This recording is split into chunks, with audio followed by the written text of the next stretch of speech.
uploading. Alright, I guess I've got everything under control. Maybe I should bring my microphone a little bit closer, huh? That would be cool.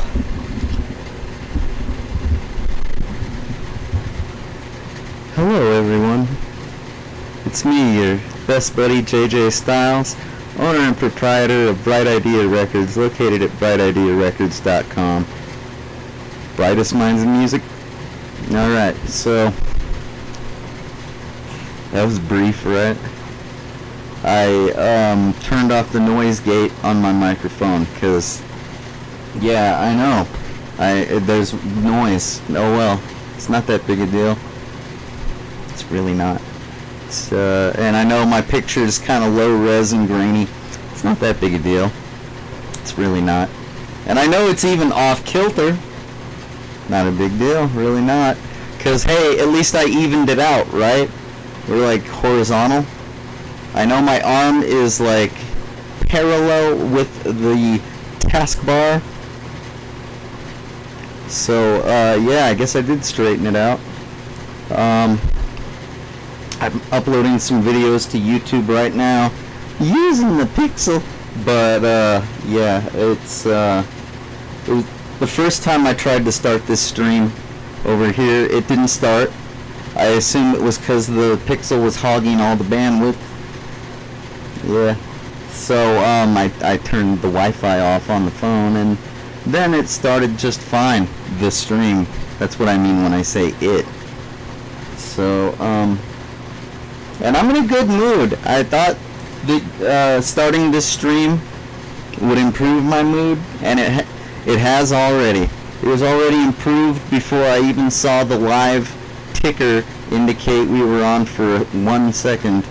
But, I digress. Why would I be in a bad mood? It's the weekend, right? It's supposed to be like having fun and doing all the things we've been putting off all week, and which is exactly what I was doing. But it just didn't go quite as expected. So, like,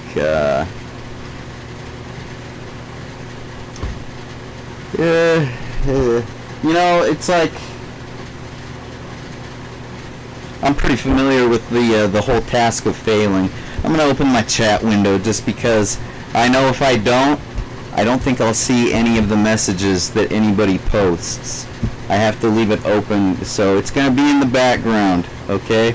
But I'll check it in a bit, all right? And you know, it'll all be cached. It'll all be saved in the buffer, and I'll see it, and I'll hopefully be in a I'm in a good mood. Hopefully I'll be in a better mood when I check the chat room. Let me see. Dogs. Scene sources, audio mixer, scene transitions, control, stats, downstream keyer, music control. Oh, there's chat, very bottom. Okay. It's like, where is the freaking chat menu? I'm still trying to, you know, wind down, I guess. A little keyed up. This is one of those rare times when I'm not totally drunk. In fact, I'm probably just like over-caffeinated.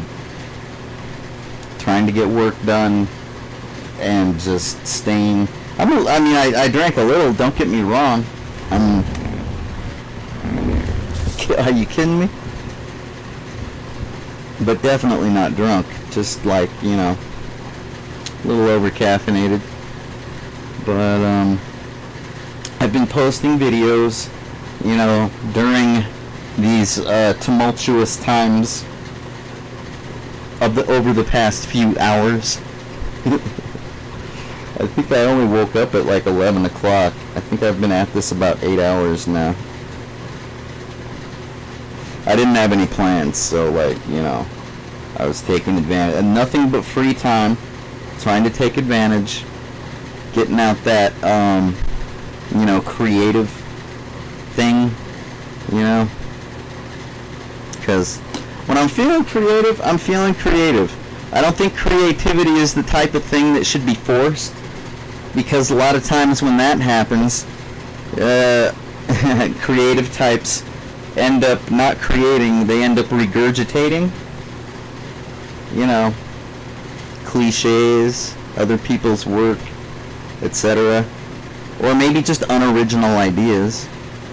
And if you're gonna regurgitate an unoriginal idea and spit it back in my direction, it would be nice if you could put a twist on it, so it's not completely unoriginal. Like maybe, I don't know, if it's fiction, change the time period, or maybe change the geography. I don't know, change the characters, anything. Anything. Just don't be 100% regurgitating in my direction. That's not creating. Okay. Where was I? And even if you're using other people's stuff, you know, try to present it in a new way. If other people have already, you know, done the content creator thing with it. Just putting that out there. Alright? I'm not telling you what to do. I'm just telling you my attitude towards that. You don't have to be anything like me. It's not an order. Okay? It's just kind of like a request, a desire for you to just like be your best. Alright. So, what? Yeah, 8 hours. What happened? Oh, I'm just trying to make a video, that's all. I'd like to tell you more about it. I don't really want to spoil it. I think I've told enough in the videos I've posted. You know, it's like, basically, yeah, I've told enough. And so what? I don't know if like you fans of the JJ Styles Rocks channel here on YouTube.com have noticed, but some of the videos that I post sometimes, they seem to end abruptly. Right? Yeah, I've noticed. And I haven't been able to put my finger on it. And yeah, I guess it's an overheating issue with my camera. I finally nailed that down tonight. Which, that's a nice, great big accomplishment, right? It's like if you got a problem, you should at least nail it down, right? Like, that's what I mean when I'm always saying carpe, wait,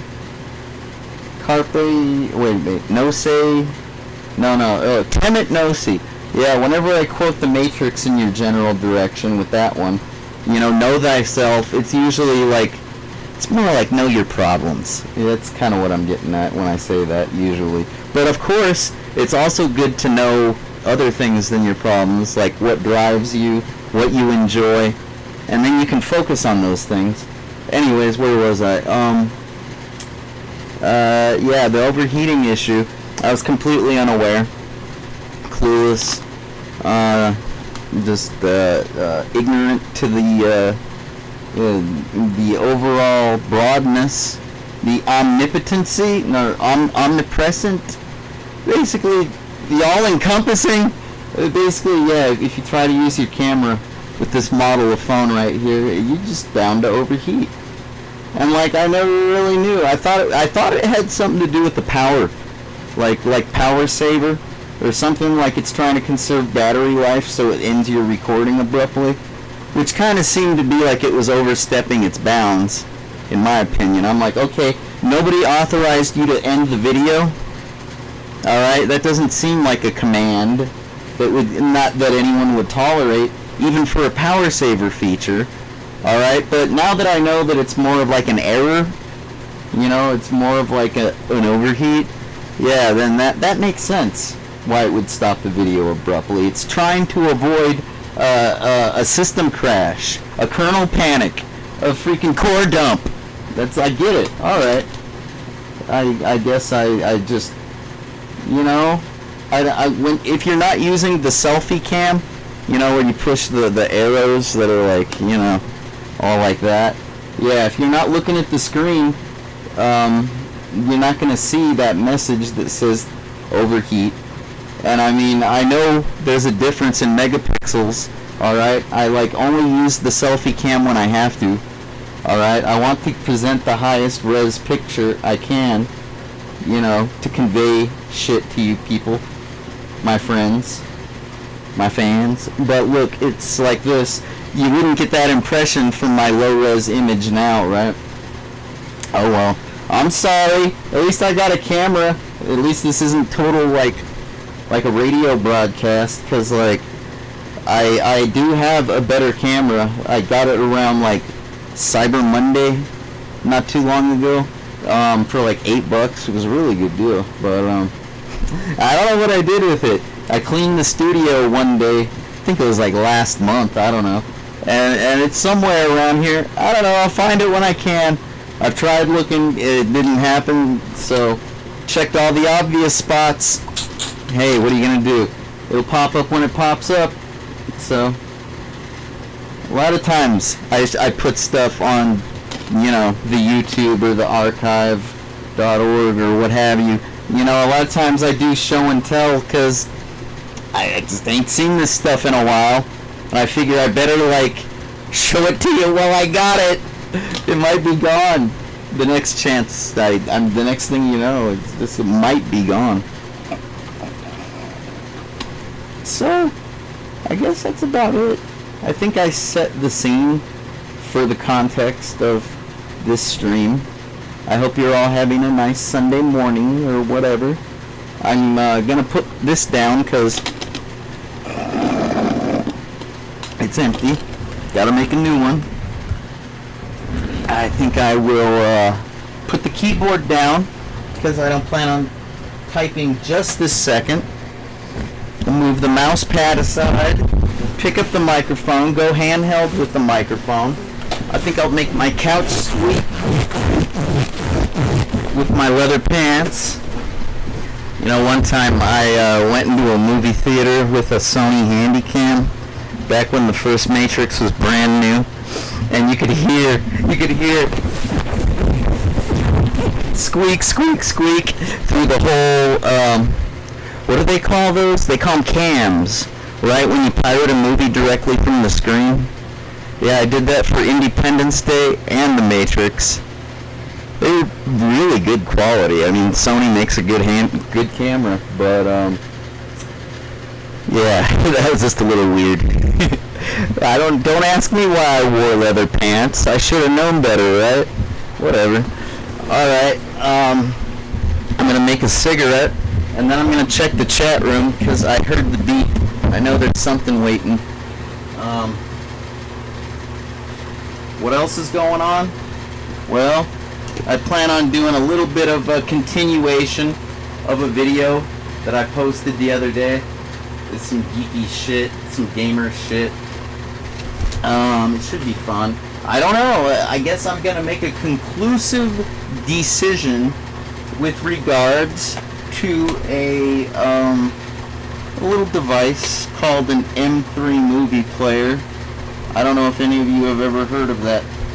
It basically looks like that miscolored cartridge that's sticking out, jutting out of the cartridge slot. It's like a thing that lets you store your Game Boy games on an SD card, right? It's like, but they called it the movie player, M3 movie player, because ultimately it was so that way you could be a video nerd with your Game Boy or Nintendo DS. Okay? You got it? Is that enough of a history lesson? I don't know. You know what? That is not enough of a history lesson. I gotta explain it a little bit more, actually, because there are some nuances that some of you might not appreciate or be familiar with. And those of you that do know, you might just go, oh yeah, that's right. I forgot about that. It's true. Yeah. So, alright. So, way back in the day, alright, I don't know if you know this, but the Game Boy Advance is like a 23-year-old console, handheld console specifically, which is kind of like a subgenre, a subtype of the video game console, computer type, which is a subgenre of a microcomputer system. Not a mini computer, not a supercomputer, but a microcomputer, I believe. Is that what I said? Micro? Yeah, okay. So, you got your subgenre of a subgenre, the handheld console, which is basically what most smartphones are. When it boils down to it, a smartphone is a subtype of a main type. Like, you got your microcomputers, then you got your desktop computers, which is, you know what I'm saying. Anyhow, yeah, 23 years ago, and so what's the big deal? Well, back 23 years ago, if you wanted, SD cards were still very new. Like there were all kinds of different shapes and sizes. Like Sony had their own kind of memory stick, you know, and like basically we hadn't all agreed to give SanDisk the full authority to just, you know, take over at that point. There was still like competition in the field, in the market of portable memory of like a solid state type nature, right? And so what's the big deal? Well, I just wanted to share with you, in case you'd either forgotten or never knew, that have you ever noticed on these SD cards, it says something on the label a lot of the times. Granted, these days I think it's excluded because it's just kind of like implied. It's like they've been telling us long enough for a long ass time. Throughout the 20-aughts and 20-teens, you might have had SD cards that said SDHC, right? What the hell is SDHC? That stands for the I don't know, a SanDisk high capacity, an SD card high capacity. It's a thing that it's like a new protocol that they came up with for the whole storage of the data. It's probably like an algorithm when it comes to storing the data, and it's probably like a protocol when it comes to transferring the data over like a USB port or what have you, right? So I mean, I could be wrong. I haven't read the exact specifications anytime recently, but here I've got a few memory cards to share with you because I'm a nice guy like that, and I think people should appreciate I don't know, ancient history. Yeah. So, and I'm okay with admitting that I'm ancient history. I'm not trying to pretend like I'm a spring chicken, even though I look it. Yeah, I know. I'm a handsome devil. What can I say? It's not worth much. People think being a handsome person is like worth a lot more, like it gets you a lot further in society than it really does. Ultimately, money. I think I would probably trade my good looks for lots of money if that was like a real thing. Talk about a hypothetical scenario. Hey, would you suck so-and-so's dick for $1 million? How does this sound? Instead of that scenario that doesn't make any sense, how about one that does make sense, alright? How about I trade this kisser for $1 million? Think I would?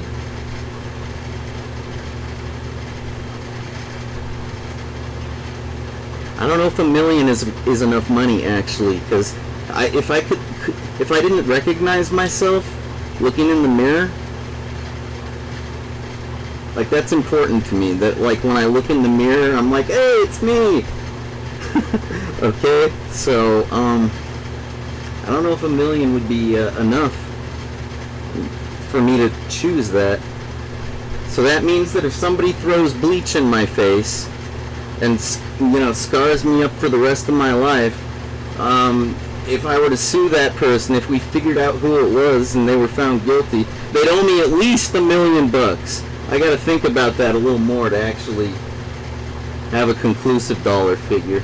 But this is what I'm getting at with regards... Sorry! Okay. My bad. This is what I'm getting at with regards to the SD cards. Okay? And I know I said I was going to check the chat room, and I am. But this is like important shit. So, and I don't want to lose my focus, so...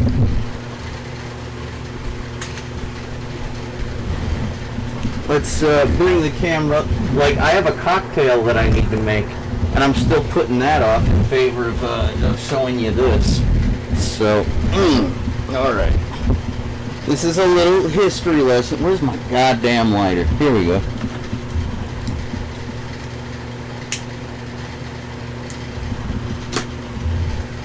Yep. So these are SD cards. I keep them in cases. Oops. Let me look at the TV so I can actually, like... You know what? I need to, like... Wow, it is way too bright. I thought that would help things. Okay, let me focus. Focus. Come on, man. Trying to. Alright, first of all, this glove has got to go. Oh my god, that focus is atrocious. I'm the worst camera guy I've ever had. I'm my own worst enemy. Oh well. I'm also the only person willing to help. So this has got to go. This is impeding my progress. I gotta tell you though, when you're winding cables, you know, trying to tidy up the place, it really helps to have some gloves. Word to the wise. Alright, where was I? Yeah, SD cards. Okay, as I was saying, I keep them in cases because I don't want them to break and get all fucked up. It does happen from time to time, and it's real sad. Oh boy! Here, I'll show you. This right here is a micro that I used in a cell phone for a while. Woo! Yeah, it's not supposed to be jutting out. That point right there. Yeah, you can tell it don't work no more. So yeah, protective cases are best for SD cards that are not in use. Okay. So what size is this particular SD card? Well, this one is a really good one. This is a whopping 128 megabytes. Here, let me focus it better so you can see that it says MB. Because I know a lot of you probably have 128 GB, right? There, now you can see. MB. Yeah. Now that's a whopper. That's a whopper. You know why I say that? Because I got one right here. I love show and tell. This one right here is 64 MB. Yeah, you can see the M. Okay. Yeah. So, yeah, there's some context. Yeah, I show you 128 megabytes. You're like, God damn, that ain't shit. And then I'm like, oh yeah, I'll show you something that ain't shit. 64, let's cut it in half. Right? And not only is that not a lot of storage space, right? But it's slow too. Granted, it's just like any other SD card. Like it has its write protect. God damn it. Yeah, you got your write protect, so that way it's either you can store stuff and erase stuff, or if you flick it, you can't. So that's the same. I know this is pretty hefty. A lot of people don't even have cards like this. What they have are adapters that they put non-broken micro. I just had to keep that. It's just kind of funny. It's kind of like keeping a broken skateboard, you know what I mean? Like seriously, I can't part with that. It brings a smile to my face every time I see it. I guess I just like broken stuff sometimes. Not always. Don't get me wrong. Just certain things. It's pretty funny to see in a broken state. Kind of like me. Alright. So, and also, I was talking about all the proprietary, competition that was going on at the time. In, like 23 years ago is what I'm trying to talk about. This right here is one of the competitors. The Sony Memory Stick Pro Duo. Yes, it's only 2 gigabytes. That's kind of like around the time the SDHC standard became kind of prevalent, if you will. Okay.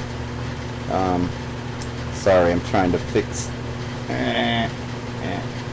Because I'm going to talk, I'm going to say, okay, so yeah, around the time that SDHC kind of became the de facto mainstream, protocol thingy for all these memory cards we use, right? It was like 2 gigabytes. That was like when it happened. It had gone from 64 to 128 to whatever the hell, 512. And then once it got to about 2 gigs, those 2 gigabyte models were real popular, like everywhere. And yes, that includes the micro, not just, the full size.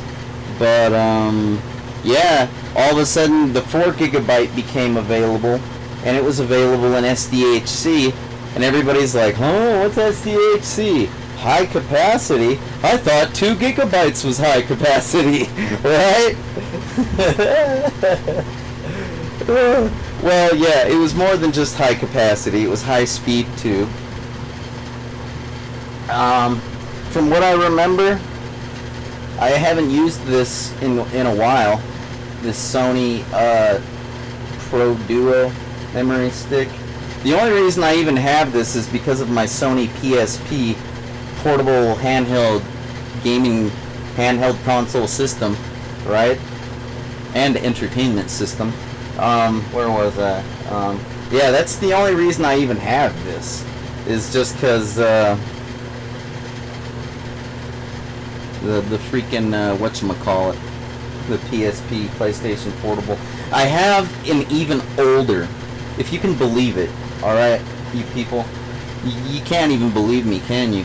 I have something that's even more archaic than this. It's basically like a stick of chewing gum. It's about the length of like a Wrigley's Spearmint or a Juicy Fruit, but about the thickness of a pack. You know, one of those 25-cent packs that has like 5 sticks. Yeah, it's practically as thick as that and as long as that, and that's like what they used to put in the Sony Handycam, photo cameras. Like a Nikon, like Cybercam. That's the word I was looking for. Yeah, because Cybercams, those are not Handycams. All right. A Cybercam is not a Handycam. No, a Cybercam is primarily for still photos. A Handycam is for video. So yeah, the Handycam used videotape for as long as possible, because how else are you gonna store a whole bunch of video without massive amounts of storage? Okay, but the Cybercams used the portable memory, and yeah, the one I'm talking about, I can't even remember what it's called, but it's even older than that Pro Duo. That Pro Duo was like a step up because of the decrease in size and the increase in storage capacity. But ultimately, the SanDisk won the contest, I think, because of the SDHC. I think the protocol was actually faster and allowed for more storage, and the competition just couldn't keep up with that shit, They figured out a shortcut, and they pretty much dominated after that. So, and now we have solid-state drives inside of our computer systems, and no matter what the size, whether it's like a little, card like that, that you put onto like a PCI, you know what I'm talking about, the PCI solid state one. I got one in a drawer, but I need to order an adapter so I can actually fit it into one of those video card slots, because I've got no other way to use it. But and then there's like the laptop hard drive, the 2.5 inch, which used to be IDE or SATA. I guess it's still SATA, but which is like the pins, that the connectors fit onto. That's what I mean when I say SATA and IDE. But the thing is, now instead of being like a cylindrical, circular kind of like a record player or what have you, with a head, a read and write head, now instead of that whole scenario, you got a solid state, which is kind of like just like, it's like the inside of this, if you can picture that. A solid block like that, And that is patented. So nobody's going to be like doing that license free anytime soon. If you manufacture that kind of technology, you're paying a license to SanDisk, that's for sure. But anyhow,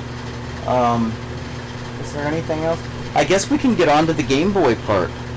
Either that or I could check the chat, but I don't want to lose focus. And okay, so yeah, this is my, I'll hold it up.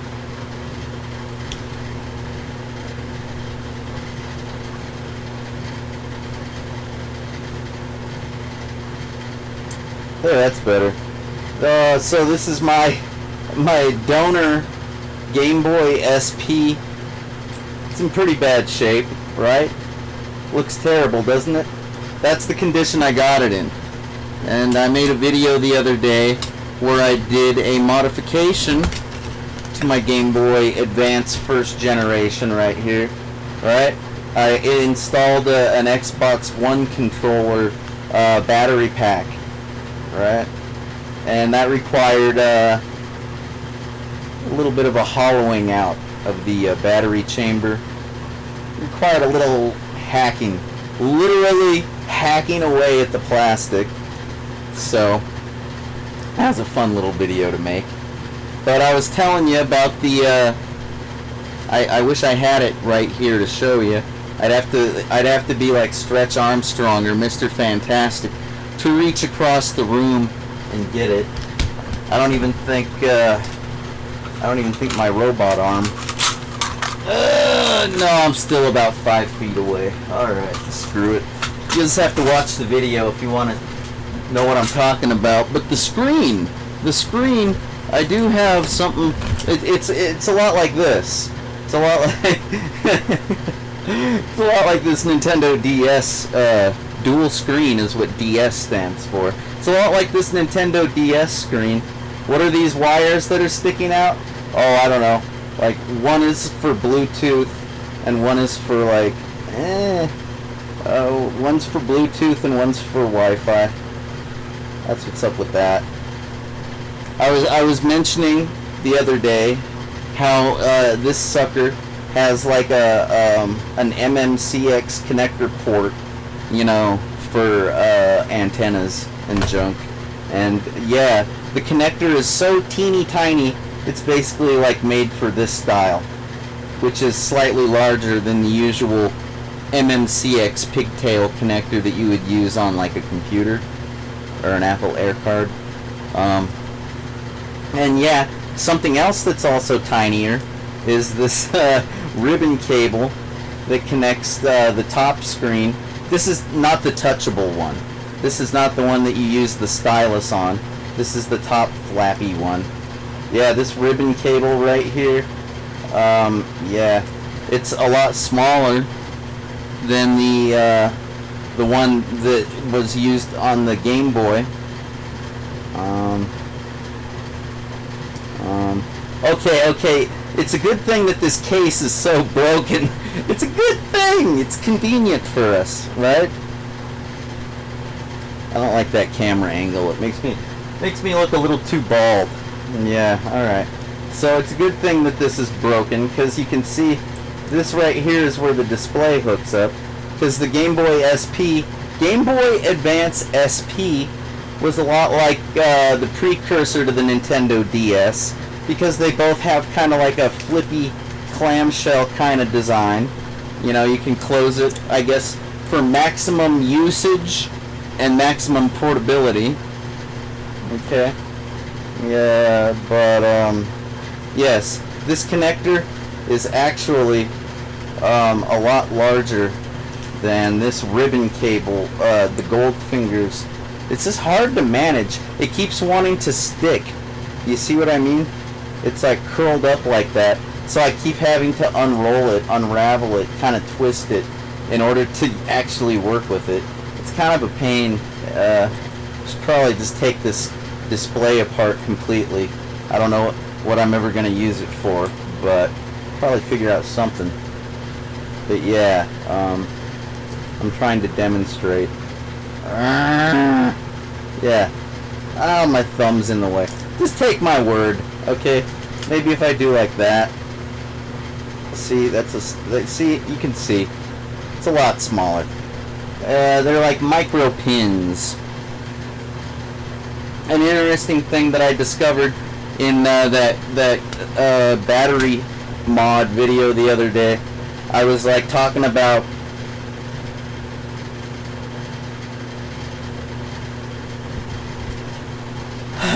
I'm gonna make that goddamn cocktail now while I tell you about what I figured out the other day while making that battery mod video. You know, I was hoping that I could use the Game Boy SP screen with the Game Boy Advance. You know, it's a dream. It wasn't a well thought out dream. Like, I didn't watch any videos. I didn't read any technical documents. Like, I literally just went,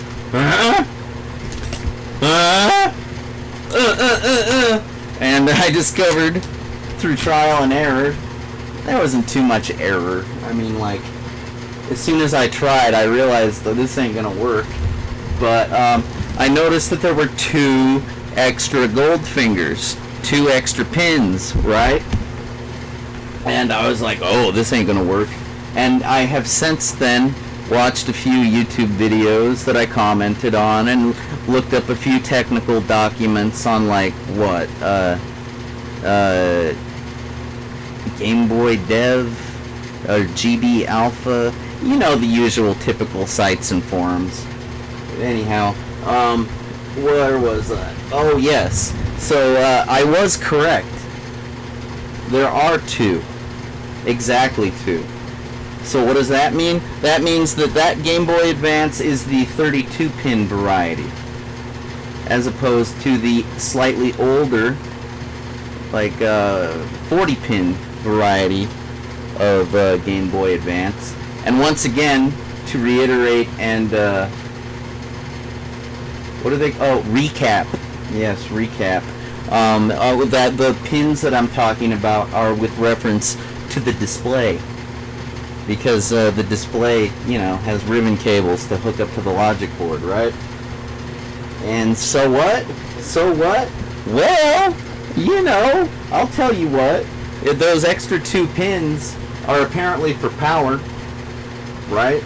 Because you got your negative and your positive, your black and your red. So, like, yeah,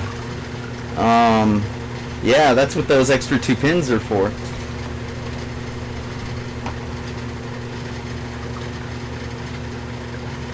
Yeah, I'm not an idiot. I'm more of a fuck up than an idiot, really. And that's pretty funny. Granted, you haven't seen the new video I'm making, so you probably don't get the joke. I don't want to spoil it for you. But I'm more of a fuck up than an idiot or a loser, really. But granted, you got to be a little bit of a loser to be a fuck up, right? And you don't have to be fucked up to be a fuck up. That's another thing. No, you can be stone cold sober and still be a fuck up. That's right. Alright, so what am I gonna do? Why is this such a momentous occasion? And what is the finality that I was talking about at the beginning of this stream? Well, it has to do with that M3 movie player thing I was talking about. Yes, it relates back. That M3 movie player, you know, it operates with a Nintendo dual screen, Nintendo DS, NDS, and, oh, got a piece of tobacco on that ice cube. Got it. I don't think you could see. Anyhow, oh shit, I don't think I can see. Son of a bitch. Thought I got it. I like, you know, tobacco's perfectly fine with me. I'd prefer not to be drinking it, though.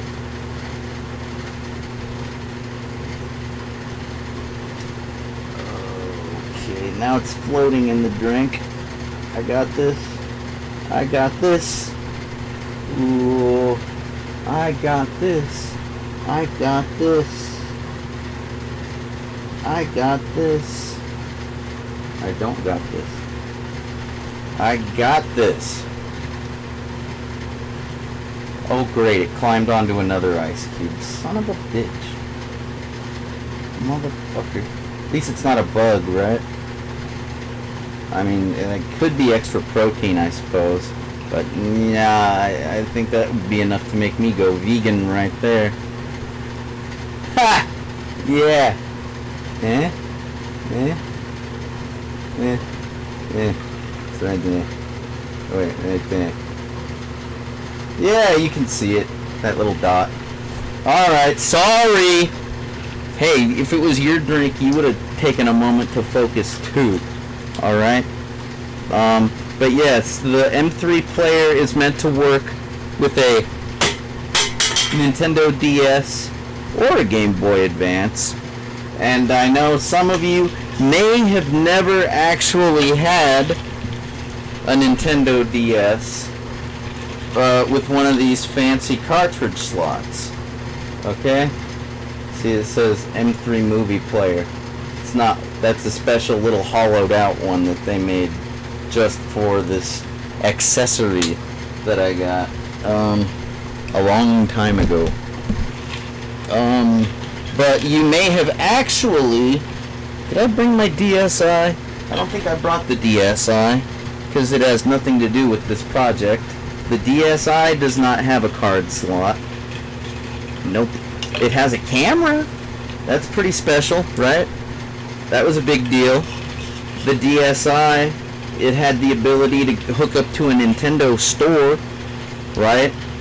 And on top of that store, where you could like spend your Nintendo credits and also, you know, well, I guess it had built-in memory, you know, so you could store your photos and, you know, download your content, your DLC, as it's commonly referred to.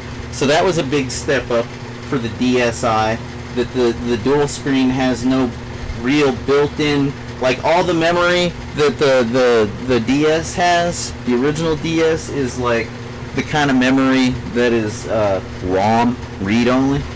It's not really meant to be written on. So, wrote on? Written on? It's not writable, okay? Yes, if you've ever been accused of having bad grammar, just keep repeating alternative words until one of them doesn't sound stupid. And then you'll have good grammar. Don't use wrote, don't use written, say writable in the right context. And then you'll look smart. Kind of like listening to Pagliacci. Anyways, where was I? So yeah, those are major differences that I'm trying to tell. And what I'm trying to do is I'm trying to say maybe you never had a cartridge slot if you were one of those DSi owners. In which case, this might be new and unfamiliar territory. And if so, you know, I plan on going over just... There ain't a whole lot to go over. It's just Game Boy stuff, basically. Like, that's the backwards compatibility option that Nintendo built into the DS, was the ability to emulate a Game Boy Advance, you know, and have the cartridge slot as well. But the thing is, the cartridge slot, it's actually pretty badass, okay? Like, if you've ever had a copy of a Rock Band for the Nintendo DS, you'll know that the cartridge slot can be used to put like a Guitar Hero-esque accessory that allows you to basically Guitar Hero out, you know.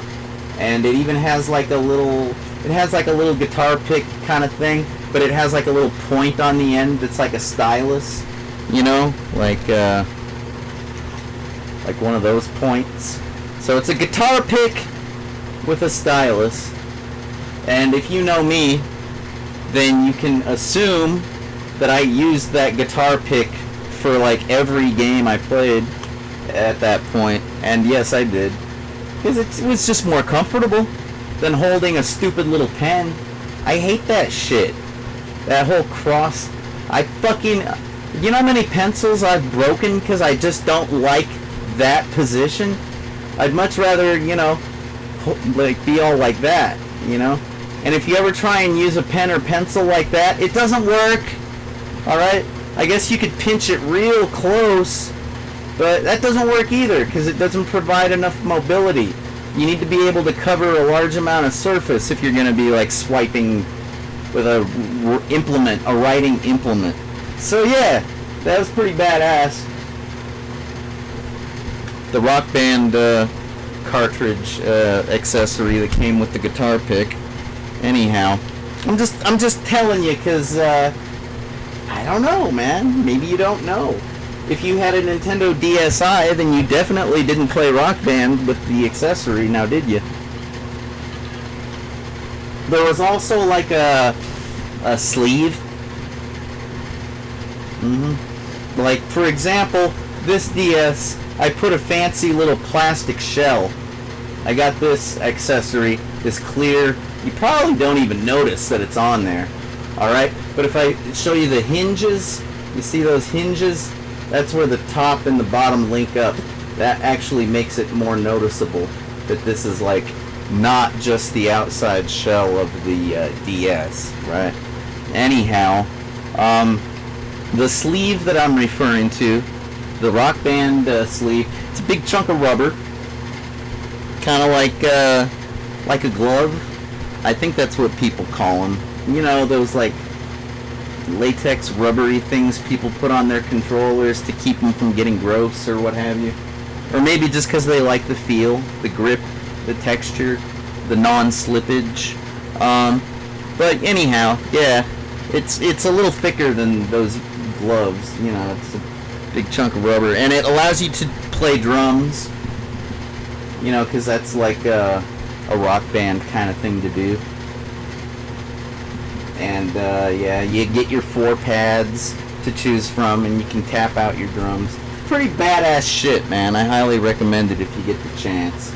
Anyhow, have we talked enough about the cartridge slot? I think I think you should understand a lot about it now at this point.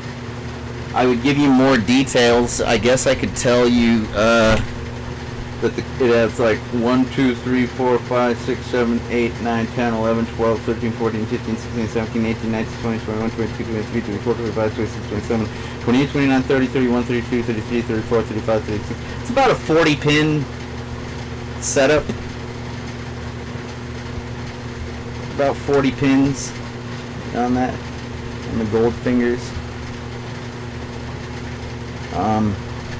Sometimes they come with batteries. I need more light to really...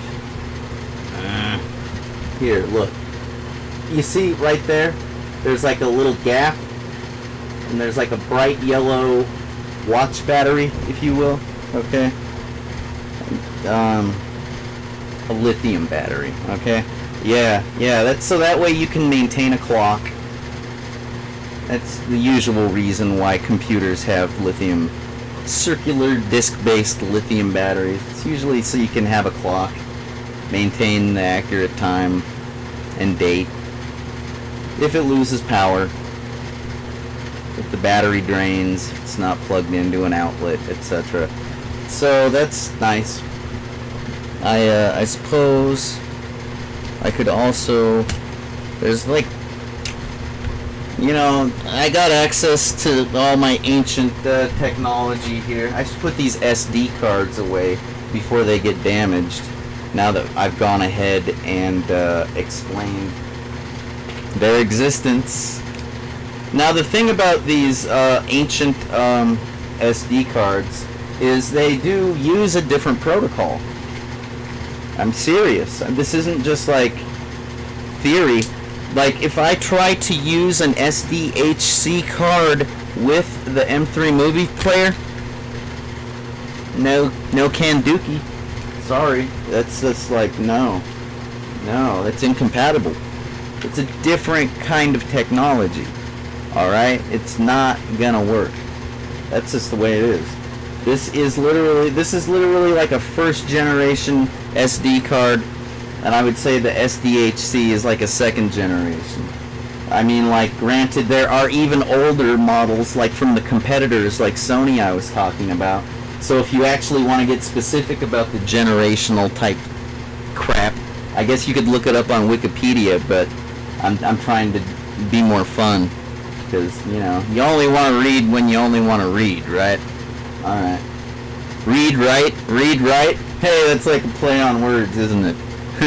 Alright. So, there's one other little piece of technology. I'm gonna look for it. I think I got it right here. I got this. Oh, you are the one to abuse. I got this. I got this. I got this. Well, crap. Maybe you'll just have to take my word for it? That kind of sucks. Where'd it go? Where'd it go, you guys? Dang it. It's gotta... Wait a minute. I remember.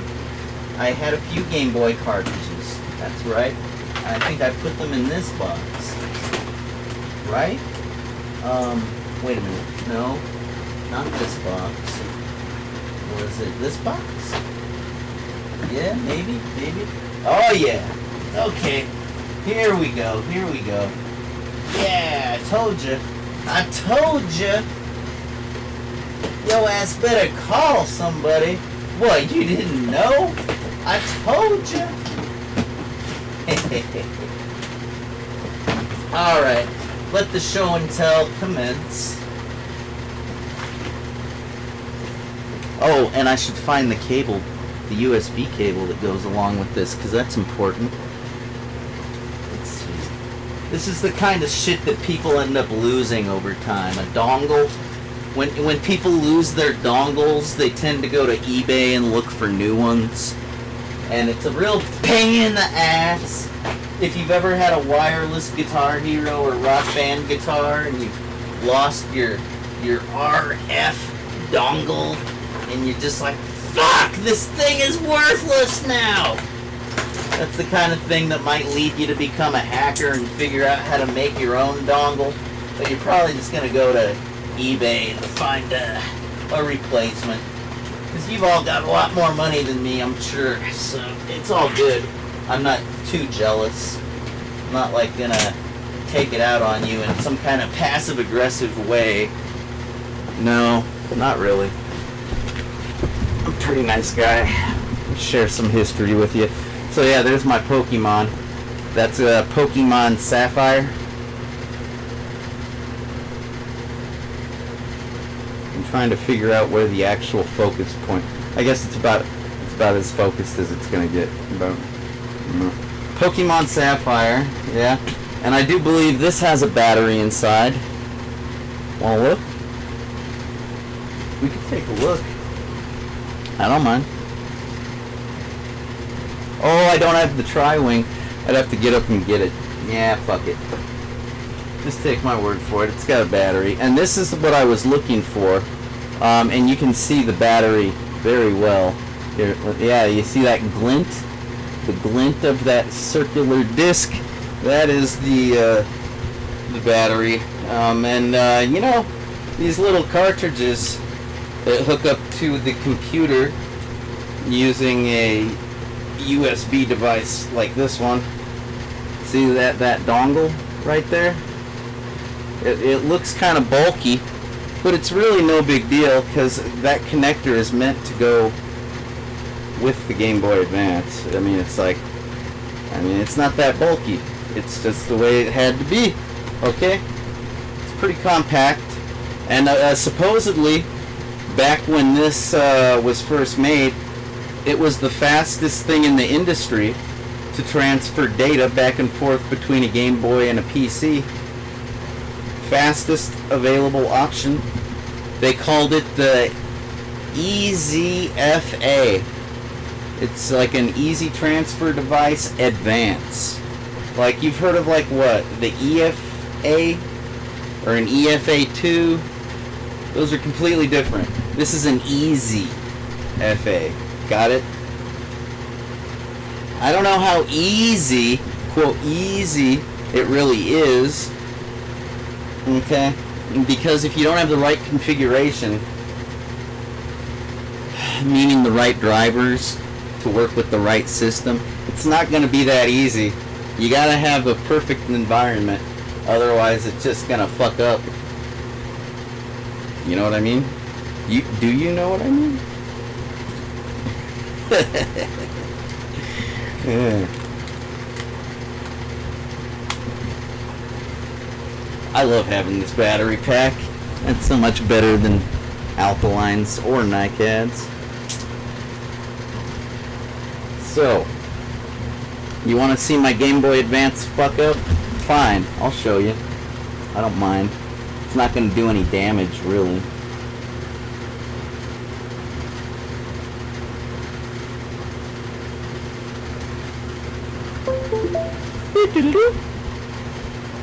Alright, it sounds like it's registering. So when I boot up this Game Boy, I'm going to hold down the start and select buttons. You don't have to hold them down. You can press them in the middle of the boot up. But I just want it to work, like, so here we go.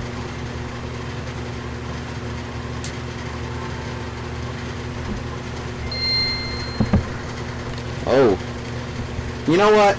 I am going to press it in the middle, because you're going to hear the sound. It's going to sound... Wait, let me... Okay, the cartridge isn't registering. So I'm going to take it out. I'm going to spit in there. Patooey! Patooey! Put it back in. And now... Oh, there's the Nintendo logo. Boy, you really can't see that. Well, take my word for it. Okay, okay. You know what? Here. You should be able to see this. Son of a bitch. Alright.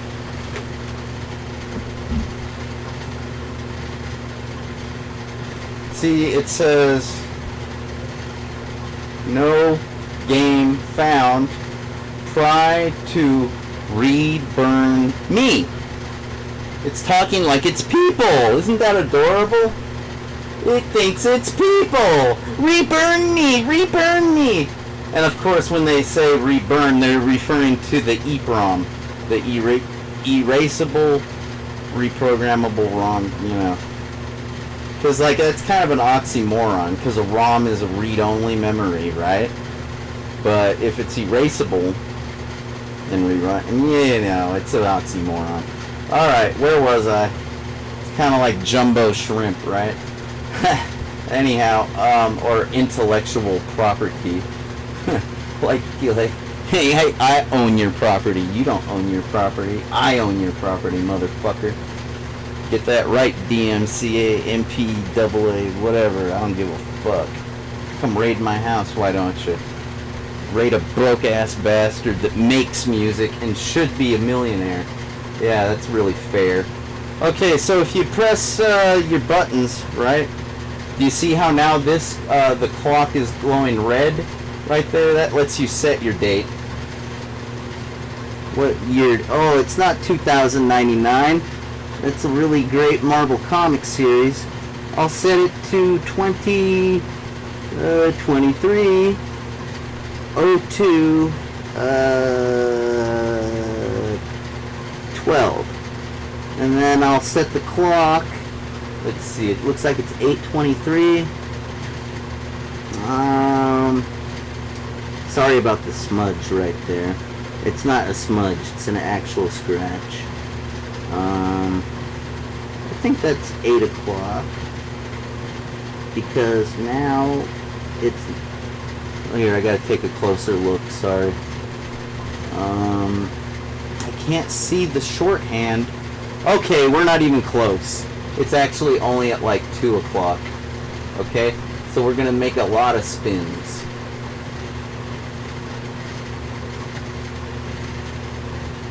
Alright, I think we should be closer to 9 o'clock now. Oh yeah, we're at 9 o'clock. So now we gotta go back in time. Gonna go back in time. Gonna go back in time. Okay, now we're at 8 o'clock. And it's 8:25. I'll go up to about the half-hour marker. Go back a little. Alright. Yeah. Now we got the correct time. And the correct date. I know it looks like shit. I'm so sorry. But, you know... If you're really curious, you could get your own. I'm just showing you that it exists and that it, like, is a real thing. That's all. Because who knows what's real if you never see any. But this could all be a big magic trick. This could all be illusion. But I think it's pretty obvious that my budget for special effects is not that high. Okay, so yeah, it's basically real. Trust me. And yeah, it wants to be reburned. Yeah, okay, whatever, man. Whatever. And of course, the date didn't save because I need to replace the battery inside the cartridge. I do. This thing has literally been charged, you know, and discharged way too many times. There's no way it's gonna save the date and time. Okay, no Nintendo logo. Take out the cartridge, put it back in. There it is. Did you hear that sound? I'm gonna do that one more time so you can hear the sound. It goes tickle tickle.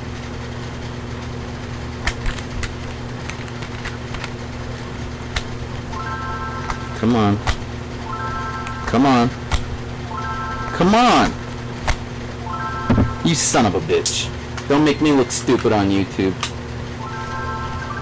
There, hopefully you heard that. That little tickle tickle. Yeah, that's what you do in order to put it in the mode that'll allow you to do the sync up, you know? That makes the Nintendo logo disappear when you hear that tickle tickle. And then you can hook up your dongle. Watch, it's about to flip out. This is the reason why I was talking about a proper environment earlier. Okay? Okay. Oh hell. I'm gonna have to open the app, because even though the driver is loaded, right? Like when we heard Windows go doo-doo, that meant the driver, it was recognized, like, it's like, oh, you got new hardware, let me handle it for you, JJ. But, okay, we gotta load the app, the yeah, the app, the client app. Most people use a version known as version 1.03. Okay? I'm just telling you that, because that's what most people do. That's the very last version that was ever made. Alright? Like, there were a few versions prior to that. It's true. I want to show you. You should know this because you're not necessarily going to see this on the web. It's true. If you go to like the archive, the Internet Archive, and you look up like a catalog entry for this junk, there's no guarantee that you're going to actually see anything other than the product itself, okay? So this might be your only opportunity to see what came with it, okay? Some of you experienced, you know, video game people, okay? You people with the experience, you may already be guessing what I'm gonna show you. I hope, did I leave it in the CD-ROM drive? No. Ready Resist, Black Box Poetry. Yeah, I'm still listening to that on constant replay, of course. I told you, oh, there it is. I see it. Cool. It's right next to the drive. Okay. Maybe you'll get a kick out of this if you recognize this type of disc, this style. Okay? You'll probably get a kick out of this. And if you don't recognize this style of disc, well then, I guess you'll learn. So this is the kind of disc that came with the M3 movie player. Okay? Here, I gotta move this window. I'm gonna open up the client app. Oops, not that folder. Not exe. EZ. Not everything to E3. No, that's a PlayStation mod chip. Okay, EZFA_client. I could, let's see. I'll go ahead and do an OBS window capture and just kind of like leave this floating up on the display so that way, you know, you can get a better idea. I'm a nice guy like that. Oh yeah. There it is. Okay. Let me drag the window down. There it is. Okay, but we weren't talking about that. Okay, we're talking about the disc, the little mini CD-ROM that comes with. All right, the main purpose of this is to store the drivers. All right, the drivers and the client software. All right, and there's even a whatchamacallit, a personal digital assistant, a PDA. There's PDA software that came with. So yeah, that's basically client software, driver software, PDA, and because of the fact that this is the M3 movie adapter, it also came with some media conversion software.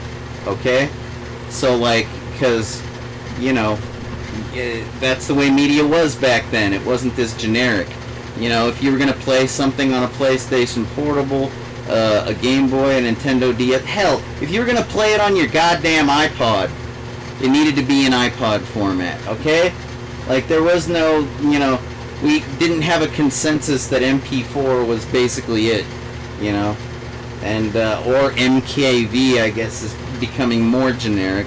I remember a time when nothing worked with MKV, but yeah, things were. I remember back when everything was DivX, and that still works. Anyhow, I don't know what it is about this particular CD-ROM. Like, okay, first of all, this is a mini one. Alright, it says that it's good for 25 minutes of audio content or 225 megabytes. There was a time period when like camcorders, handheld camcorders, used these. I think they were called Mavicas. That's like a Sony word, a proprietary Sony word, the Mavica, if you will. Okay, like the Mavica used these little discs. This is not a RW. This is just an R. Okay, and but the RW, you could like record a video, import it to your computer, erase it, either a quick erase or a full erase, and then you could like, you know, put it back in the camera, record some more video, wash, rinse, repeat, until the disc either got so scratched up from use that it doesn't read or work or anything anymore. Right? Read right? Right. Okay. So then, or maybe you could do something really foolish, like, I don't know, maybe use something like this to put a bootable copy of like Linux, BSD, Darwin? Yeah, if you do something crazy like that, and then try to use it like a regular old, I guess it's mostly ISO CD 9660 format, you know. But I mean, ultimately, it's kind of used like a FAT32 style file system, if you will. So if all of a sudden you take something that's normally being used like FAT or FAT32 or whatever, and then you make it all like, I don't know, EXT2, 3, or 4, or like HFS or APFS, it's gonna be all like, oh, my boot record. What happened to my boot record? It doesn't make sense, and then you're never gonna use it for anything ever again. So that can happen to SD cards as well. So if you're gonna use an SD card for like DistroWatch, you know, if you're gonna be loading different Unix type systems onto an SD card for bootable purposes or installation purposes, you should probably only use that SD card, because you might end up losing it. And also, Android cell phones, you know, the smartphones, you know, they take SD cards a lot of the times, and usually they get used like FAT32. That's what your, you know, /SD card directory is for. But let's say you want to make more room for your apps. You might go and use a program like Apps to SD, I think it's called, and then it's going to go and format your SD card like as if it's a Linux, like it's ext2, because that's ultimately what Android is, or you know what I mean. It's not, ext2 is like old school, so it's really generic and works with all Linuxes. But okay, you know, Android's more like ext4. Obviously, it's modern with the Riser FS. But look, the journal. But look, yeah, like I say, if you're going to be using an SD card for a particular file system, you better stick with that file system, because otherwise you might ruin it. And it's kind of hard to fix. You kind of have to be an MBR hacker if you're going to fix that. So, kind of specialized skill set. Kind of like forensics, data forensics. Anyways, so yeah, I don't know if that brings back any memories for you old schoolers, right? But I also have another disc. I actually think that this is not the M3 movie player disc. This right here is actually the disc that came with an Xbox 360 wireless controller PC Windows interface. Okay? Because if you have a wireless 360 controller, and I think even some of the early Xbox One wireless controllers, right, they use some kind of RF radio frequency, I think it's like 2.4 gigahertz, kind of like a home phone, a wireless home telephone. That gigahertz, that RF frequency, it's nothing like Wi-Fi, it's nothing like Bluetooth. It is what it is, okay? And you're not going to be able to sync up with it unless you have the right kind of dongle, much like a Guitar Hero guitar of a wireless nature, okay? So, yeah. So I guess this is a really common kind of disc that they have over in, like, China? With the little panda? The Chinese love their pandas, from what I understand. Like a cute and cuddly panda. Amanda! Oh my god! Well, gotta do something with the body! No, Amanda. Oh, a panda. Oh, it's not a hooker named Amanda? Oh, good. Whew, you had me worried there, Tucker.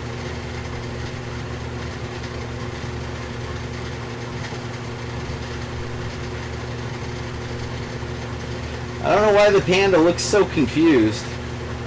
I don't even know what the name brand of this type of disc is. It just says compact disc recordable, high speed, and then it says the word speed again.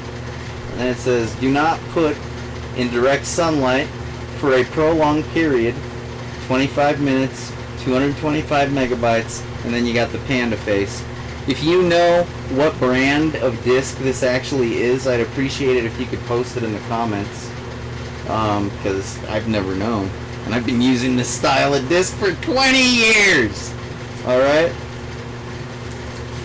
Sorry about my face. I had an accident with the juggling club. Forget I mentioned it and just don't look at it. Okay. So, okay.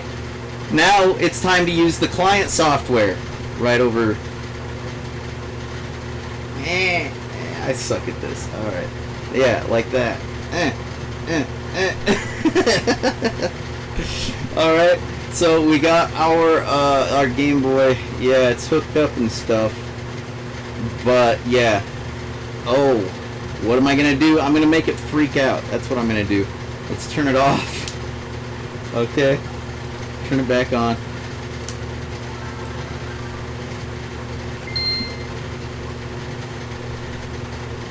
Oh, it's not doing anything. Son of a bitch. Maybe it's not truly registered in the drivers. Let me go to the device manager. I had this. You know what? It's probably because it's not plugged into the same USB port. I'm going to try using a different cluster of hubs. And I know I've got this driver pre-registered. Okay. I kind of modded my PC so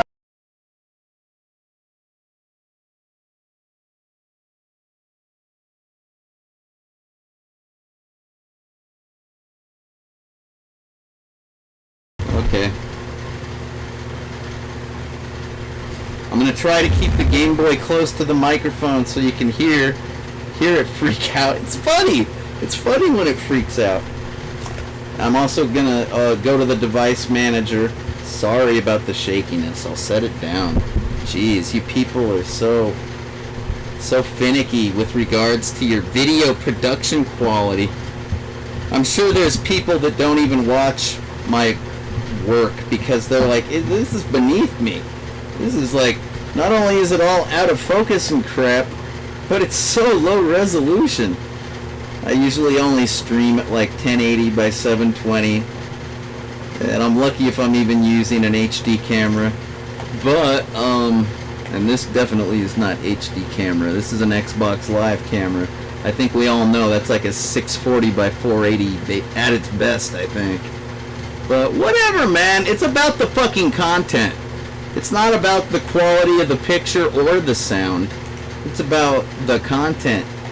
I am a true content creator. I do not regurgitate in your direction, in your general direction. Thank you very much.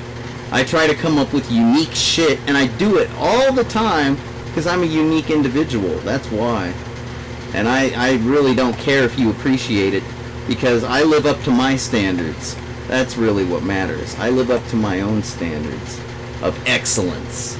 So that's why I'm a little different, and you're probably not going to notice. You're probably just going to think I'm inferior, but I'm actually superior because of the content and the quality therein that it contains. And that's just the way it is. Maybe I'll get sponsored one of these days and I'll have top of the line shit. Or maybe I'll sell my soul to the devil. I don't fucking know. But until that day, I'm just gonna have to take my word for it, I guess. Let's see if we can make it freak out now.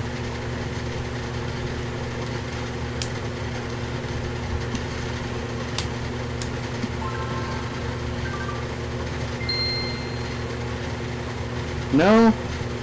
Well, it's definitely not linking up. Oh, yeah. Oh, I'm using the client software version 1.1. That's right. Oh, shit. Oh, what did I do? Oh, I dislodged the connector. Okay. No game found. Try to reburn me. I know, this probably seems like a waste of time, and I'm sorry if I am wasting your time, but this is history. And for all I know, I'm the only Game Boy guy even documenting this process. There's a lot of videos of people doing useful shit, like doing mods, tearing down and rebuilding and replacing shells. And there's a lot of useful videos, but I don't know how many actually show you, like, the hair-pulling shit. The hair-pulling shit that might happen. So, there you go, man. See what I mean? Unique content. And I've had hair pulling experiences all night, like with my Pixel 5a over there, and it's overheating camera. So I'm more than happy. This is fun compared to what was happening earlier with the cam. I was trying to get serious work done with that. This is just fuck around work. This is fun. I'm probably going to give up here in a second, but I'm going to try the different client version. Okay, the slightly older one. Or newer one. Okay? So, I'm going to have to kill the window, which means it's going to go away from OBS. You know what I mean? Where the hell is it? You know what? I'm just going to right-click on the program. Yeah, close window. Go away, fucker! What do you want me to do? Task Manager kill you? I said go away. I'm gonna have to freaking kill -9 this app. It's kind of a pain in the ass. And yes, I did have compatibility mode turned on. I think it's around like Windows XP Service Pack 2 compatibility mode. That's important. Can anybody tell me why there is no Windows 2000 compatibility mode?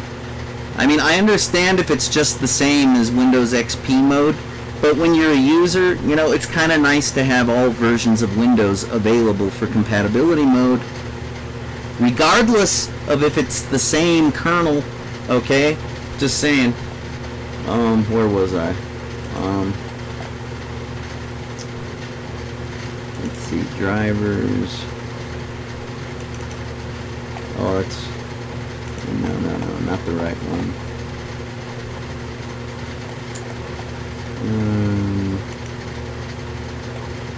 Where did I save this damn thing? It caught me. Alright, I knew I filled up this thing. I'm gonna need this to pull this off. It's the spot. What spot exactly? I don't know. The right spot. That's what spot.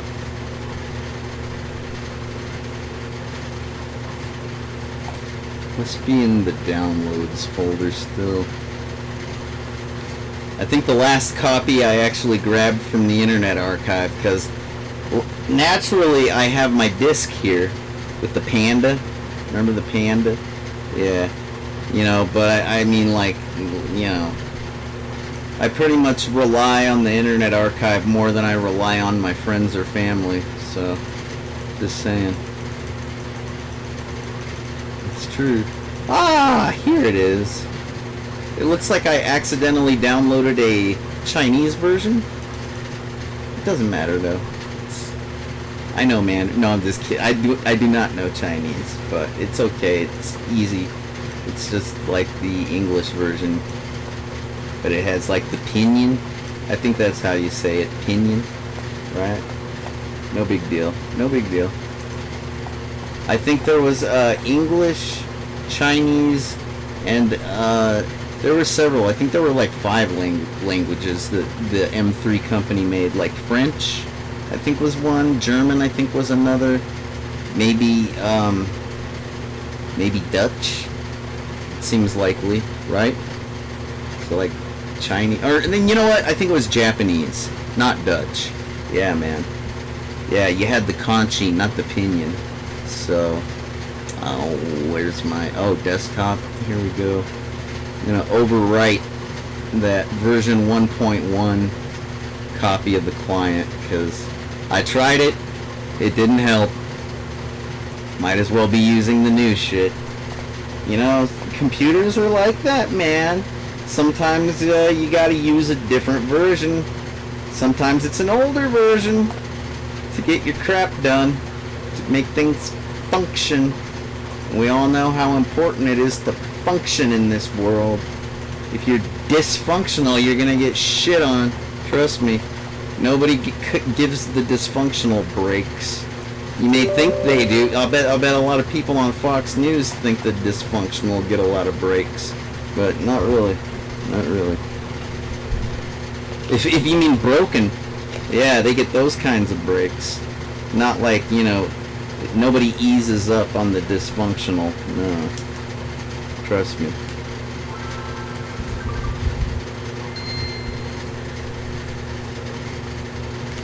And I think I'm pretty dysfunctional. I'm not getting this, I guess I could describe to you what the Game Boy usually does. Okay? When this thing freaks out. See, normally, okay, slow down. Here, I'm gonna show you. Is this inside OBS or not? Yeah, this is the, okay, it's still displaying, yeah, it's got the pinyin text now. Okay, good. Okay, so you see right there, right there, usually it says, waiting for Game Boy to connect. I don't know where I don't know where that is. Usually says it's waiting.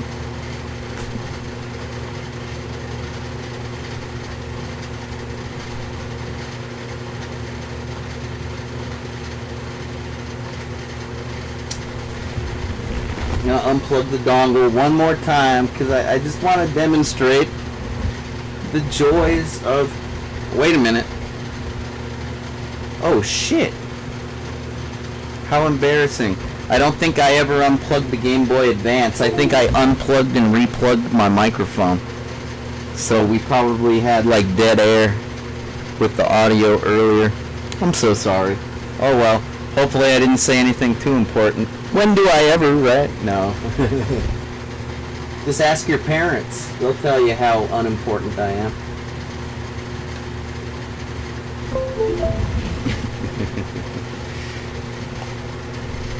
Okay, I'm gonna close the app because I want it to say waiting for the Game Boy to connect, you know?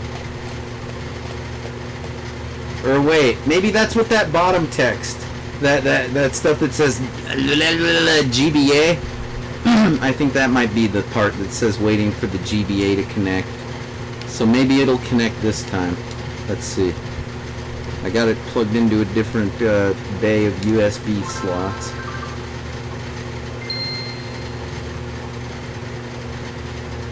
Son of a bitch. What the fuck? You go to device manager, one more. Oh, compatibility mode. Let me make sure that's still turned on. It really makes a huge difference, people. If you don't use the compatibility mode, and let me show you, because some of you fuckers might be saying compatibility mode. What in tarnation is he talking about? And it's very important when you're running ancient software. Like, I don't know what reason you might have to run ancient software like this. I have a lot of reason.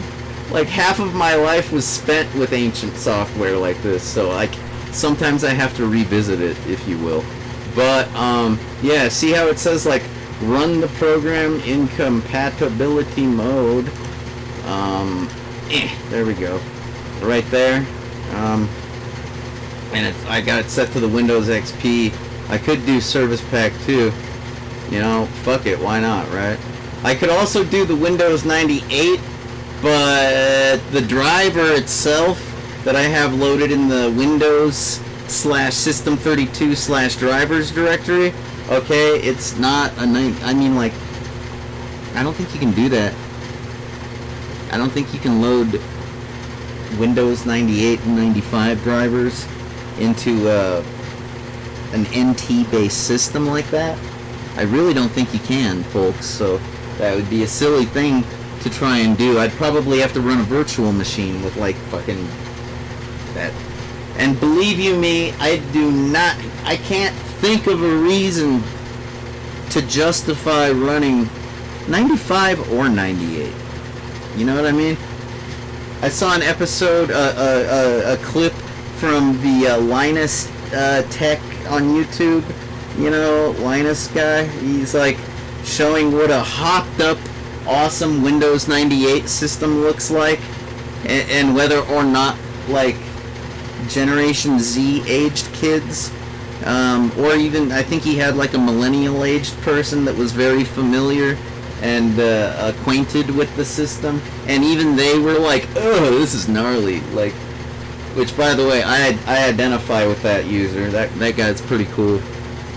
Granted, he's not as elite as me, but pretty elite with regards to fucking Windows 98 Special Edition.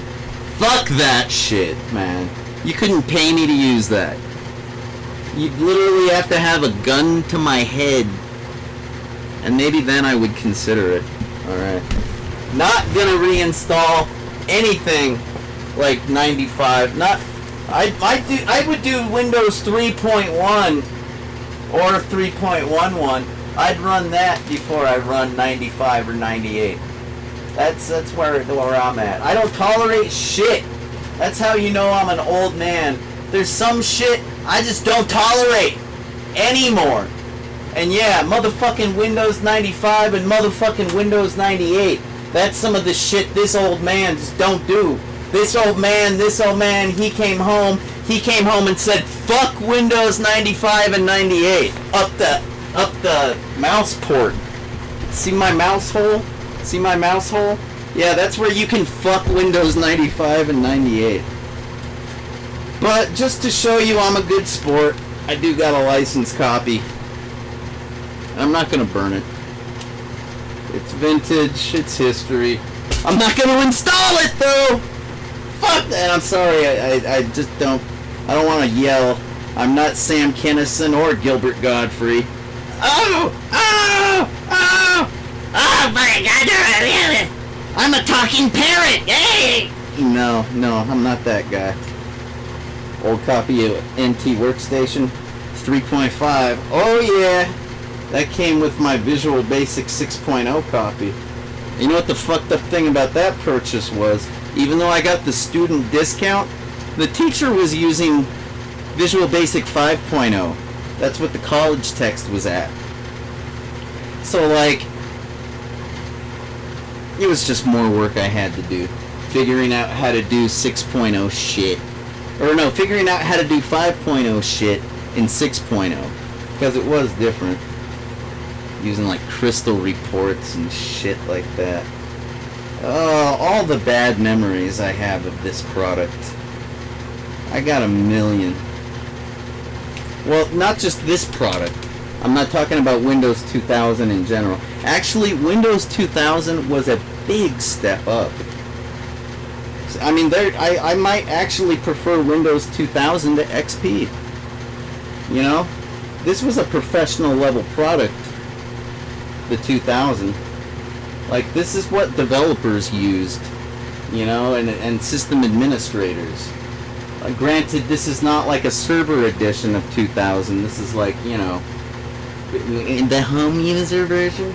Yeah, this is more like a workstation version. You know, this is it says do not lend and do not make copies because, you know, this is one of those special developer releases, development platform. Yeah, there you go. Yeah, so basically you don't need the oh yeah, it comes with a key. There's the key. That's like a generic key that you get to use for like Windows 2. That's the one we all use. That key right there. I think you had to subscribe to the MSDN to get this disc. But, you know, I think there was a point in time when just about everybody was running that version of Windows 2000. Whatever. And yeah, if you were the shit, you were running this first. Here, you want my serial? You want my CD key? I don't really need it, so maybe you can use that. I don't know. Like, yeah, I wish I would have been running this back when I was taking that Visual Basic class. But my home computer, you know, I think I had a laptop. I think it was the laptop I used on video games and more. That Pentium 100 with the sticker, you know, the meta characters. Yeah. Okay, so that was like, I guess it could have run. You know, I think I tried and it just wasn't worth it. It was basically like 95 or nothing. It didn't even really run 98 gracefully. Then again, what did, right? Anyhow. Doesn't say anything about the system specs, the minimum system requirements on here.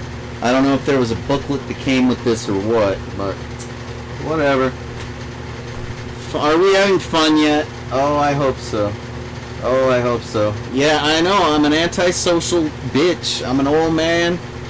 I'm stuck in my ways. What can I say? I'm the original streamer. Go figure. Where was I? Hold on. Getting a headache.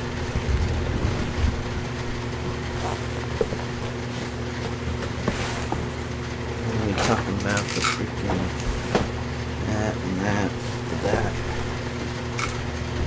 Probably not drinking enough. Well, I guess the Game Boy. Oh yeah, I didn't tell you what the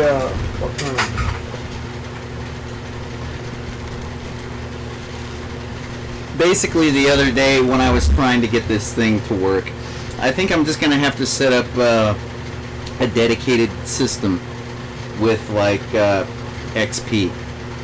I'll probably use the so-called Black Edition that has been written, that has been writable, that one author found to be writable in regards to an article for 2600 magazine, the Hacker Quarterly. Writable. It's funny. Okay, so yeah, the Black Edition of XP. I got a copy of that, and it's malware free. I'll probably dedicate a system to that because I would like to use this EasyFA cartridge. Okay, and this is leading me up to the final grand presentation, the grand finale, people. This is going to be like the end of the stream.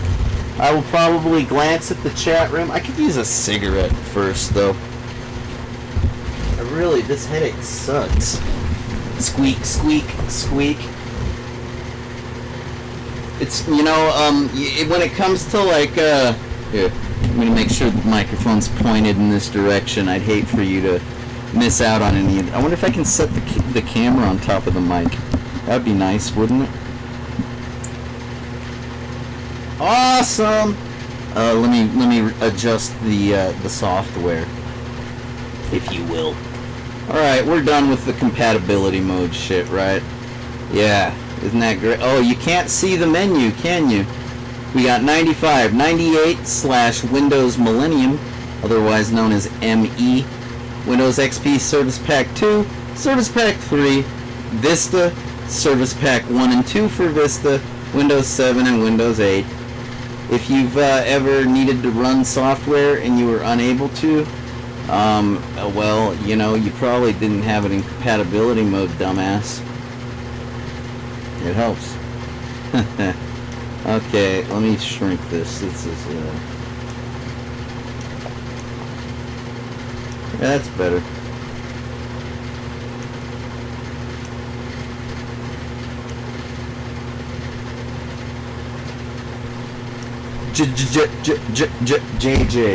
JJ Styles.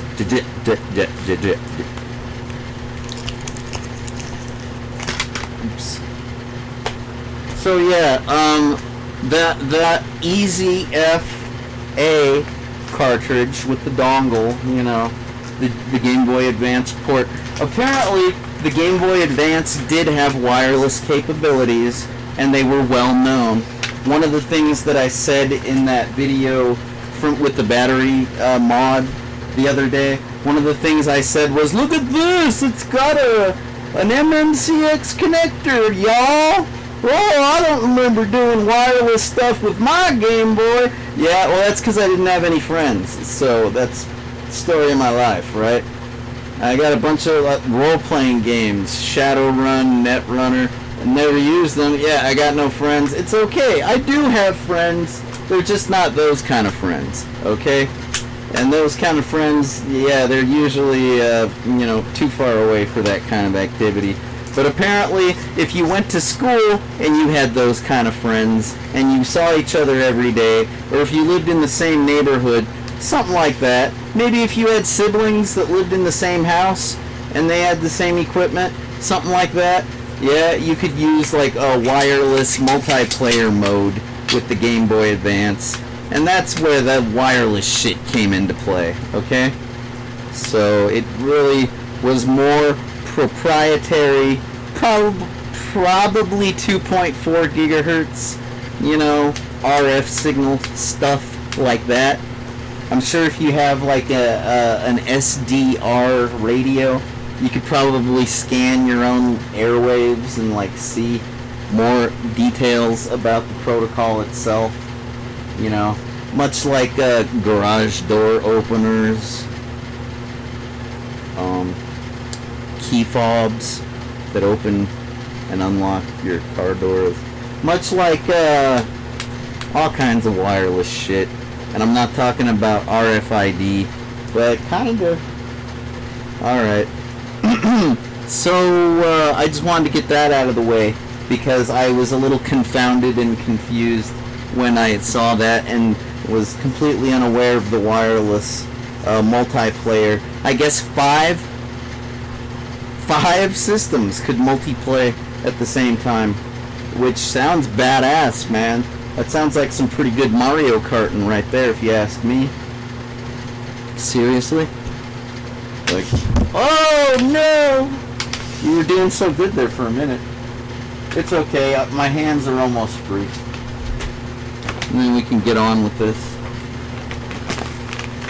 Continuing the build-up continuing to slowly edge my way to my attempt to do what? What are we going to try to do? Because I haven't given away the spoiler just yet. But I think as soon as I like this,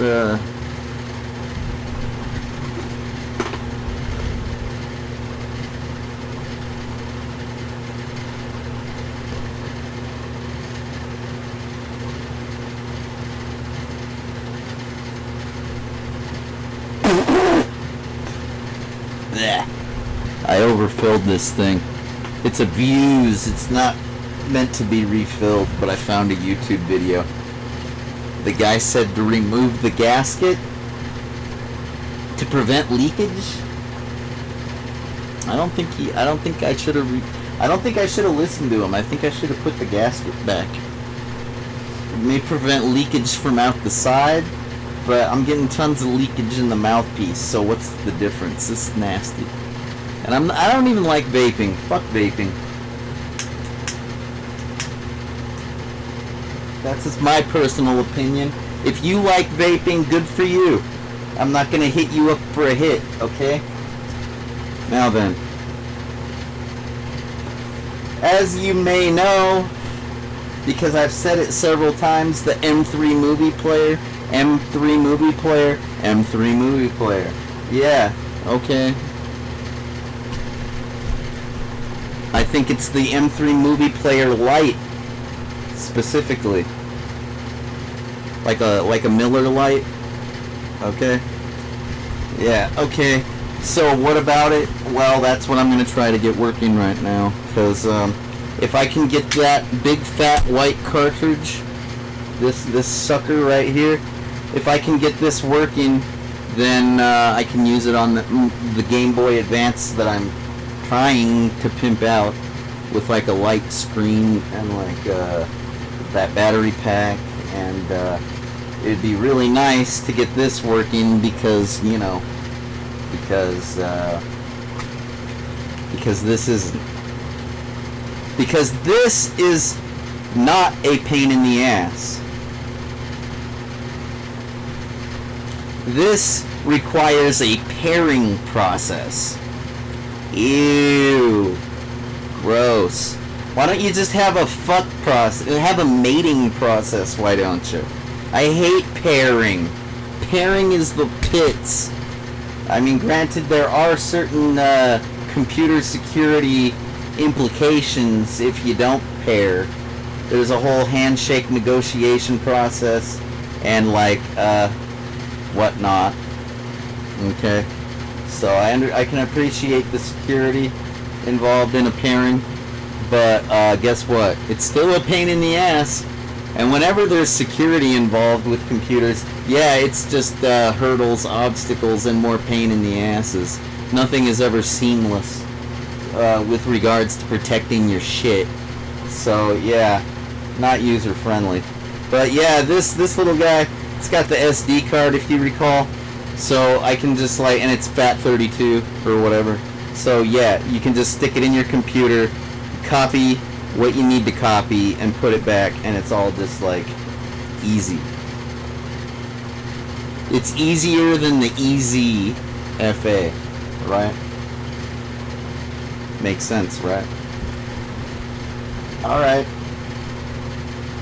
But why? Why? What's the big deal? Why can't I just put it in the Game Boy? I guess it was made for the Nintendo DS. The developers, God damn it. Look at me when I talk to you. I guess it was made for the Nintendo DS and not the Game Boy Advance, okay? Even though it is, like, it has a Game Boy, it has two different modes. The firmware, like, it has a Nintendo DS mode, which is, of course, slightly higher resolution, and a Game Boy Advance mode, which is slightly lower resolution. And yeah, you gotta be in the right mode to play the right ROMs, like, duh, right? Anyhow, yeah, when I put that sucker in the Game Boy Advance, oh, what happens? Black screen. Wah wah wah wah wah. So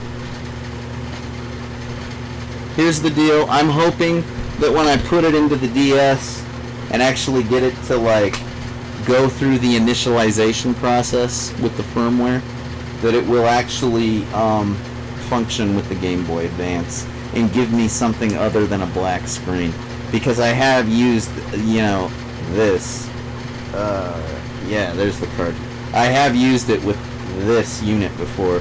It was a long time ago, but it was after I'd already initialized it with the Nintendo DS, so I never thought anything of it. I just thought that it always worked with the Game Boy Advance, but no, apparently the initialization process is important. And yes, I figured all this out on my own. I didn't have to look up a fucking help file, and I don't care if you do live off of help files. Like, that's fine. You gotta do that up until a certain point, right? Till you become a wizard or whatever they call it. And for some reason, yeah, this is my main Nintendo DS Lite. I keep forgetting to say Lite, because the original Nintendo DS kind of looks more like this. And yes, this is an original silver case. This is not a replacement. They did make actual silver cases. Okay, just word to the wise. They didn't all come in black. I mean, you can tell by the stickers, you know? Just, some people are under that impression, I don't know. What, oh yeah, and yeah, most of these DS Lites, the first one was in white. It was. And then later on came the fancy, different colored ones. God damn, I don't know why this thing keeps like slipping off to the side like that. Whatever. Okay, so yeah, I brought this guy. This is my main. I bought this brand new. So this is my. We've logged a lot of hours. This one right here means nothing to me. It's just an object, really. I mean, I respect it like I would respect any DS Lite, but it means nothing. We haven't put in any time together. This is like a this is a whore right here. That's a prostitute. I could just throw this to the curb. Except for the fact I'm not like that. So, ooh, look at that.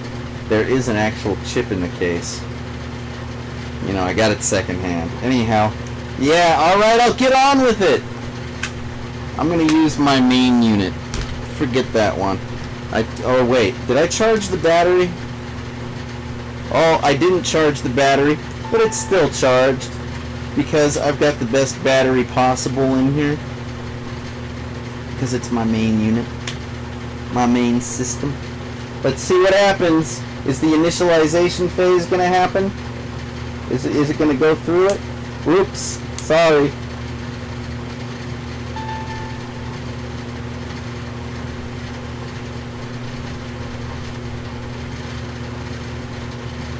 Looks like it recognized the cartridge.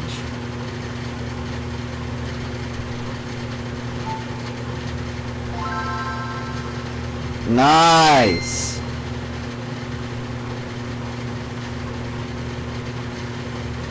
Ah, phooey! Fuck! I was hoping it would be different on the DS. I guess it is literally a Game Boy Advance, and there's nothing different. Oh, man. Why ain't it working? I put it all in the root directory. You know what I think the problem is?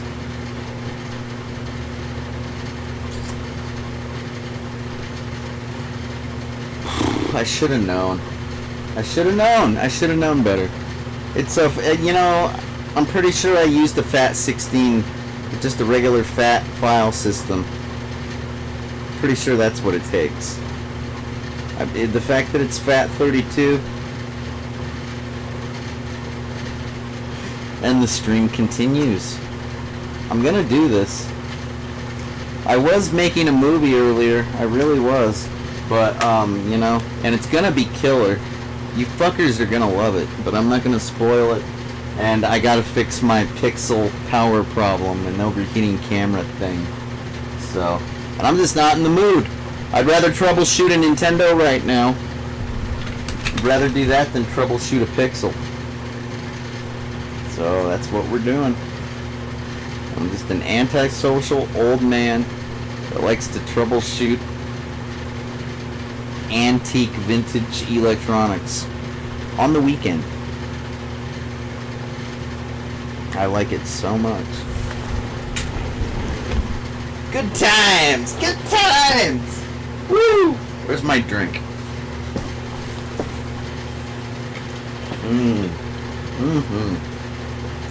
Good times, good times.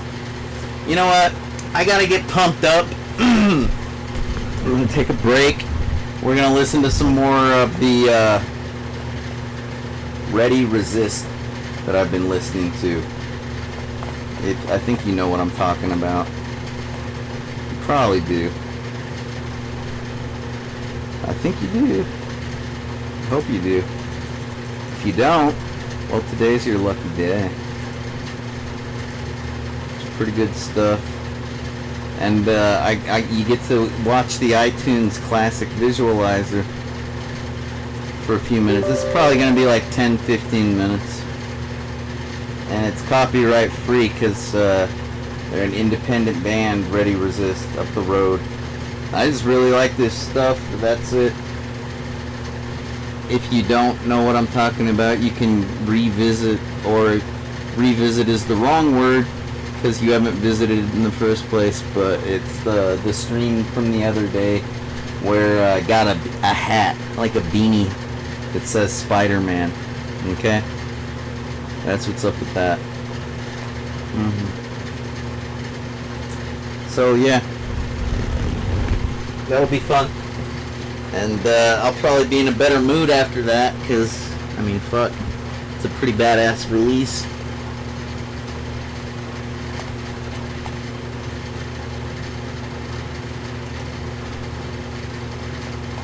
You gotta be kidding me. It's iTunes keeps resetting itself. Oh, I'm gonna have to fix that one of these days. Let's add a folder to the library once again. Where's my music? Oh, okay. I'll keep scrolling. Music. Yep, there it is. Yep.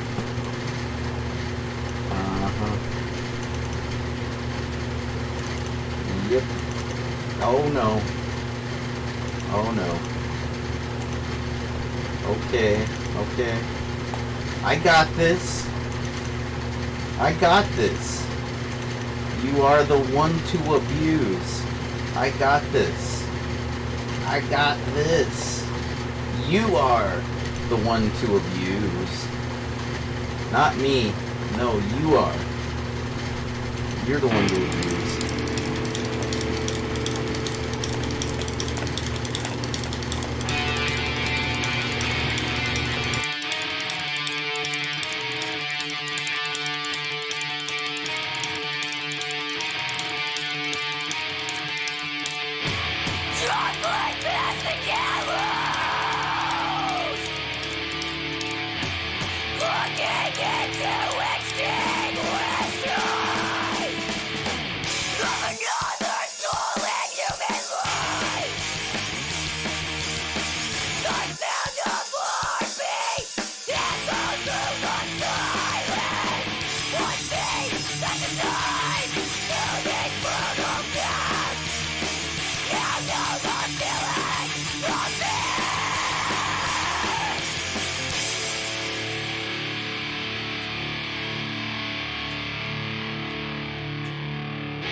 Die!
There.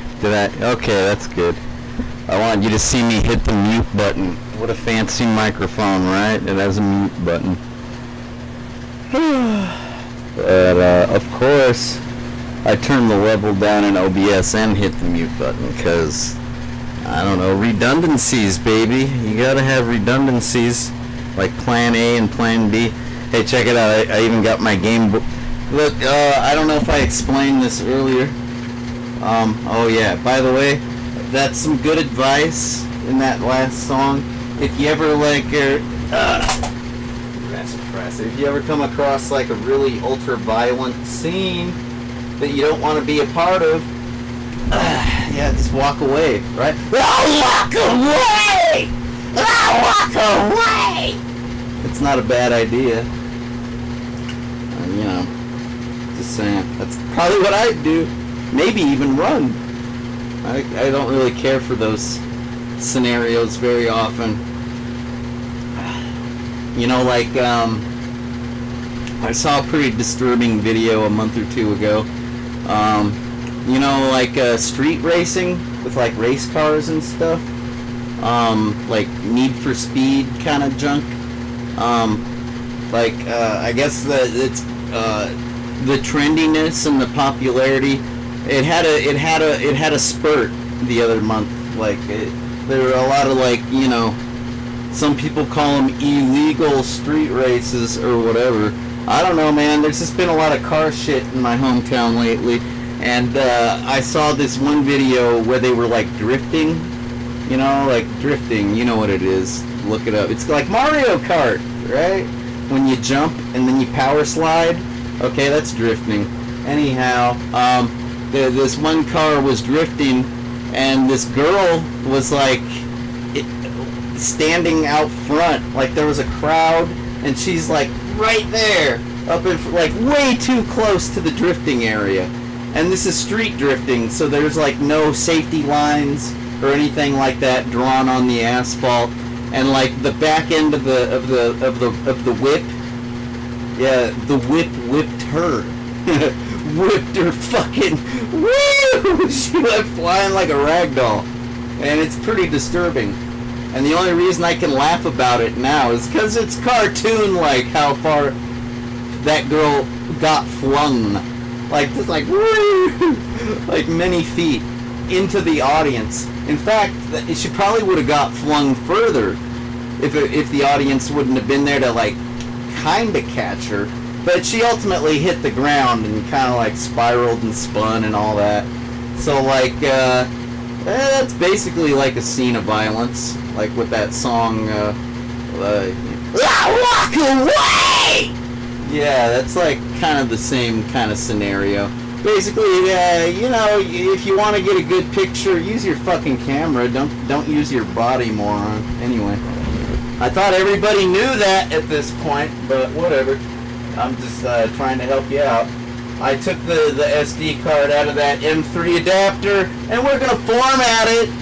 Yeah, we're gonna make it a FAT file system, because I don't know what else to do at this point. I'm getting that black screen, and like I know that it used to be FAT, and I went up to FAT 32, thinking that, no, I'm not talking about how fat I am, okay? I'm talking about the file allocation table, okay?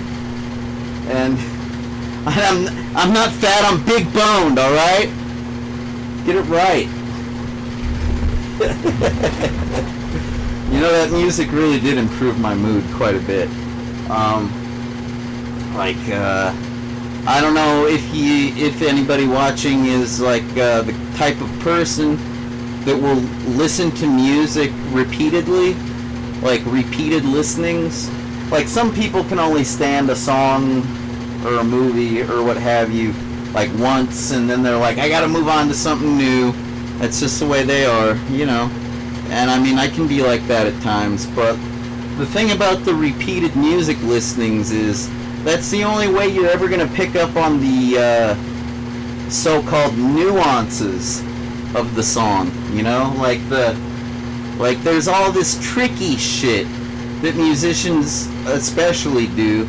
It's usually more noticeable when a vocalist does tricky shit, okay?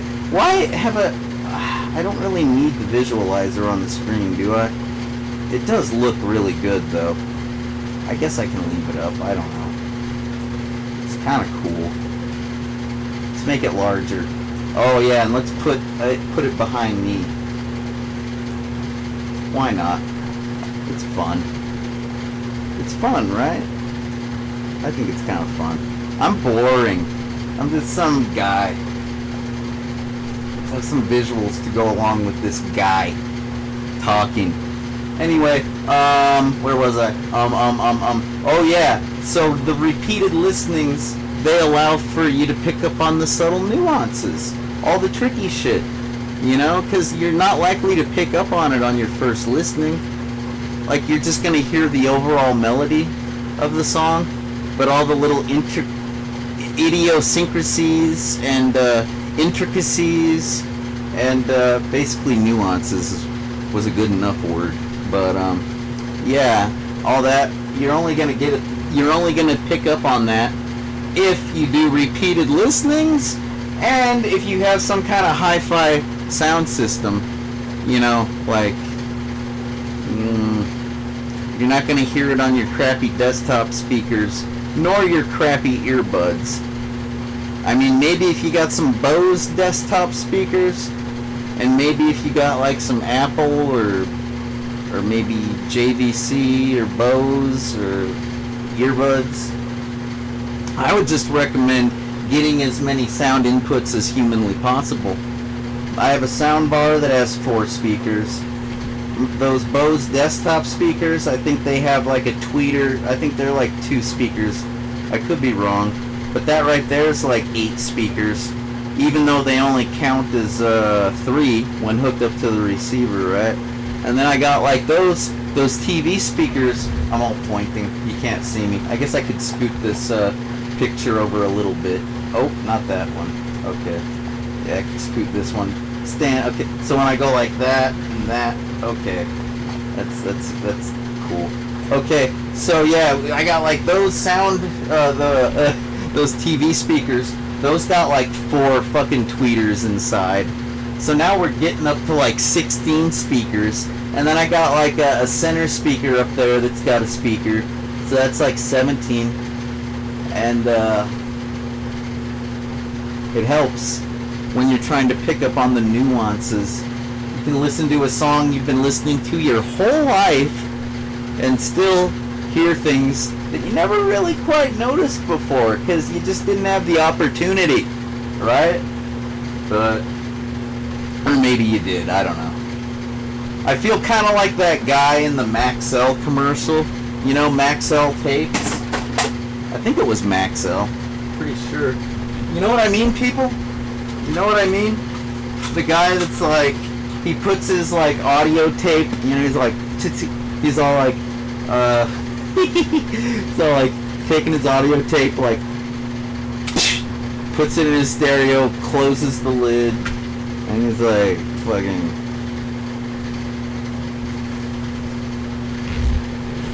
Then he presses play. He's like,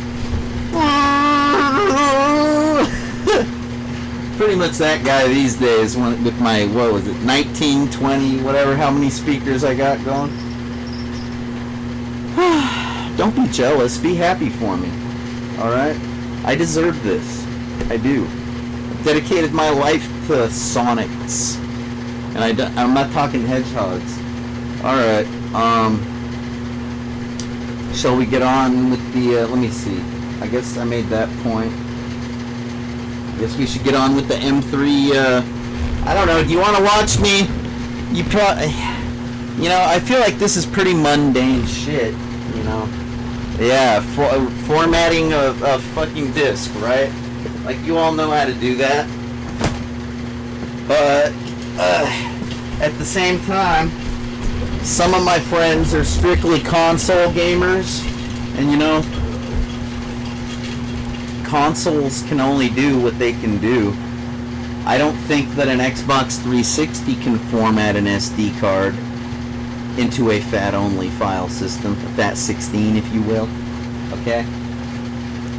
So hypothetically, if you need that kind of thing, and you're just relying on your console to be able to do it, like, yeah, you might need a PC. Okay, I guess I'll go ahead and do this mundane shit in front of you. Why not? Ain't got nothing better to do on a Sunday. I'm saying I don't. I know you probably do, but hopefully you're watching this on a smartphone and getting your important shit done, right? USB drive. G. Oh, it's such a pity. You know what?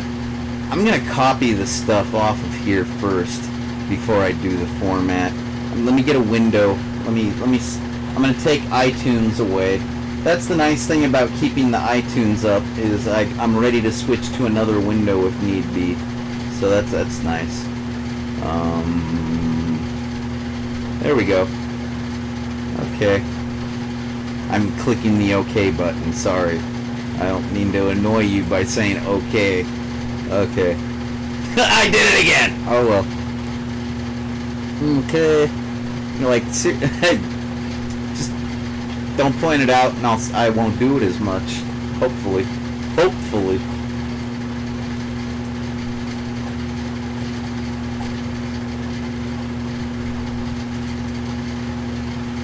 Got a lot of good shit on this drive. Like, seriously. I loaded this fucker full.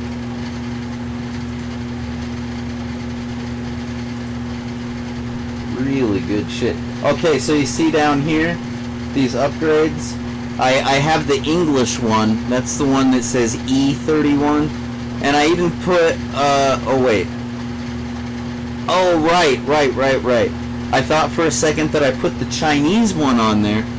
The Pinyin one. But no. This is an E as well. But this one is for the SD card version of the M3 movie player, as opposed to the cartridge version of the M3 movie player. That's the difference, you know, with the file name scheme there. Okay? Okay. So, I really don't need the cartridge one. I didn't get it to work initially, right? So I'm thinking to myself, oh, I might as well try this in the hopes that it'll, like, you know, work.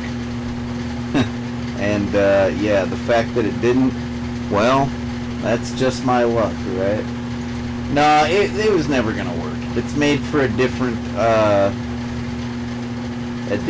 product.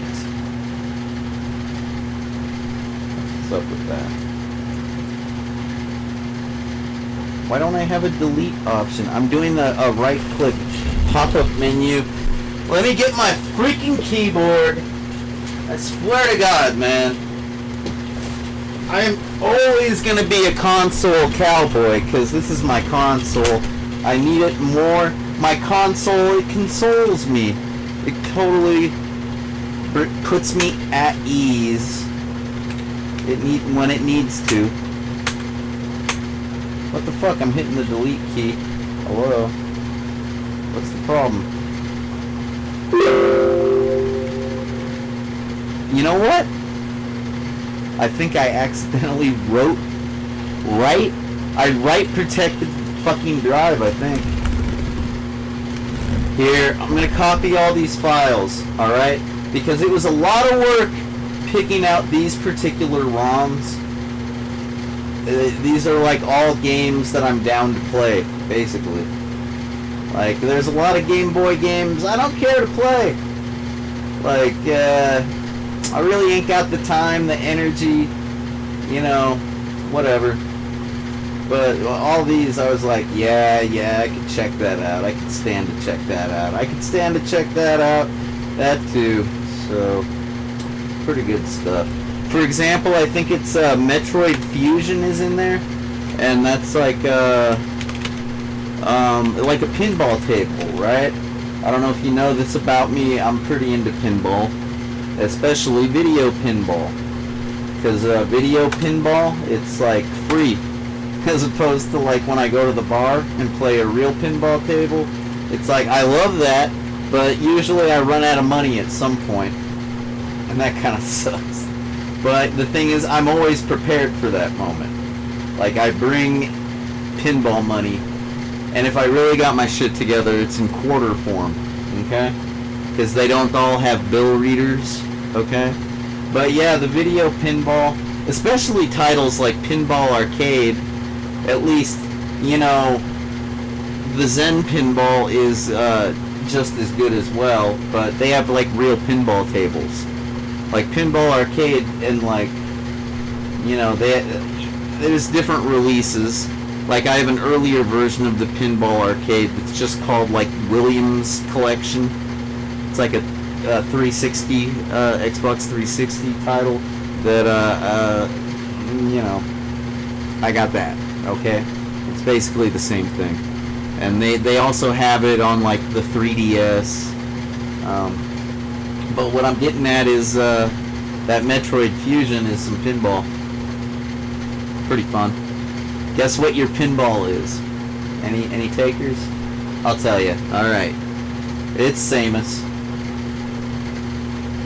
Yeah, she's all like curled up like Sonic the Hedgehog. And Sonic has a pretty good pinball game too. Video pinball. Yeah. Anyways, I got the shit backed up. I'm gonna confirm whether or not the disc is write protected. You know, sometimes you can flick that little plastic thing, that little fucking switch. Like, you can accidentally flick it, and it'll be like another hair pulling scenario, right?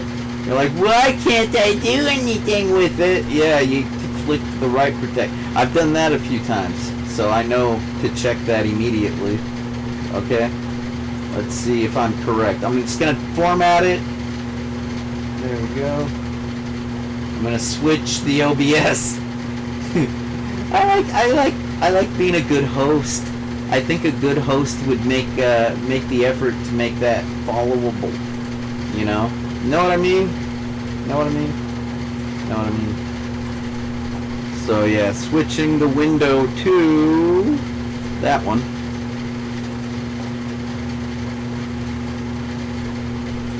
Yeah, man. Now we're getting somewhere, right? Hopefully. Bam. Looks good. Let's try. It's gonna say sorry. Write protected. Oh no, it says warning.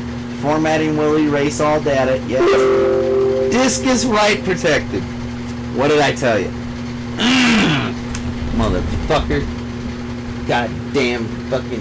Why is that switch so easy to activate, man? Like, seriously. Yeah, I know I didn't eject it properly. I'm not worried about it. I'm gonna format it, okay? If it gets fragmented, so what? I'm formatting it. Like, give me a break. But yeah, why is this freaking switch, man? Why is that switch so easy to activate? Who designed this shit? Can they, if they're gonna redesign the protocols, you know, by which the data transfers back and forth, maybe they could like redesign the crappy switch that it's always had too. You think? Maybe. Probably never gonna happen.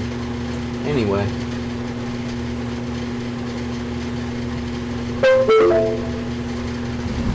Where were we?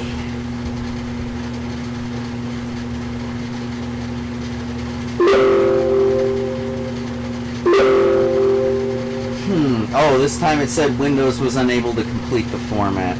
Probably because I need to close the window and reopen it and yada yada yada. Let me try one more time. God damn, that's loud. Yeah, I listened to that that Ready Resist pretty loud. Sorry. I needed it. Okay. That and the opioid pill I took. It was like just what the doctor ordered. Format complete! Yay! Okay then. Now we got our FAT16 file allocation table system. Hopefully, when I copy this data back, it's gonna work. And then you can all, you know, be happy for me. Because it's gonna be badass. I haven't really spent much time with a Game Boy Advance in a while. You know? And it is a very comfortable, like, this is a comfortable thing, like, to hold. Like, I mean, the SP, you know, it's very cute, and it's very convenient. It really is. Like, the portability is unparalleled, but it's just kind of not that easy to play. Like, it's kind of cramped, you know, doesn't really feel good. The ergonomics, not. I'd have to give it a 3. On a 1 to 5, the ergonomics get a 3. But I mean, just because it's cramped, and that's a big minus. But I mean, like stuff like the light button in the middle there for the display to turn it on and off. Like if you need to conserve battery life, sometimes you can turn the display, the backlight, off. And if you're in a well-lit room, like with, let's just say, fluorescent lighting, for example, or pseudo-fluorescent lighting done with LEDs, right? The modern equivalent of fluorescent. You know, you can get away with turning the backlight off. You really can. You don't have to have it on. It's just more unnecessary blue light, unless of course you have a good UV filter on the display, in which case scratch that. Anyways, I'm just presenting alternatives in case you don't think of them. Okay? I'm sure out of all the extraneous data that I've thrown at you during this particular stream, some of it you didn't know. Because nobody knows as much as me about this shit. Seriously. And that's just the bottom line. I mean, maybe a developer, maybe, maybe somebody that worked at the company knows more than me, but your average player doesn't know more than me. So, that's for damn sure. Where was I? We're going to copy the data back. That's right. I only got one File Explorer window open. That's going to make it hard to drag and drop. Now I got 2. Let's see.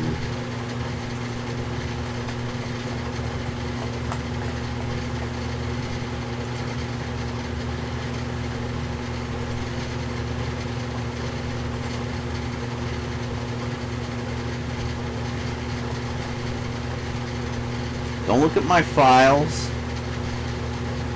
That's rude. Keep your eyes averted, please. Okay, it's not that one. Okay, it's the other one. There we go.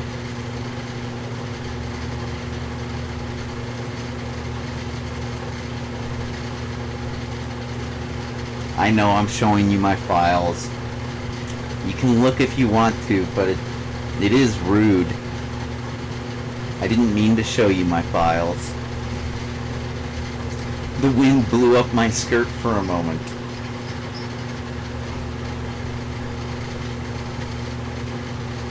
I'm not trying to tease you.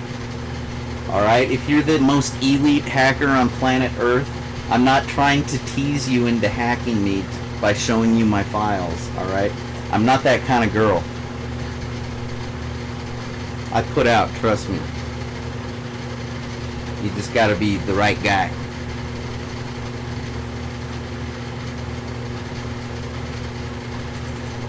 Alright, here we go. Control A, drag drop. Really exciting, right? Exciting video. It is what it is. It's life, man. If streaming on the internet isn't good for showing you real life reality content, then what is? I started watching Big Brother, the United States CBS game show, back when it was season 1. I read about it on the internet and I was like, I gotta check this shit out. They're streaming 24/7. I've never had a 24/7 stream. Whoa! This is freaking awesome. It's free! Like, they didn't even have a subscription set up for season 1. That was before Chilltown and all that. Yeah, I subscribed to season 2. They hooked me with season 1. And season 1 was crap. I mean, as far as game shows and competitions go. You know what I mean? It was crap. Like, they didn't know how to compete on they didn't understand the premise. The very contestants that were put there to play the game didn't really understand the premise. And I'm pretty sure the 2 people that did got kicked off immediately. So, actually, oh wait. System volume, the destination already contains the system volume information. Blah, blah, blah. Do you want to merge? Yeah, do this for all current items. Yes, please. Replace. Alright, let's try this again. I'm going to close the window. But my point about the contestants and the Big Brother is, yeah, maybe they did know. Like, maybe everybody did. Maybe I wasn't giving them enough credit as far as competitors go. Maybe they were just playing a very different style of game back then. Because it's like, everybody voted off the 2 best competitors immediately. And it's like, most people, most home watchers like me, thought that Will and Jordan were like, it was basically the black guy and the stripper, right? Like, it's like, they're racist and they're misogynist. They're threatened by the strong black male figure and a strong female, you know? Let's get rid of these 2 immediately. And then we can just be a bunch of, like, boring mayonnaise white people, right? But no. Maybe I wasn't giving Chicken George and Brittany and Sloshy Joshy and the winner, that one-legged guy. Like, maybe I wasn't giving him enough credit. I think his name was Edward. Maybe I wasn't giving him enough credit as competitors. Okay? Because, I mean, initially, yeah, Will and Jordan did appear to be the 2 best competitors. I just kind of thought it was more of like a politically correct kind of angle, you know? And because they didn't know how to play the game. But by the time Season 2 came around, Dr. Will Kirby and his henchman slash best buddy Boogie, Mike Boogie, Chilltown, yeah, they freaking owned that season. Played Nicole like a player. Yeah. Anyways, that's ancient history. But yeah, if a freaking YouTube stream isn't good for streaming reality, then what is? Okay.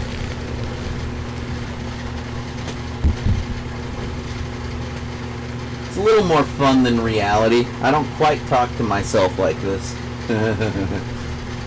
Okay. I gotta eject the SD card. I'm going through the proper procedure this time because I don't want the, oh, yeah, I guess you can see that. I'm going to go ahead and change that window capture. We're going back to iTunes, okay? We're done. I'm done showing you my files, okay? You don't need that anymore.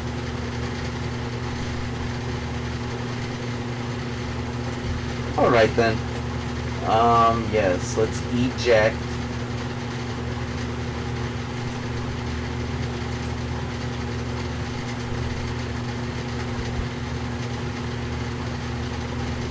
Hurry up. Okay, thank you.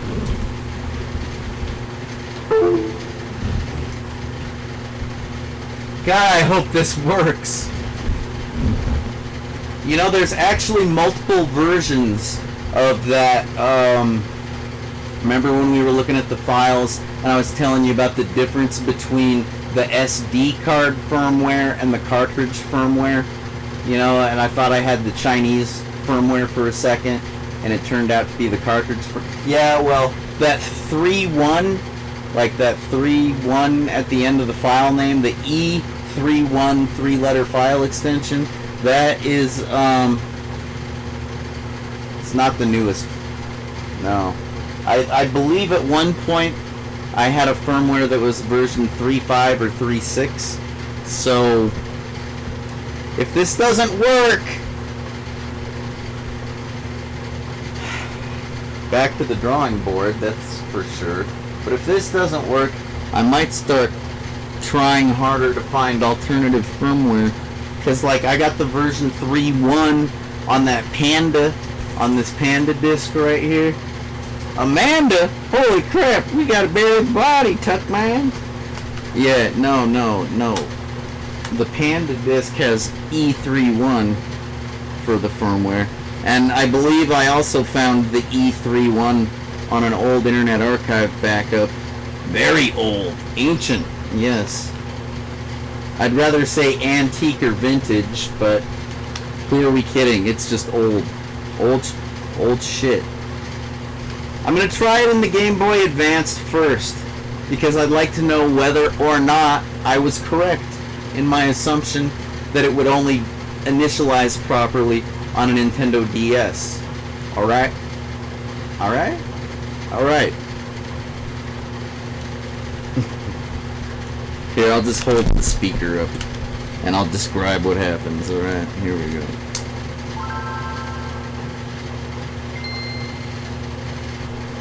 Hey! Hey! You see the text? Yes. It says find update file updag csd.e31. Press start to update system or press A to cancel. I'm pressing start. It says updating with a capital U ... Fuck yeah! Mission accomplished. This is exactly what I hoped for. So, yes, my assumption was wrong. The M3 did not require a DS. The only reason I got that impression was because when I did a little bit of research to try to fix this, to try to troubleshoot, okay? When I did a little bit of research, I noticed that most of the sites back in the day, most of the retailers for the updated, press A to continue, don't mind if I do, most of the retailers focused on the fact that it was a Nintendo DS accessory, the M3 Movie Player Lite. Alright, it was released around the time when the Nintendo DS Lite was released. And so, because of that, yeah, they used the Miller Lite word, right? It is what it is. It's a marketing thing. And, you know, they didn't really focus on the fact that it was a totally Game Boy Advance compatible thing. But the fact that they were so focused on the DS Lite, I started to think, I wonder if that's why this isn't working, because I need a DS to initialize the firmware. Maybe.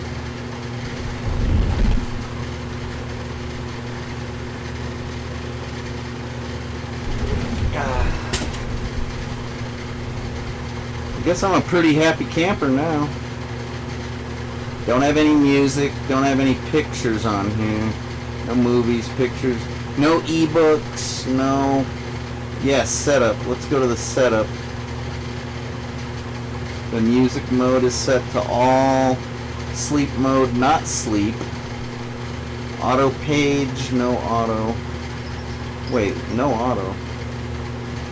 1 second, 2 seconds, 3 seconds, 5 seconds, 7. What's the auto page? I can't remember. I'm just gonna leave it off for now. Okay, I guess when I took my Game Boy Advance apart, I didn't quite get the, it's not a membrane. I think the membrane are like the start and select buttons. I keep seeing these YouTube geeks saying shit like the membrane. I think that's the rubber shit they're referring to. I'm talking about the plastic directional pad button. I don't think I got it reseated properly. Because when I press the down button, it's... Oh, it didn't... That was 3 times in a row it worked. The 4th time, I didn't press hard enough, I guess. I'm hoping it'll reseat itself. But I might have to take it apart. Might have to bust out the tri-wing. Because this is unacceptable. Background, yeah. These settings, my ROMs aren't showing up, guys! What the fuck? What the... Okay. Maybe if I... It's not gonna work if I go into movie, music, picture... You know, if I recall correctly, there was a directory structure to this thing. I think that the DS games were stored in an NDS folder, and I think the Game Boy ROMs were stored in a GBA folder, I believe. You know, I have the client software on this, and I used it to load the ROMs, right? But the thing is, it just put everything in the root directory of the SD card, so I'm like, yo, I can do that myself. I don't need a client program to do that. I don't need a manager. I like saying that. I don't need a manager. I don't need a manager. That's for fucking sure. Go manage yourself. That's what I say. But this is a bummer. I got no access to my ROMs. Bummer. I'm gonna have to like do something. Because this just won't do. Game save, NDS save. Oh shit. This is the directory structure that I was thinking of. See, it's got game save, and sorry about this light. Yeah, it's got. Sorry about my LED light. Sorry about everything. Alright, whatever. I'll tell you what it says. Yeah, it says game save, NDS save, and then there's the PDA DS directory. And then that last file is the system volume information that Windows so graciously put there. I wonder if this would work better if I were to like use the PDA software that only the Nintendo DS can run. I was almost gonna say DDS. I'm like, what the fuck is a DDS? That's like a dirty display. It's like when I sneeze. It's a Nintendo DDS. Nintendo Dirty Dual Screen. That's what that is. Okay. I did something. Okay, right. So this DS, this is new information. So I'm not reiterating myself. This is something that I should have told you, but we didn't make it to this point before, so it was irrelevant. I gotta bust out my pass card. I'm gonna take it out of its protective holder. This is that rubber that I was talking about, the Rock Band drum sleeve uses. It's like kind of thick rubber like that, you know, as opposed to like a latex skin, which a lot of people use on their controllers. Anyway, I hope you could hear that. I wasn't talking into the microphone. But yeah. I was looking everywhere for this damned thing. It wasn't where I thought it would be, which was basically with a bunch of other DS cartridges, okay? Yeah, man. I was like, oh, I found every other DS cartridge I got, but for this one. I'm like, what the hell, man? And then, you know, I came back to the studio here and from the storage room, you know, and like I remembered, oh yeah, it's with my Game Boy stuff. Okay, what's my Game Boy stuff look like? I don't know. Might as well show you. It's part of the story, right? Life is a story. Sometimes a really boring one, but then again, that all depends upon the watcher, the viewer, I suppose. If you want to give me a low rating on Rotten Tomatoes, well, good for you, asshole. And if you want to sing my praises, well, that's nice. That's not. You might actually be a fan in that scenario. But if you're gonna go bitch about me on Rotten Tomatoes, or I don't even know, probably not there. I don't know where you'd bitch about me, but. Maybe just on Twitter. If you're gonna bitch about me, you're definitely not a fan. That's for sure. Fans don't bitch about the thing they're a fan of. They might contribute some constructive criticism every once in a while in a very nice and polite fashion, like trying to be helpful, but bitching is not helpful. Bitching is just bitching. So this is my cute little backpack. It's a Game Boy Advance mini backpack, and one of the cuter accessories. This is official Nintendo licensed, like, you know, this isn't like something made by Mad Catz or some other third party. This is like a Nintendo product as far as I know. Has like a Game Boy Advance logo, which I think is trademarked. I really think it has to be a Nintendo, you know, thing, like an official Nintendo thing. Like back when I subscribed to Nintendo Power, when I was a lucky bastard, you know, I subscribed way back in the 80s and got the first issue. Yeah, I'm trying to remember if it was Punch-Out or Zelda or Mario on the cover. You know, that was back when Nintendo Power was like only a couple pages. It was like a leaflet as opposed to a magazine, and they probably had like, I don't know, I want to say a dozen issues, but I think it was more like a half a dozen before they kind of like upped the size to the Nintendo Power that we all know and love today. I don't know if you even read the paper magazine. Maybe you read an e-version, but yeah. What am I trying to say? I'm trying to say that a lot of the merchandise, the official Nintendo merchandise, you know, like the Nintendo Power was kind of one of the only ways to get it. Like, I think it's still on YouTube. There's a Video Games and More the Next Generation, the new shit, you know, where Zot is playing, I think it was Sonic the Hedgehog the Sonic playthrough, where like we read like a Mike Tyson letter that came with the Punch-Out cartridge, and like there's also like a flyer for some of the clothing, some of the fashion that was available. That was well, actually, I guess we were playing Sonic. So, and yeah, it was Sega. It was a little leaflet for like Sega clothing and Sonic t-shirts and Sonic sweats, shit like that, right? Sonic baseball cap, Sonic and Knuckles baseball cap, actually. But that's like the kind of thing that you might get when you get a Nintendo cartridge. You might get like a flyer that's all folded up, and then you gotta unfold it. You know, much like they still do that. Kind of like that that Grand Theft Auto poster on my door. You know, they put that inside the game, all folded up and shit.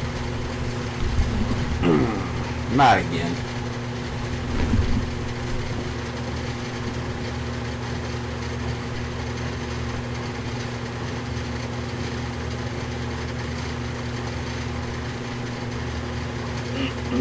Careful, careful, careful. Alright, where were we? I guess I'm done with my little story about, whatchamacallit? Nintendo Power? Oh! Right!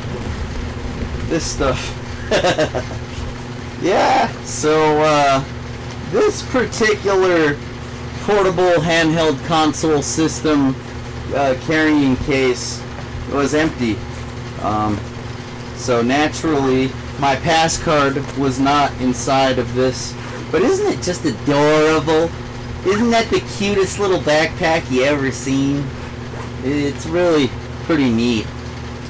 And you know, if you're like a bad kid and you got stuff to hide, like that little side pocket, most adults will never notice or check there. Word to the wise. Just saying. Especially if you take the actual zipper, if you break that part off, they'll never check in that pocket. You can hide anything in there. Anyway. Zot the Avenger looking out for gamers with helpful advice and tips. Okay, this is the one that had the Pass Card 3. This is more like a shoulder bag, if you will. Some people might refer to it as like a man purse. But it's just a game carrying case. It's neither a man purse nor a shoulder bag. It's kind of like a mini shoulder bag, which I guess a lot of man purses are like that. But yeah, it's a fucking carrying case. That's all that it is. That's what you call it, a carrying case. It doesn't go by any other fucking name. Alright? And I don't curse lightly. I'm saying it because I hate it when people get terminology wrong. Alright? It muddles up things. It makes things confusing when people can't use the right words for the right things. Okay? That's all. So, if you ever catch me using the wrong words, mention it in the comments if you can. Unless I made it a video that's for children, in which case I guess you can't comment. I guess those are automatically permanently turned off for whatever reason. Yeah, here's my Mario 3. I almost said Sonic 3. Ha! Ha! Was that Freudian? I doubt it. I doubt it. They're just a couple of really well-known, practically spokespersons, even though they're not people. But they are like, they are what they are. They're superstars, Sonic and Mario. Alright, and talk about pockets. Holy crap. This has like a side pocket right here. Okay. Stash things. Okay. Pretty obvious. But then you got your zipper pocket right there to stash more things. What? Super secret side pocket. I don't know how secret it is, because yeah, it's pretty noticeable. but then again, maybe not.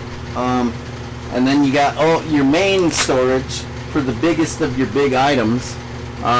It does not have any kind of like a, that's just Velcro. No, nothing special there.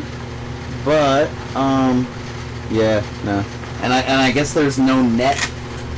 When I say net, what I'm referring to is like this backpack, the mini backpack. It has a net, like a cargo net. That right there. I guess that's. I guess at some point they decided that this mesh netting was like useful for storing your cartridges, maybe your AC adapters, your power supplies, right? We're talking about a Game Boy Advance. Maybe you got like a light that goes on the outside, Maybe even your instruction manuals. That would fit in that cargo net, like a manual like that, So, pretty groovy. But yeah, this early model, I can tell that this came after this model because it's just it's functional, but it's kind of like every other game carrying case ever made. It's got a few extra pockets. And yeah, it's kind of like in the shoulder bag form. Yeah, I knotted up my rope because, I don't intend on ever carrying it like a man purse. That was just my attitude about that. But all these little pockets are awesome. I got like this classic Game Boy right here, known as the Game Boy Pocket. And yeah, it works. It's in fantastic condition, actually. The only thing I don't like about the Game Boy Pocket is, it's grayscale, like the original Game Boy. It's grayscale. Not that there's anything wrong with that. It's just kind of like once you've played Game Boy Color, what the fuck good is grayscale, right? Seriously. And with that said, that's my Game Boy Color. Yeah, I lost the battery plate. Yeah, that's kind of a common theme in my life. The Game Boy Color, otherwise known as model number CGB001. They tend to use that 001 on a lot of Game Boy models. Yeah, my DS is still on, so what?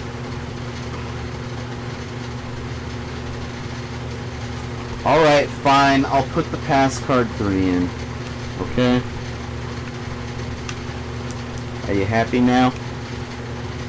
And no, it did not say that there's a DS card inserted, because the PassCard 3 is a special type of cartridge. Basically, it's a special cartridge that keeps the DS in DS mode as opposed to going to Game Boy mode. Alright, but it then treats the cartridge as a... I wish I could use a better word than cartridge, because you're going to get confused. This Game Boy... wait, excuse me, I gotta figure this out. This Game Boy... I'm just going to call it a... excuse me. I got the Game Boy thing, because I'm trying to get the GBA working.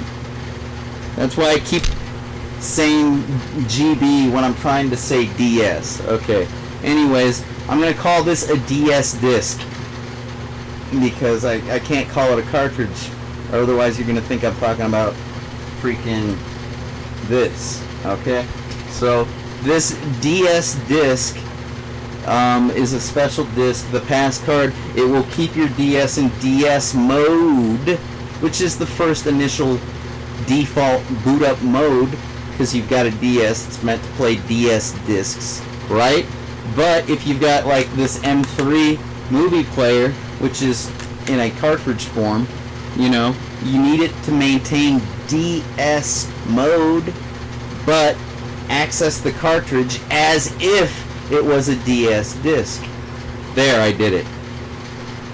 Start to finish, described what the fuck I'm doing and made it make sense, like, actually. So yeah, we're in DS mode, you know, with the, I'm sorry, trust me, it says Nintendo DS, and then it says the health and safety shit. You've seen it before. Touch the screen to continue. And now the pass card 3 should bypass everything and take us to the M3. Uh-oh. Alright, let's try again.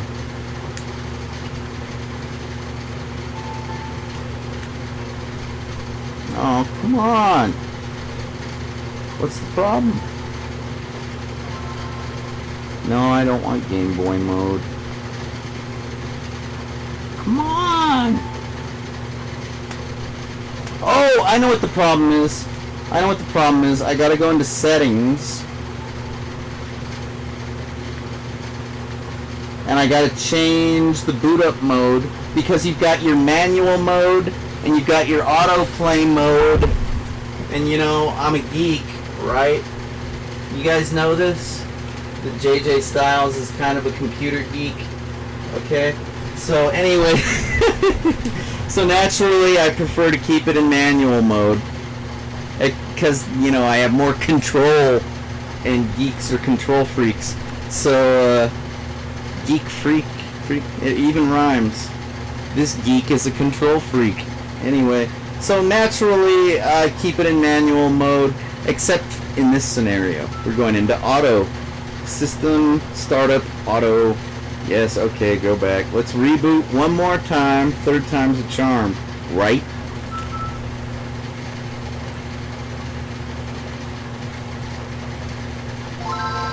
Oops. It went straight into Game Boy mode. That's not cool.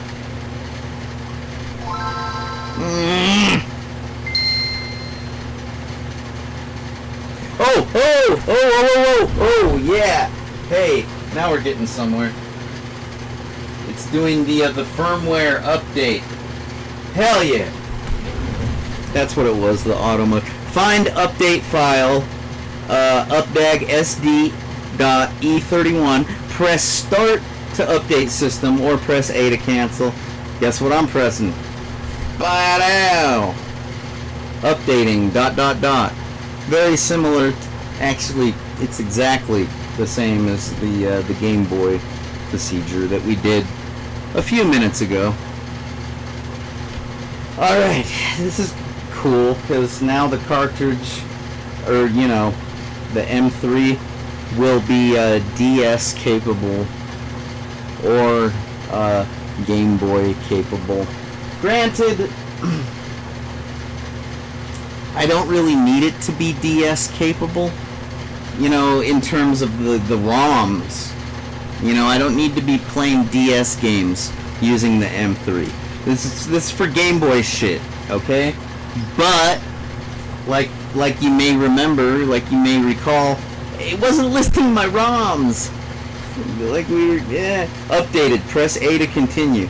All right. So I'm hoping that maybe when we activate the PDA mode, or maybe even oh look at this, see.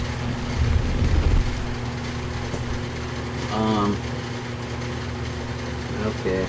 I'm sorry about the brightness. I'm gonna reboot and I'm gonna turn down the brightness level for you, so you can see what I'm talking about better. All right. It matters. It's important. Otherwise, why am I streaming in the first place? Even if nobody's watching right now, this shit's gonna be on the internet for a long time to come, more than likely. This ain't Twitch, alright? They can't wipe me out like I never existed whenever they feel like it.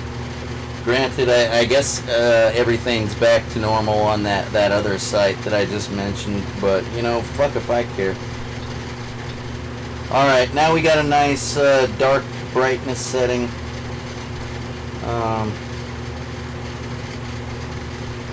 Can you tell why I'm not married? My attitude towards Twitch? It's basically like, if you fuck me over once, you're dead to me. That's about it. I don't really give second chances, let alone thirds. I'm too old for that.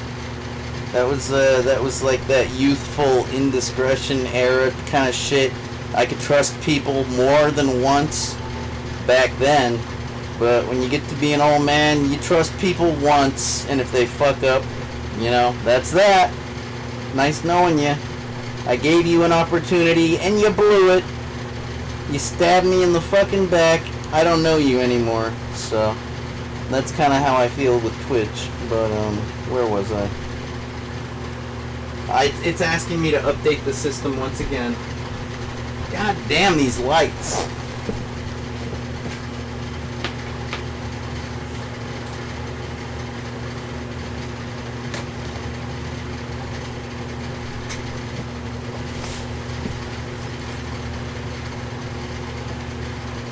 God damn this camera. Focus.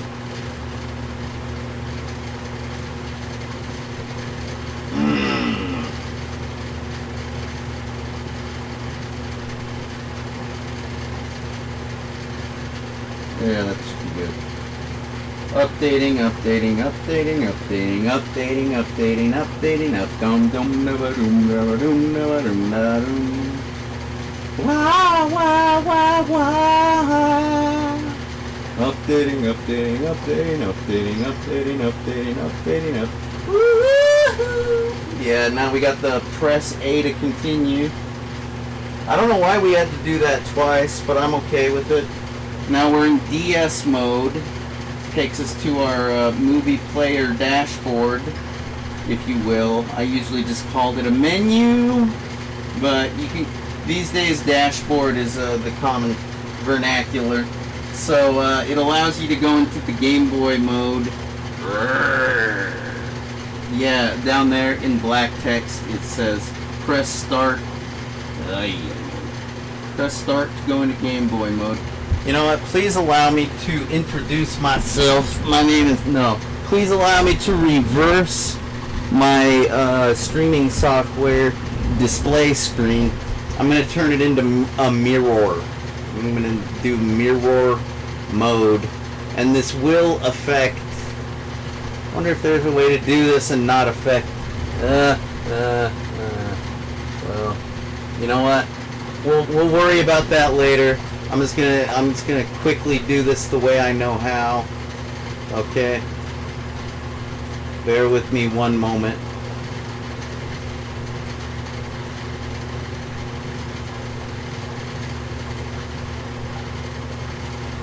Alright, I think I'm gonna fuck up a little less now that I've gone into mirror mode. Okay. I think I can gesture properly now. I've told you all I'm kind of a short bus kid, right? Kind of a short bus rider. It's true. I'm not making it up. Anyway.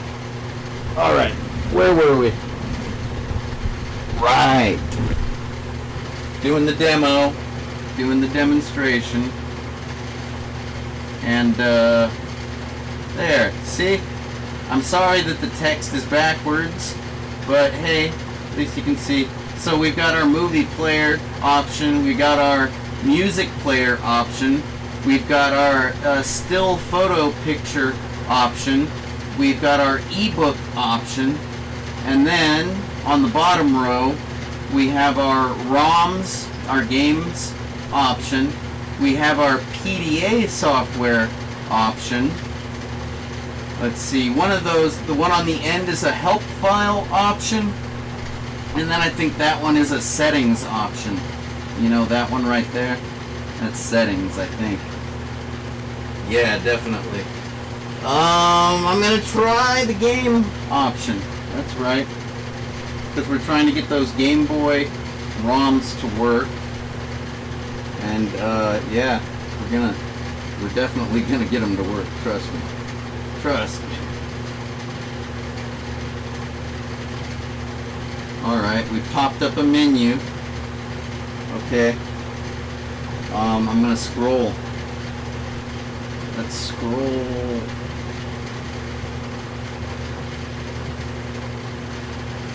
Sorry, I'm trying to find the optimal angle.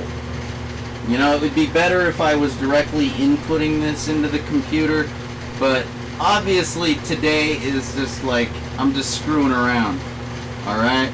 If you really want me to redo this and do it right, I don't know, respond with a lot of fan support, and maybe I'll redo it. I've kind of always had the same attitude about my SoundCloud songs. Like, if you think I did a shitty job on the initial, cover, you could just, like, put comments about how much you want me to redo it, and how I could do it so much better if I just tried. You don't have to tell me what a piece of shit I am.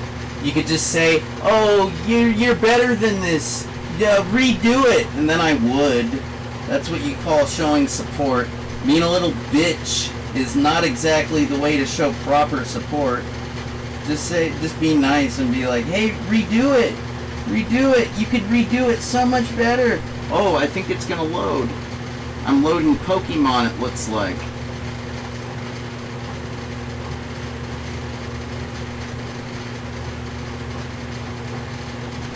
Huh. It says NDS movie player. So, yeah, this is, even though it's reading from the cartridge, it is in NDS mode, just like I said earlier. I think it crashed. It should have loaded the game by now. It really should have loaded the game by now.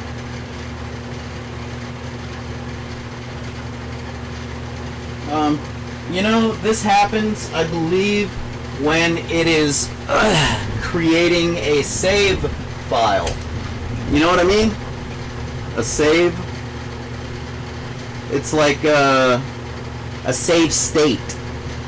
Like when you use like an emulator and you can save your state. Yeah, before everybody had emulators on their computers or their consoles, their home consoles.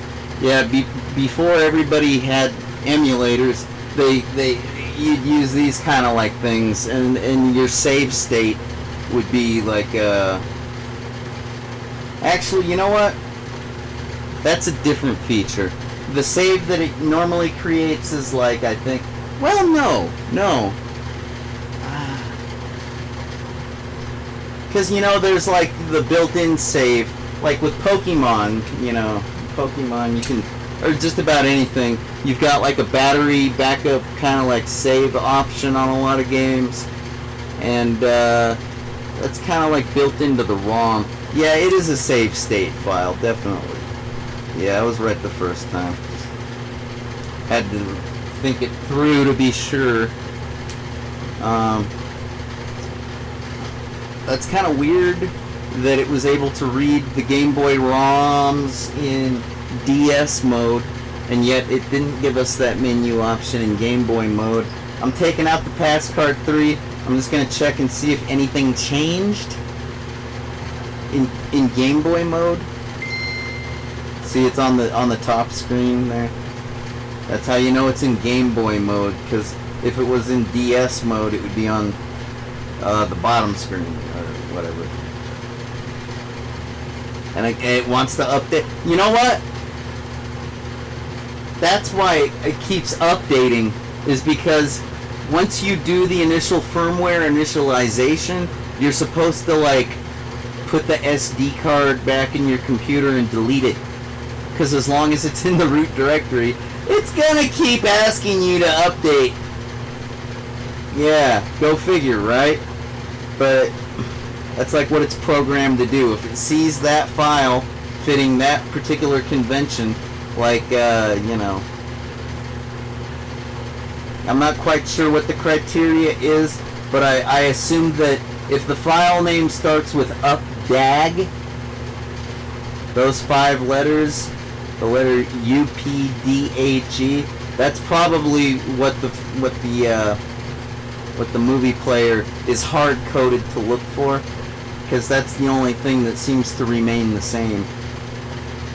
Like, it could be updag CSD, or it could just be updag C, and then there's the 3-letter file name, but it could be anything from E to C to, and then the numbers, they vary, so it's probably hard coded to look for updag.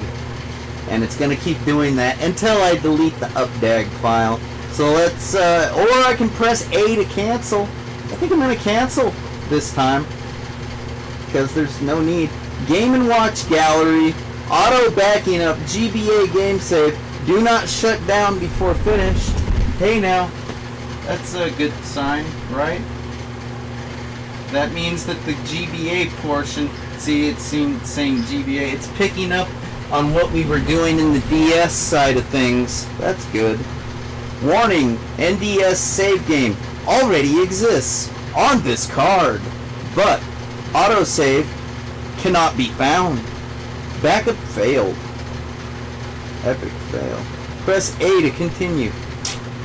Oh yeah. And now we've got our 6th menu option. Oh yeah.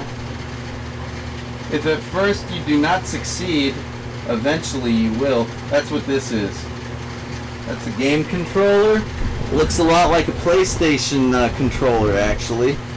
Regardless, let's see if I can get a ROM to load. That would be fantastic. Ooh, man, I got Castlevania, I got Double Dragon, I got Game & Watch Gallery. Freaking, I got a lot of those. I'm not sure if you're a big watcher of, the content that I make, but if you are, you may have seen the Donkey Kong Jr. Game & Watch unit that I have. It's a liquid crystal display. Basically a lot like those old Tiger handheld consoles that everybody had, kind of like before the Game Boy. Okay? Like with an LCD, everything's kind of static. It's not pixel based. I got an LCD system that's a modern one.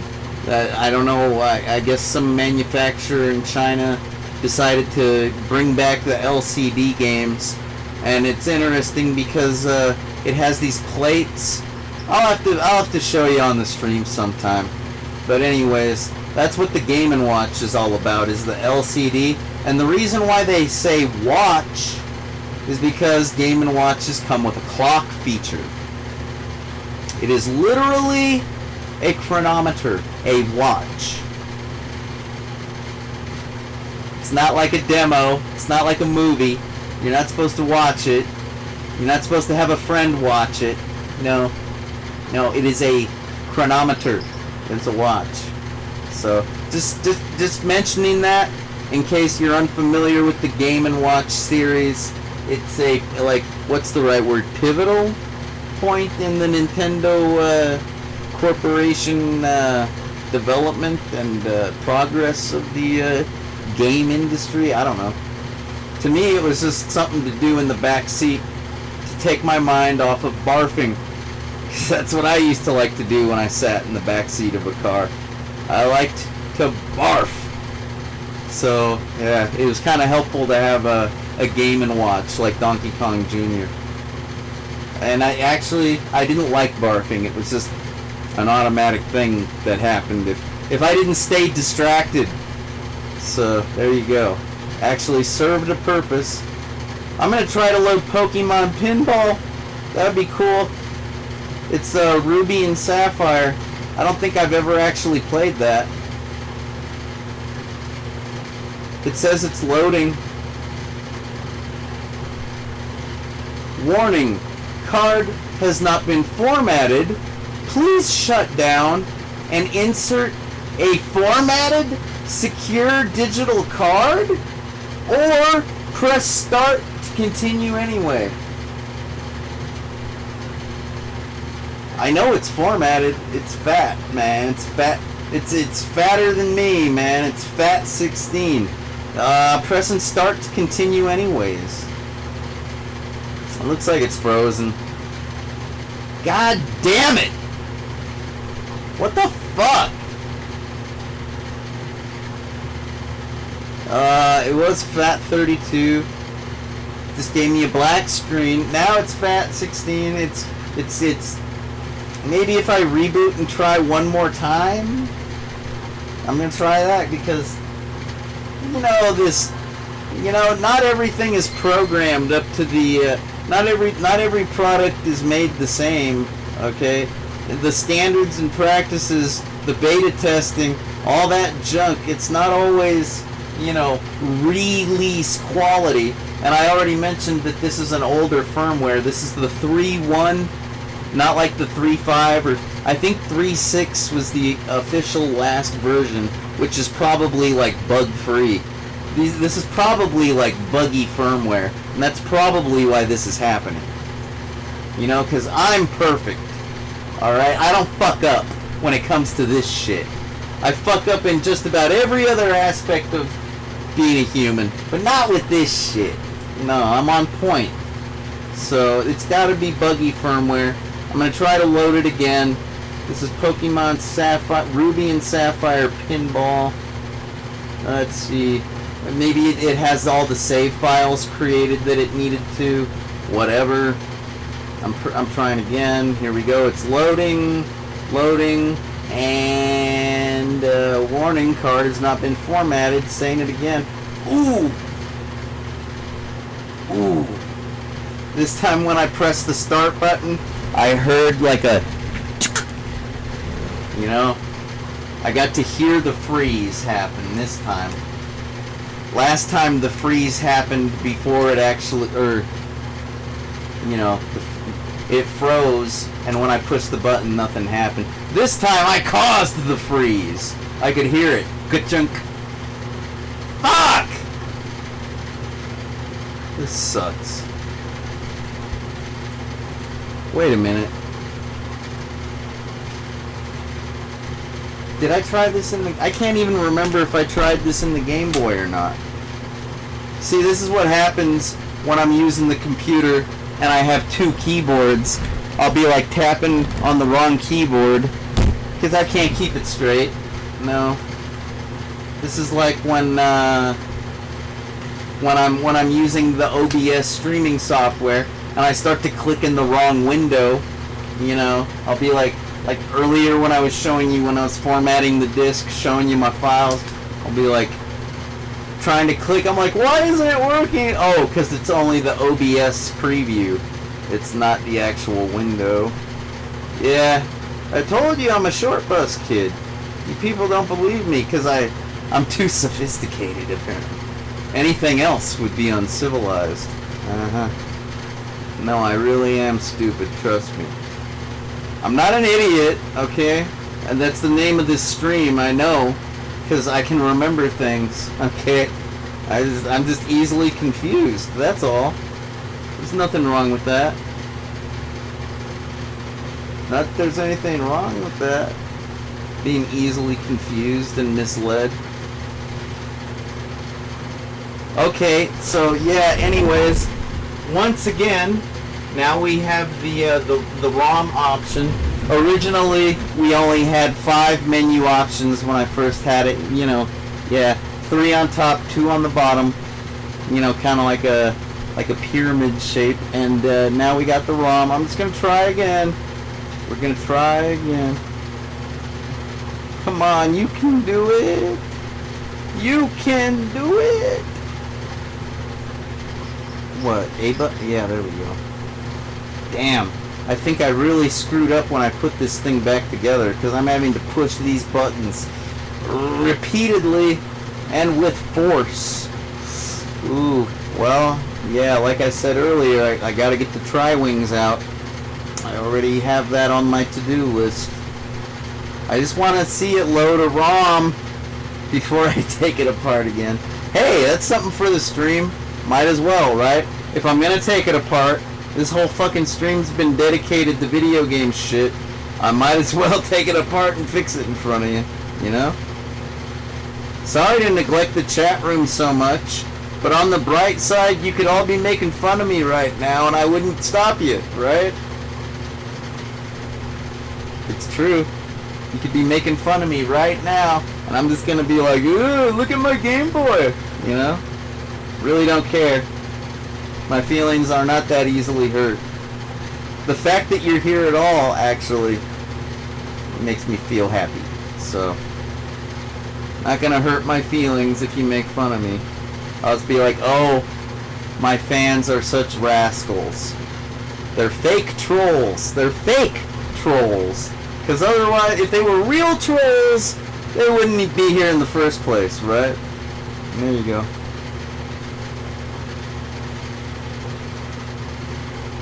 Come on. Come on. Boot the fucking ROM. It's still telling me the card has not been formatted. Alright. Now you get to see what the client software looks like. Alright? Haven't shown you the client software yet. Maybe the client software will format this disk however it needs. Because the fact it can read the disk at all indicates that it is formatted. You know, it's got a fat file system on there with the right MBR, master boot record, whatever, right? So, yeah. Maybe it needs to, like, initialize a file, the client software. Or maybe it needs to, like, put a pointer somewhere. I don't know. We'll find out. You know, if I really wanted to know, I could run an application, a Windows application in the background to basically monitor the disk, right? Or,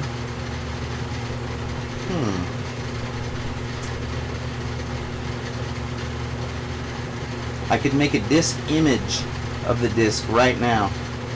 And then that'd be 2 gigabytes of my already limited hard drive space taken up. But, yes, I would have an image. Then, you know, once I do whatever needs to be done, right, I could make an image once it's actually working, and then I could compare the images using a utility like diff.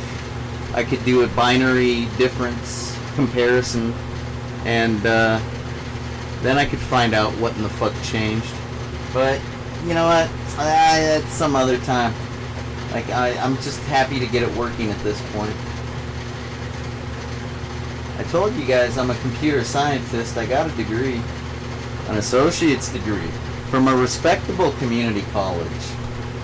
I don't know what the community colleges are like in your town, but mine's respectable. At least it used to be, I don't know. So, let me see if I can, we still have a window capture up. Let me launch the so-called M3 Game Manager. Yeah. Oh. Yeah, you can run with administrative.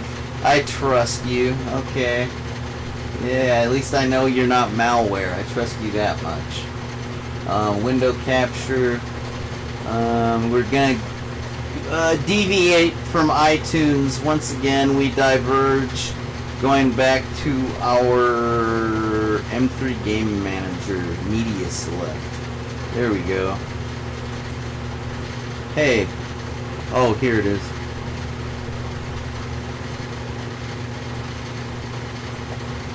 Please excuse me, I'm just gonna resize it, alright? I gotta do some pretty wacky shit to maintain control of my streaming software sometimes. In case you're wondering, yes, I am using my mouse like a rollerball. I've been doing that a long time. Don't try it at home. I'm a trained professional. I can rollerball a mouse, alright?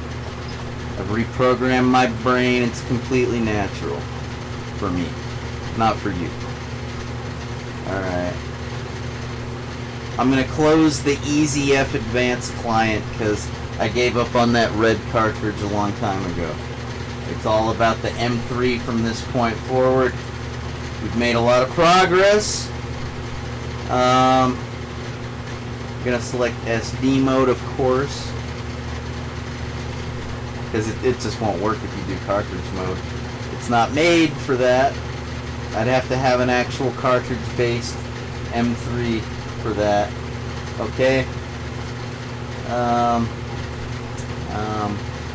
What am I doing? What am I doing? What am I doing? What am I doing? We've got write NDS, write GBA, delete, help. Yeah, let's try help. Why not? Wow. Look at that. I guess I'll switch my window capture to that.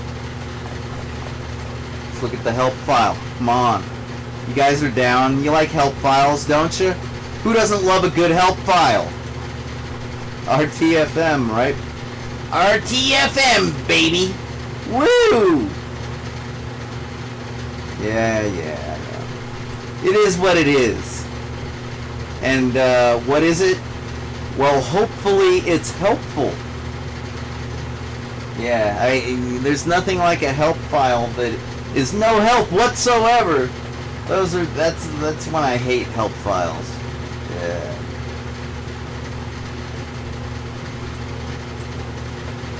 Okay, what do we have? It says, don't you love my font? Isn't it great? It's called Data. M3 Game Manager Manual Introduction. Users may copy games programs into the CF card. It should say CF or SD. I guess the CF came first and they never updated the help file. Where were we? Without the need of copying, or maybe it is specifically referring to CF, but I think I was right the first time. Let's continue reading and we'll know for sure. If they never mention SD, then I'm probably right the first time.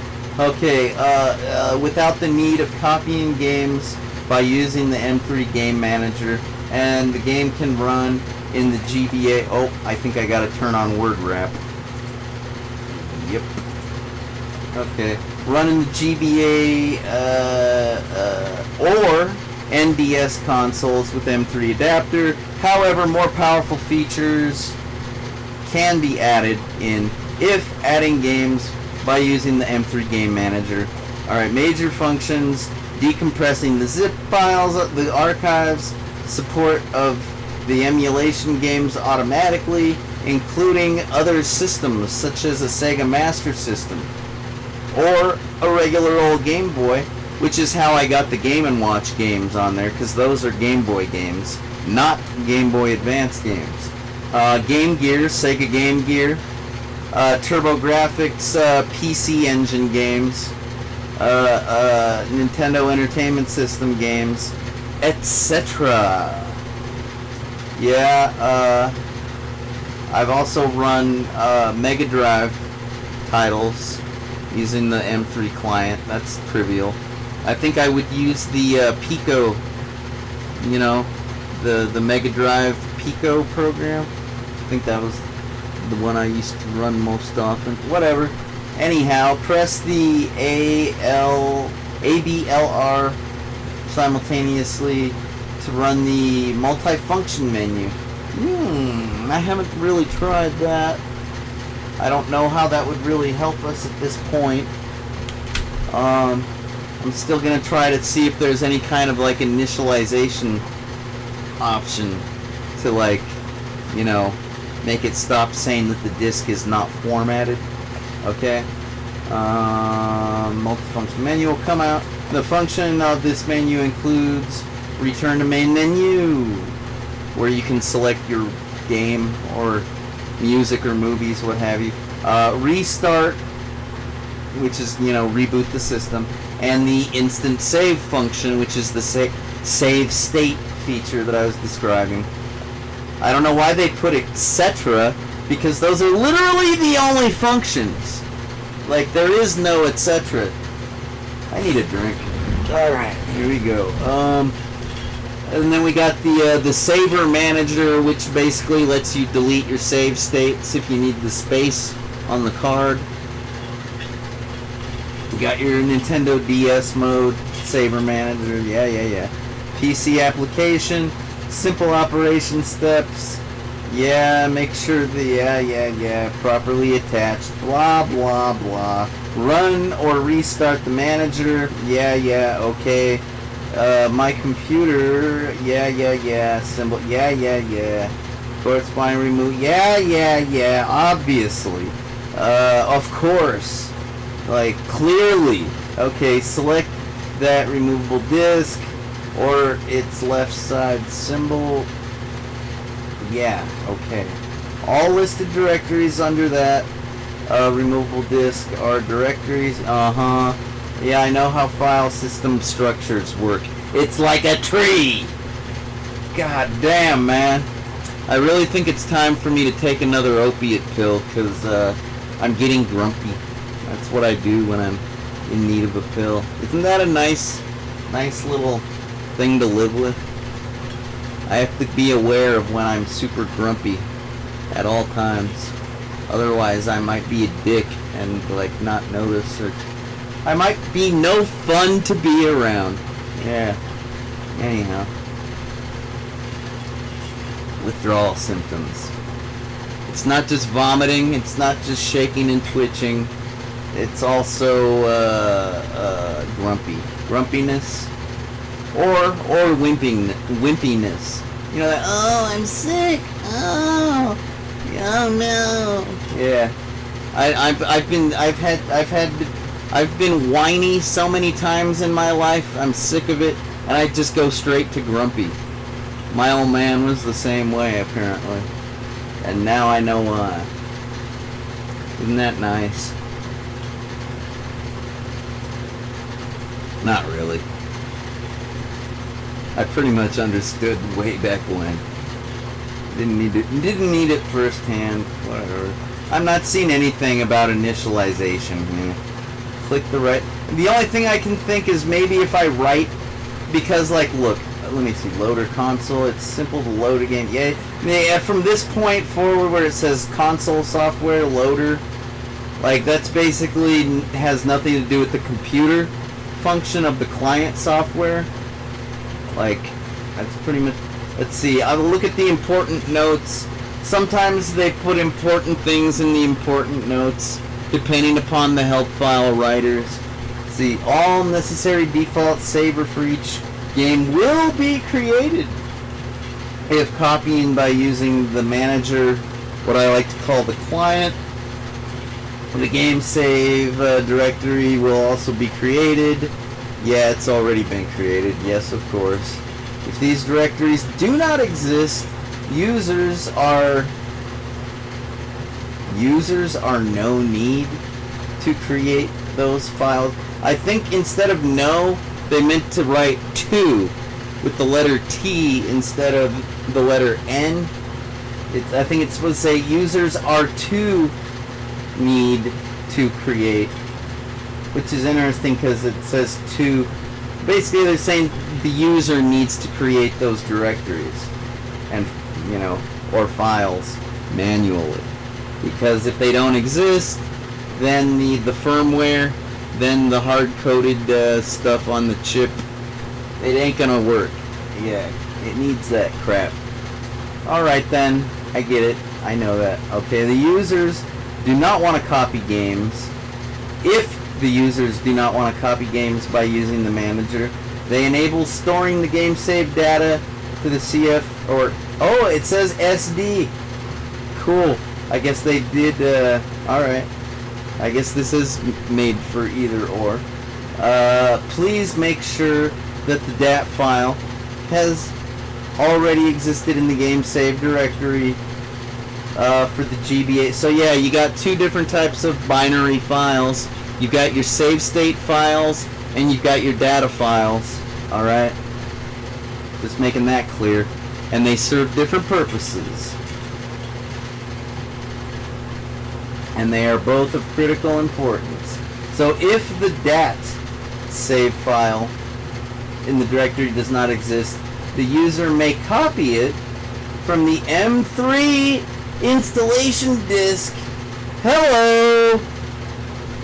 I think that might be a problem. I think we might need to copy some DAT files. I thought I did that, but oh, guess what, guys? Remember earlier when I formatted and went from FAT32 to FAT16? Yeah, I didn't copy anything over from the disk because I just didn't think about it. Hello, that's right. I think we might have found the problem. I'm just gonna keep reading just to make sure. There's only like 3 or 4 more things.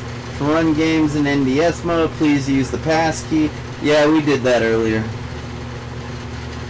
Yeah, we did that. Passkey should be fine. Yeah, it is. Users no longer need to insert the original NDS card. Yeah, I know. That those last 3 are kind of redundant. It's all relating to the passkey. Yeah.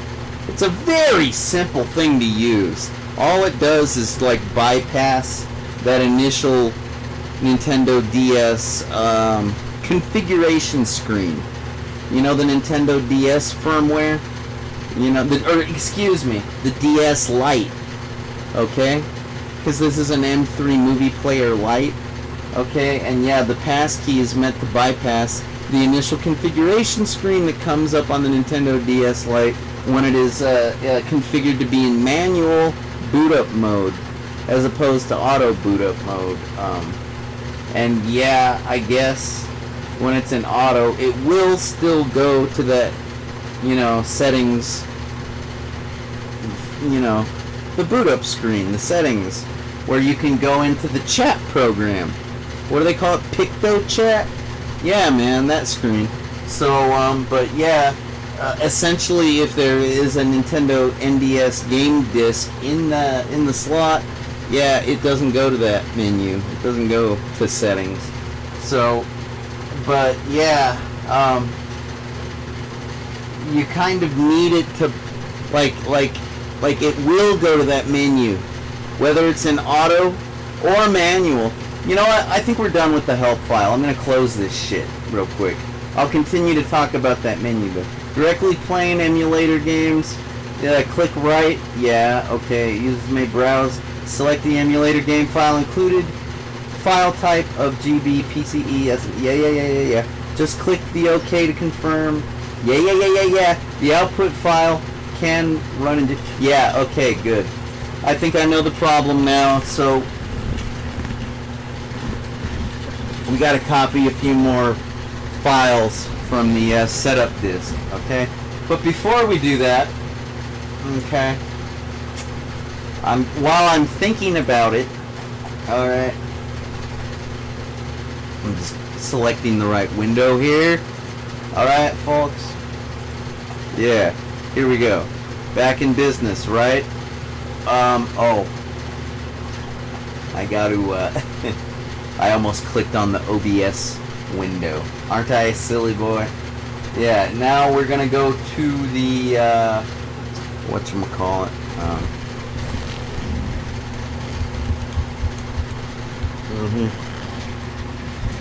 Guess what I'm gonna do? I'm gonna delete that updag. The updag file that keeps asking me if I want to run it or bypass it by pressing the A button that I was telling you about. Yeah, this sucker. These 2 suckers. I'm deleting them right now while I'm thinking about it, because we don't need them anymore. You know, this is like a run once scenario to like initialize the disk for use with the component, with the product, with the hardware. Okay? So, you know this shit's highly illegal, right? Like, this is copyright infringement at its best. Like, you're basically taking ROMs. Like, there was a point in time where ROMs were strictly illegal. It's like Black Hat shit, Pirate Bay shit, you know? Granted, we didn't really think of it like that, because I owned most of the shit that I was playing. So, you know? But whatever, man. Like, I really give a fuck about the law. Okay? I'm in control of me, not you, fucker. That's the way it is. And I'm a good guy, and I'm not gonna hurt anybody. So, that's why I hurt myself more than I hurt others, okay? And if that hurts you, if you're that sympathetic and empathetic that you care about my well-being so much, well, go to brightidearecords.com/catalog and buy some of my songs, because I could use some money. I need to get some more stem cell treatment for my back. I can't exercise, and I'm putting on so much weight, it hurts. I can't breathe. Alright? So if you worry about me hurting myself with drugs and lack of exercise, and if you're worried that I'm gonna OD from opioids, well, if you're such a bleeding heart, go buy my fucking music. Thank you very much. Otherwise, don't worry about it. And if you're like law enforcement, don't worry about it neither, because I'm a highly ethical person. I've never been to jail, or federal prison, or regular prison. Like, I don't, yeah. So yeah, fuck you MPAA, fuck you RIAA, and fuck you Metallica too, because you started this bullshit. Anyway, where was I? That felt good. I hope that made sense. Yeah, it's one of those old man rants. Back in my day, we liked it! That's a Dana Carvey reference if you don't know. Alright, I'm gonna copy the data files, right? You know, I was able... I hope that they're on this disc. I hope this is the right one.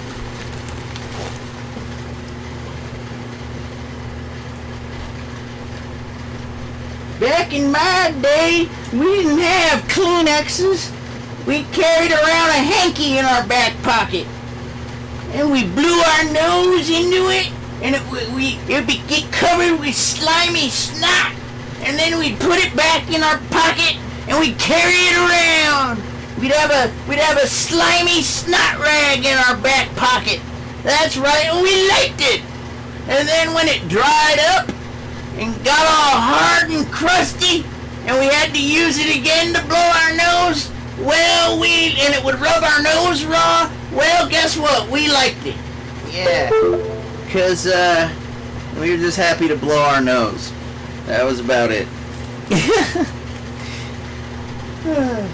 Again, reference to that Saturday Night Live thing. From the guy that plays Garth in Wayne's World. Yeah. Yeah. No, I had Kleenex. I'm a millennial, okay? 1981. I'm not even Gen X. So, we had Kleenex back then. Oh, man. Alright,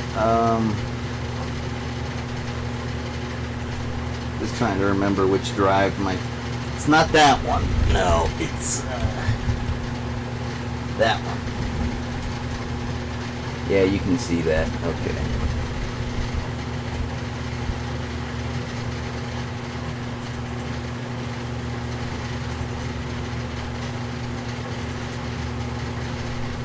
It is the right disc, by the way. I was afraid that it was going to be the Xbox 360 wireless dongle controller thing that we were talking about hours ago. How long have I been... I don't even want to look. I know it's 11 o'clock. I think we started this around 8. Probably... I don't know. Fuck time. Hey, time. Fuck you. Time matters not... See these bags? I got them for a reason. It's because I don't care what time it is. I'm crazy. And I'm my own manager. Don't need a manager. Don't need... I think I'm what most people would call an individualist anarchist. If you don't know what that is, look it up on Wikipedia, because I'm self-managing. I'm literally no bother to society, because I'm just telling you this because I don't know, it's unique. You probably don't know what the fuck I'm talking about, do you? Like, I'm literally, like, self-managing. I don't cause problems, I solve them. Like, I'm more helpful than I am, like, not helpful. Usually, anyways. I mean, I may be vulgar, and I mean, depending upon your viewpoint and stance, that might be a social problem. But at the same time, it isn't like this particular stream is made for children. I clicked the other radio button, thank you very much. So, I doubt if it's that big of a social problem. Oh, that's not the file I need to copy. That's the one we just got done deleting. Yeah, and that's the one for the cartridge.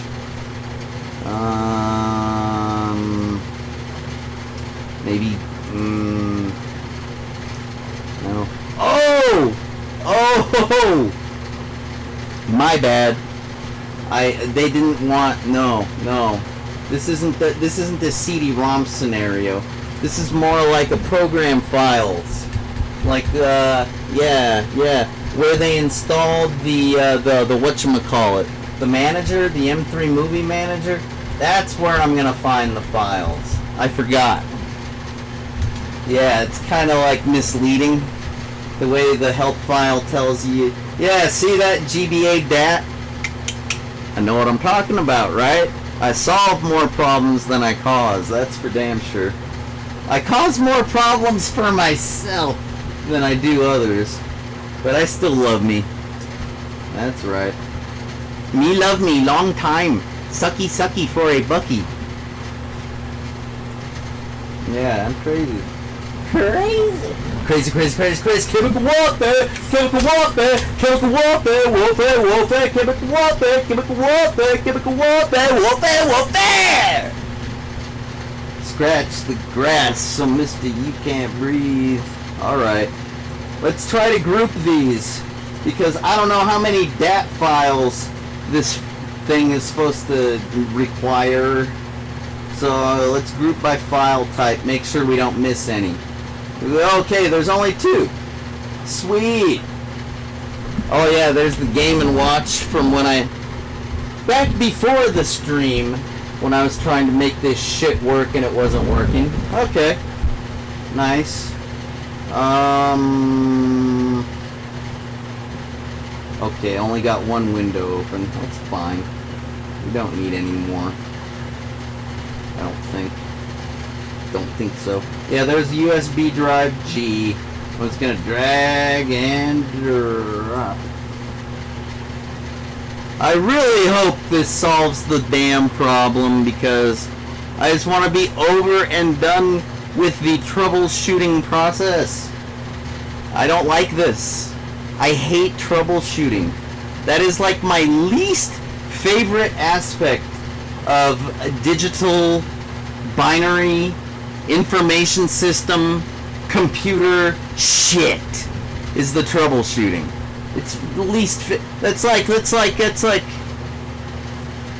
the maintenance garbage like anything else in life. Okay? It's like having to brush your teeth. Granted, I love brushing my teeth these days because I get food stuck in the pockets of my gums and it hurts. It's painful. It's horrible until I get it out. So yeah, after I eat, I love to immediately brush and floss. It's like I have no alternative. I have to. It's like when I was a little kid, I could avoid brushing if need be, but you know, or even when I was an adult, if I was out and about. Yeah, no, not so much anymore. I have to. I'm like a cowboy with a toothpick. You know, you get to that point, you gotta. Otherwise, it's painful. And now I'm going to eat, and I know I'm grumpy, and I know hearing my voice is probably getting painful for some folks. That's okay, because we copied our data files. I'm going to eject this USB drive. Okay, there we go, bada boom.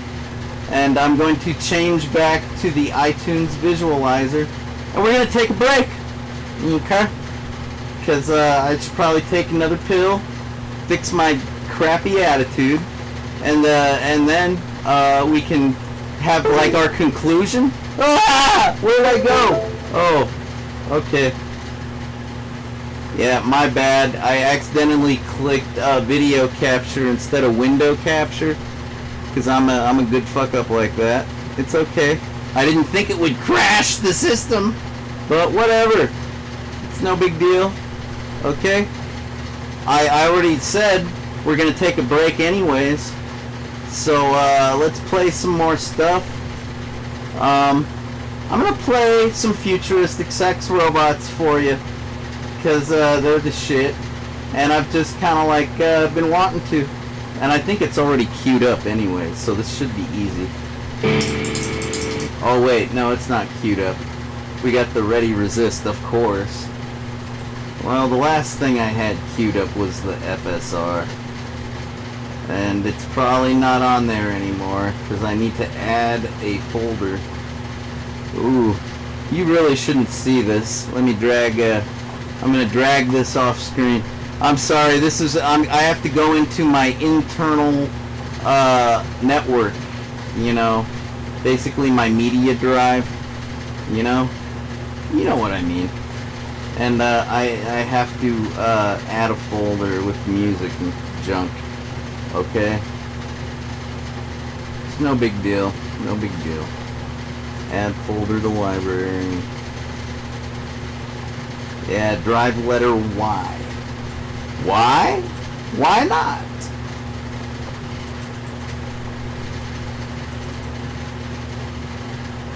So basically, if you ever hack me, my Y drive has all the good shit. If you're looking to leech some copyrighted stuff, and I own practically everything on there, like practically, except for the stuff that you can only find on like YouTube, you know. Like, how do you ever buy that, you know? If it's not for sale, how do you buy it? So basically, I own everything on here. So, all right, shared music. That's good enough. Oh crap! The only problem with this is it's gonna take forever. Yeah. So I guess I'll load up VLC. All right. Here, let me do this real quick. Okay. No, I got the start menu open. Yeah, see people? I start to lose it if I don't have my medication in my system. You can tell the difference, can't you? I sure as fuck can. I don't know if you can. Ah! So we'll get back to normal pretty soon. I took a pill during Ready Resist. I don't know how long ago that was, but I require another one. You can tell by my personality change. It's obvious. It's unquestionable, basically. And it's annoying as fuck. Welcome to being strung out. Oh, excuse me, Windows. My bad. Anyways, yeah, like I said before, we're gonna play some futuristic sex robots. Because they're awesome. And that's just what I feel like doing. They're also going to be featured on the soundtrack of my up-and-coming independent movie production thing that I hope to have done like in the next 2 days. If it takes any longer than that, I'll still release it, but it'll be late. It'll be belated if it doesn't get released on the 14th, essentially. So it's my Valentine's gift to the world. And it's hopefully going to be heartwarming and futuristic and cyberpunk. And also, hopefully it'll be a good how-to video. What a combination of factors, right? A Valentine, science fiction, cyberpunk science fiction how-to video. Doesn't that sound fantastic? Leave it to JJ to come up with such a concept.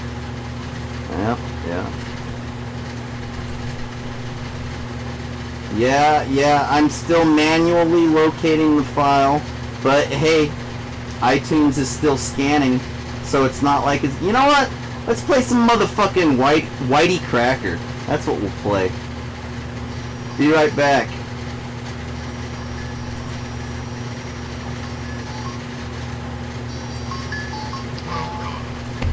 Yeah, you know who this is. Whitey Cracker, the original digital gangster. Samtech, STC is the greatest. With the MC Chris Diss, you know what had to be done.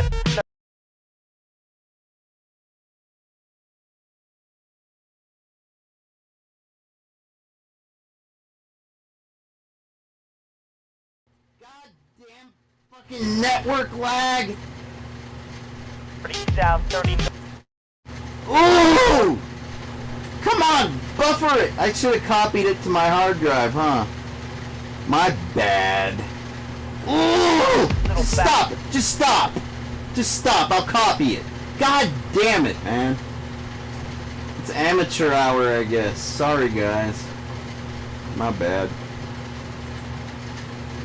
I'm not mad at you. I'm not mad at the computer. I'm mad at me, okay? I should have copied it to my local drive instead of playing it remotely. That's amateur hour. Like, if you're a professional, you know, anything, if you're a professional streamer, if you're a professional geek, yeah, you should have all your stuff local. Preferably. Unless it has to be remote, right? And I was even just talking about, oh, we're gonna get these files, da, da, da, da. You know, the reason why it lagged is because iTunes is like, you know, doing its thing. Man, is it done yet? Oh boy. I think iTunes is almost done. I might as well just wait it out at this point. I don't know if you guys are into Whitey Cracker. I should probably check the chat room and see, but I need to take my pill first. Yeah, seriously. Too much information, right? I don't think so. I don't fucking think so, actually. I'm going through hell right now, alright, because of the opioid crackdown, you know? And, you know, I think the world has no idea. So I really can't talk about it enough. So, too much information? I don't think so. Maybe when I get a new pain clinic, I'll stop. Alright? A pain clinic that doesn't make me piss test. I've tried to explain it. I might as well do it one more time while we're waiting for the media files to get added. Because now is just as good a time as any to reiterate the sentiment with regards to humanity, humiliation, degrading humans. I think the right word might be degradation. It's when you make humans do degrading things, like get down on their knees and beg. That is one thing that you may have seen in the movies. Because most people don't do it in reality, right? Because when you live in a first world nation, like, the rules, the rights, human rights, you guys have heard of human rights, right? Yeah, most of the time the human rights dictate that you don't have to do humiliating and degrading things just to get through life, right? Like, that's just kind of the way the world is set up. Like, you know, and ultimately it's set up so that way we can have the, wow, ultimately, I don't know how many times I've said that this stream. I know I've been using that word a lot in my previous videos, but I think I was doing a good job of avoiding overusing it. Oh well, ultimately, it is about giving people the most freedom possible. Right? Like, there comes a point where people have too much freedom and it starts to infringe upon freedoms, whether it be the individuals or other people's freedoms, right? But ultimately the goal is to give folks as much freedom as possible and let them run with it, unless it becomes a problem. Like, for example, we get to drive automobiles, and you know, a lot of times automobiles, they get into accidents. They fucking roll, and they slam into other automobiles, and bad shit happens. People die, and ultimately death is the hugest infringement on human rights. Right? Like, when you're dead, you basically don't need human rights anymore, do you? Do you? I don't think so. So what? Well, let me tell you something. This whole opioid crackdown thing is supposed to be about saving lives. That's it. A lot of people have been overdosing on fentanyl lately.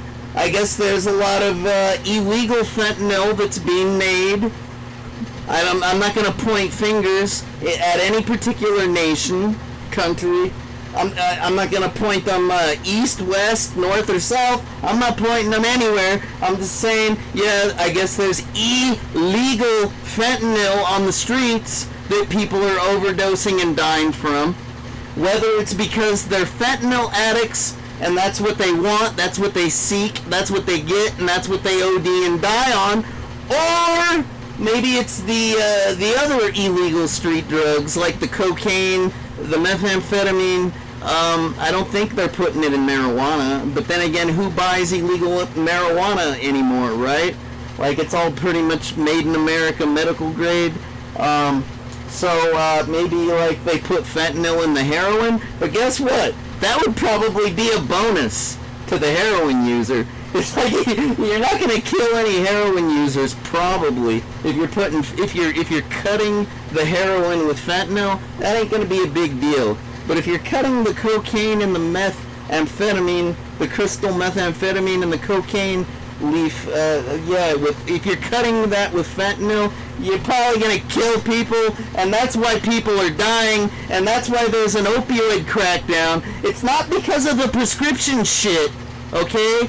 You know, like the patches, they come in like 25, 50, 75, and 100 microgram variations, okay? And like maybe you've seen like the so-called lollipops, like Britney Spears, the paparazzi caught her with one of those one time. It's not really a lollipop, it's actually like a chunk of sponge.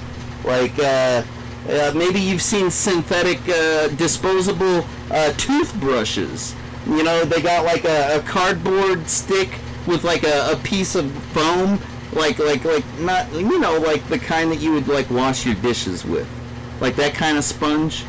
Like it might be like, I don't know if that's like natural sponge. I guess it comes from the sponge. Anyway, look, it's like that, and it's got the fentanyl in it. And the fact is, that is pharmaceutical grade fentanyl, and the dosage is controlled, so the person taking it knows not to overdose on it, right? But when it's like, you know, when you don't have a label and you don't know what you're doing, yeah, it's easy to overdose on. Go fucking figure! This entire crackdown is not necessary! And all you dead fuckers have ruined my life! My fucking body, my hormones, my everything is out of control! Thanks, fuckers! I really appreciate it! So, there. That's my stance on the matter. Completely unnecessary. And you know, my doctors, these pain clinic people, they kick me out on a regular basis. It's usually after about 1.5 to 2 years. And it's been like this for 15 years, okay? It isn't just since the crackdown. No, they were already nervous before the crackdown. Except in Florida. Apparently over in Florida, they had crazy doctors doing crazy things. But go figure, it's fucking Florida. That's just the way it is over there. They're probably all high on cocaine, right? Because they're like right there, like, you know what I'm saying. Alright. So what? So what? Well, I don't know. They would kick me out. Like after 1.5 to 2 years, like clockwork. Like for the first year, like everything is really easy. You know, like you pee for them. It's like a random thing, you know? And like, you know, they process it. And if you fuck up, like if you have marijuana in your system and you're not supposed to, like they give you a warning, right? And they say, if this happens again, we're going to have to kick you out. And then you go, oh, I'm so sorry. You know, I saw some friends that I haven't seen in years. And they passed me a joint. And I didn't feel like looking like a pussy. What business is it of yours? It's not like I'm going to OD on marijuana. Hello? You're not looking out for my health. You're not looking out for my safety. No, you're basically nitpicking and scrutinizing over something that is none of your fucking business. Alright? But regardless, mainly they piss test you to make sure the opioid is in your fucking system. You know, because if you're getting a prescription for it and it's not in your system, well, it's obvious that you're not using it and that you're doing something else with it. Maybe selling it. Gee, I don't know. Okay? But you're not taking it, and that's kind of weird. So that's another reason why they want to look at your piss. Alright? But also, they supposedly they want to see if, like, any other, like, if you're being prescribed oxycodone and morphine shows up in your system, they can't, oh, by the way, they can tell the difference between the morphine, the heroin, the oxycodone, the methadone. They show up as different things, you know, and the codeine as well, okay?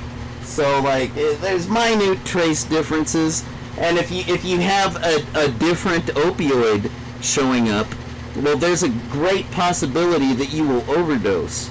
You're not supposed to be mixing.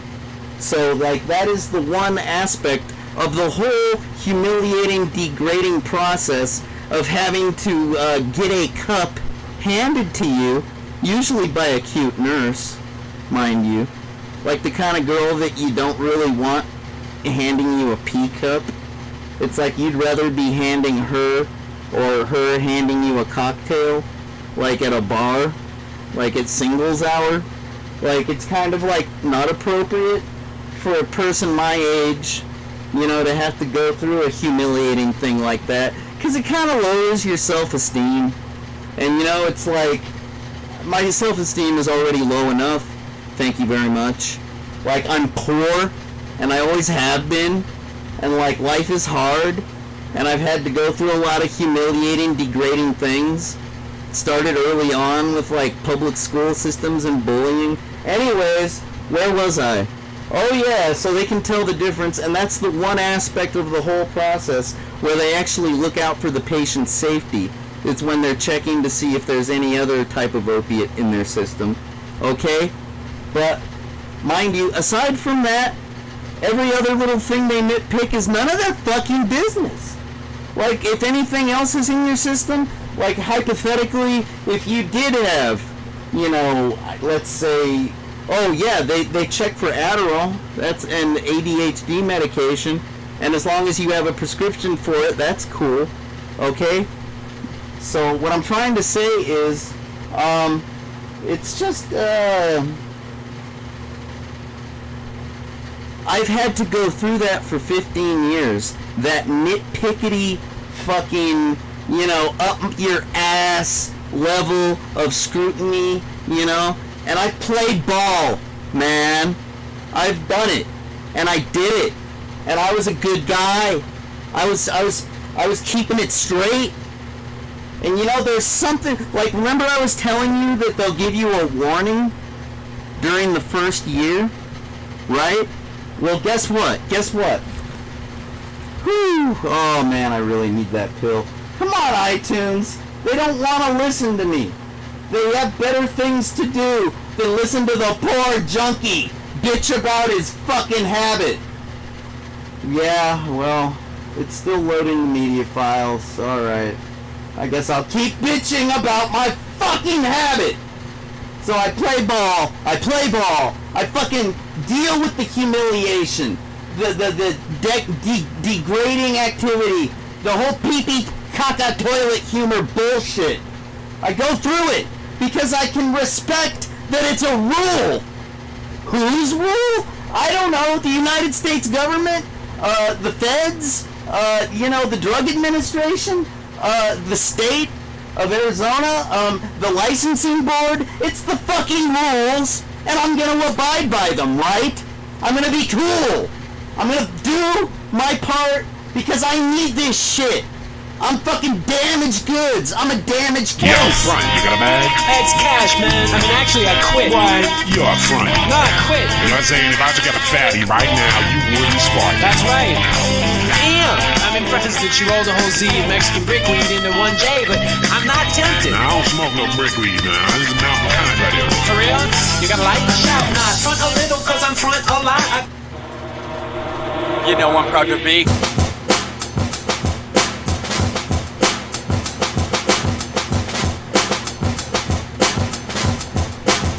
You know I'm proud to be.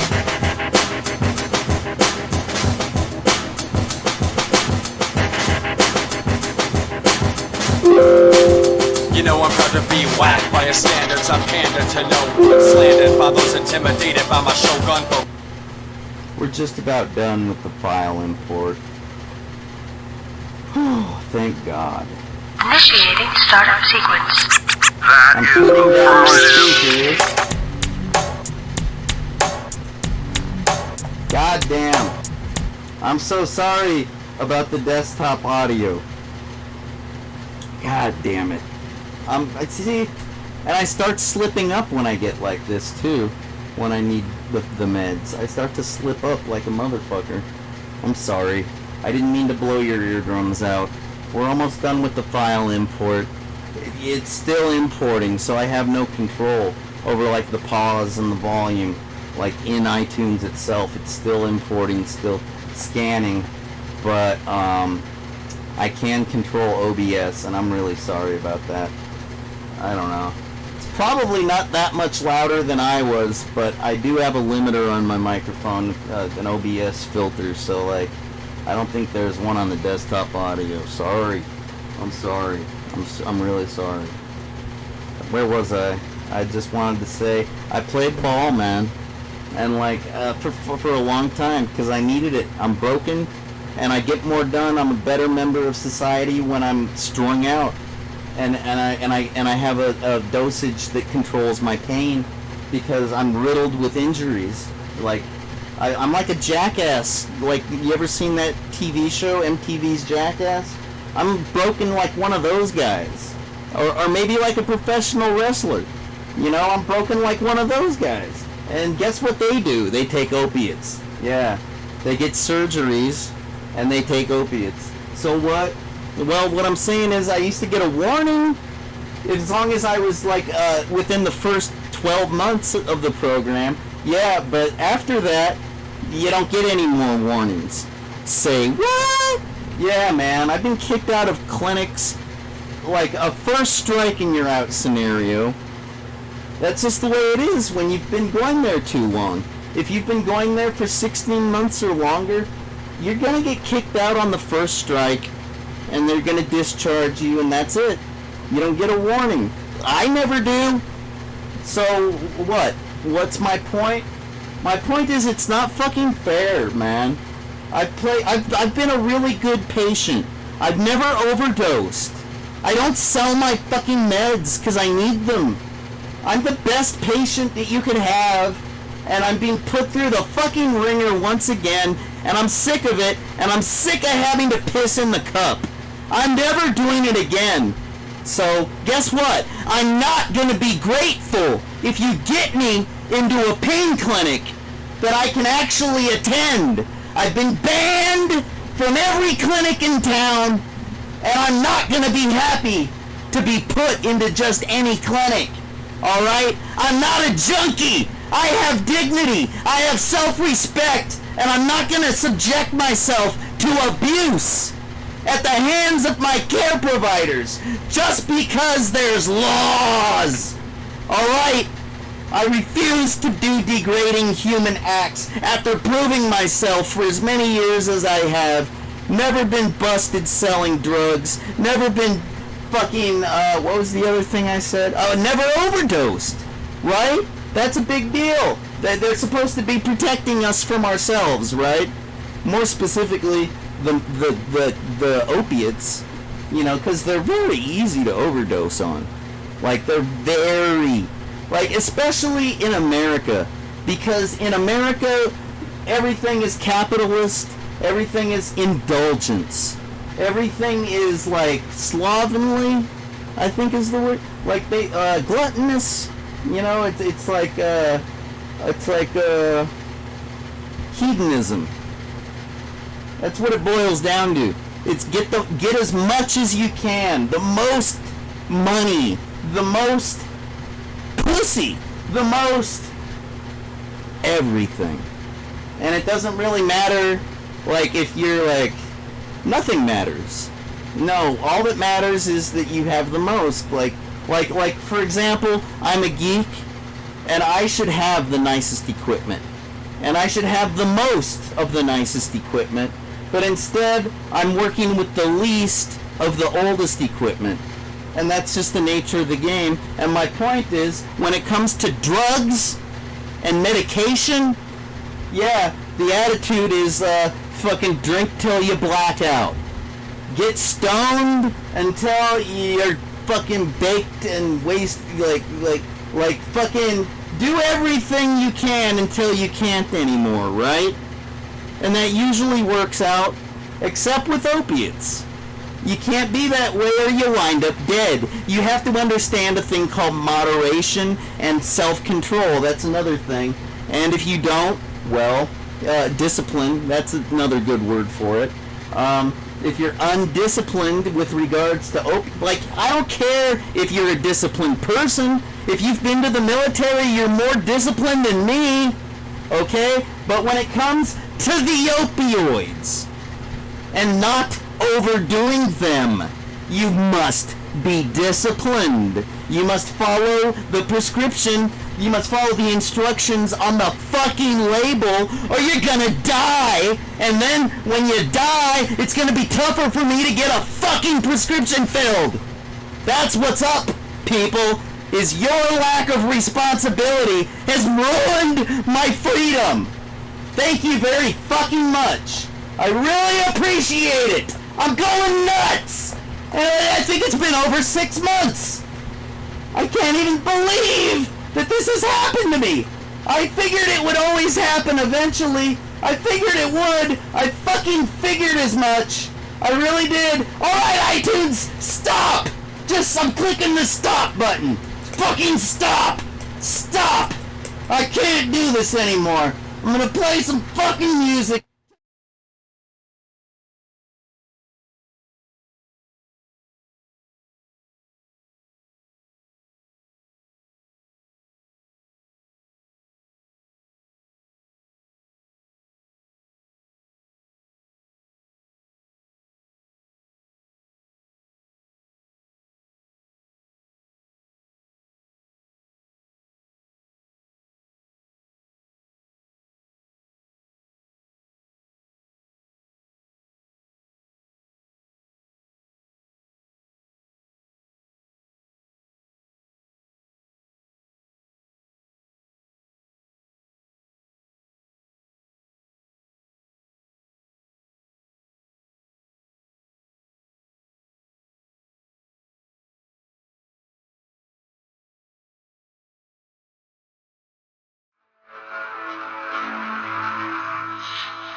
Oops. I'm sorry.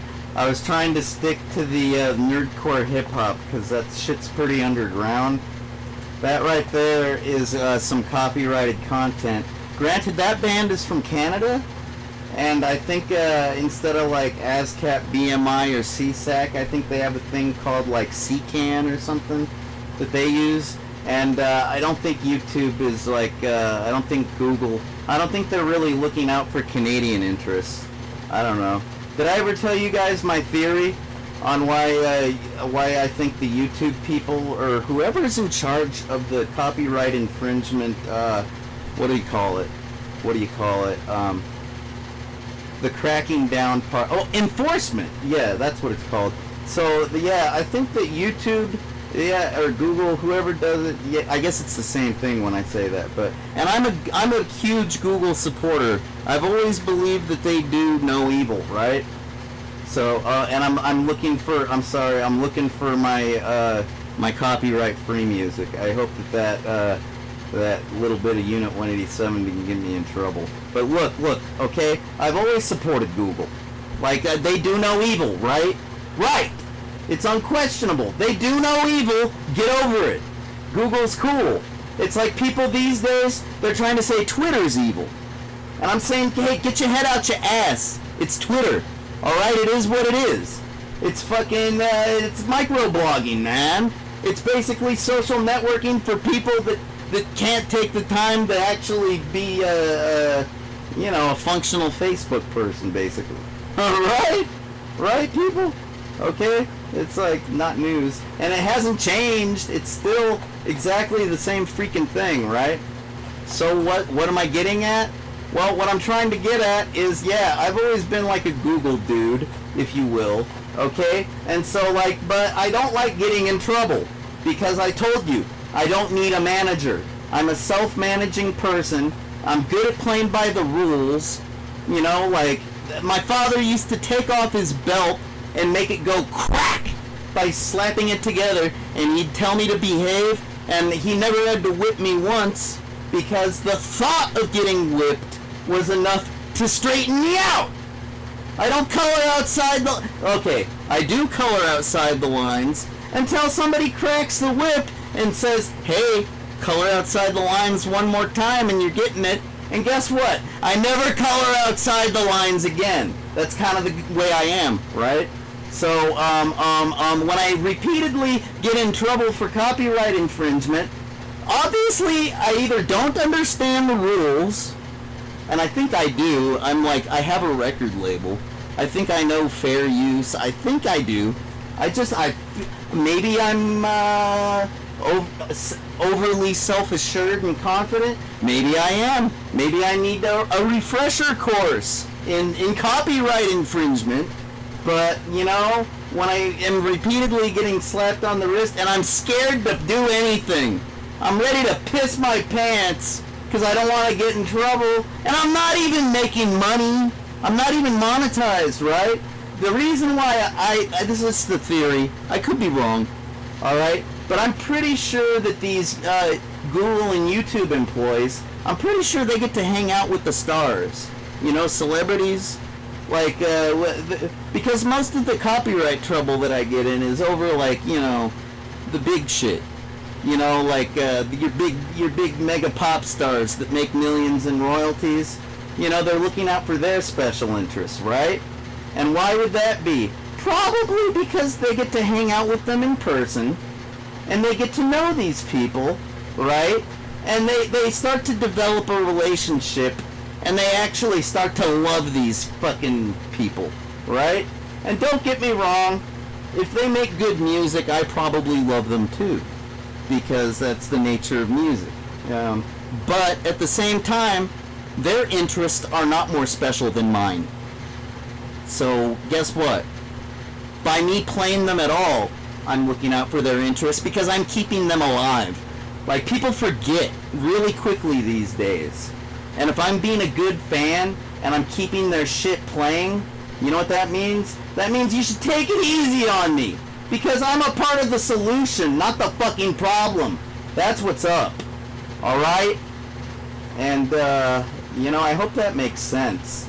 I know legally speaking, it probably doesn't make any sense, because it's like, rules are rules, laws are laws, and Metallica's Metallica.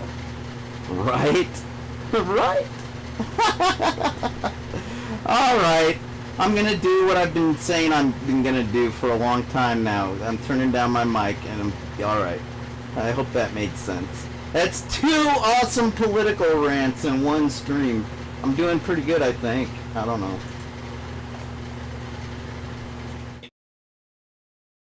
Its customers, the CEOs of media conglomerates, are represented by 2 separate yet equally important groups.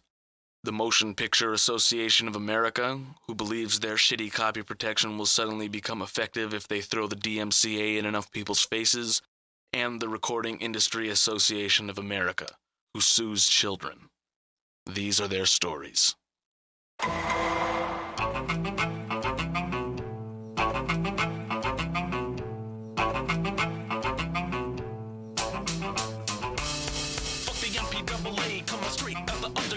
A young pirate got a bag cause I'm down, loading DVDs like a motherfucking fiend. Bring my camera to the movies and I put them on BT. Back on my stolen content up on DVD ROMs, cause my tips from piracy since I dropped at my mom's. And just because I share my MP3s, they got the government coming after me. Instead of suing kids, why don't you step on up and release a couple albums that don't completely suck. Stop putting DRM on the audio CDs, that don't make it any harder to steal your MP3s. If I want your shit for free, I ain't gonna have to pay. And all your bullshit is why the fuck I say, hack the Gibson, hack the Gibson. I'm seeing BitTorrents like a digital pimp, son. Fuck the MPAA, fuck the RIAA, fuck the suits behind the PSA, and fuck them all for the DMCA. Fuck the MPAA, fuck the RIAA, fuck the suits behind the PSA, and fuck them all for the DMCA. We get our shit for free, parental advisory you'll never fucking see. Been a couple of years since I seen the FBI warning, cut it out, cause that shit is mad boring. Y'all fucking dumber than the bitch from Bad Boys. Step to the bin and it's grandma's sex toys. I'ma just keep filling up my drives, the ones that disappear when the lawsuit arrives. All you fucking suits can suck my balls, and when you get done you gonna make some calls. I better see some changes or it's time to fight. You ain't gonna manage my digital rights. Fuck the MPAA, fuck the RIAA, fuck the suits behind the PSA, and fuck them all for the DMCA. Fuck the MPAA, fuck the RIAA, fuck the suits behind the PSA, and fuck them all for the DMCA. Remember when antitrust was the thing? Now you're set up for downloading Sting. Treating paying customers like criminals. Pens filled up with music nerd animals. Buying off senators left and right. My vote doesn't count in this fucking fight. With a 56K I had hundreds of songs. Drives partitioned like asses and thongs. Now it's gigs of illegal content. If I get caught, I'm joining the convent. What you heard, it's all a scam. If they at your door, burn them in a van. Fuck the MPAA, fuck the RIAA, fuck the suits behind the PSA, and fuck them all for the DMCA. Fuck the MPAA, fuck the RIAA, fuck the suits behind the PSA, and fuck them all for the DMCA. Man, let me tell you, the other day, RIA, they try to kiss me, man. Then they turn around and try and fuck me in the ass.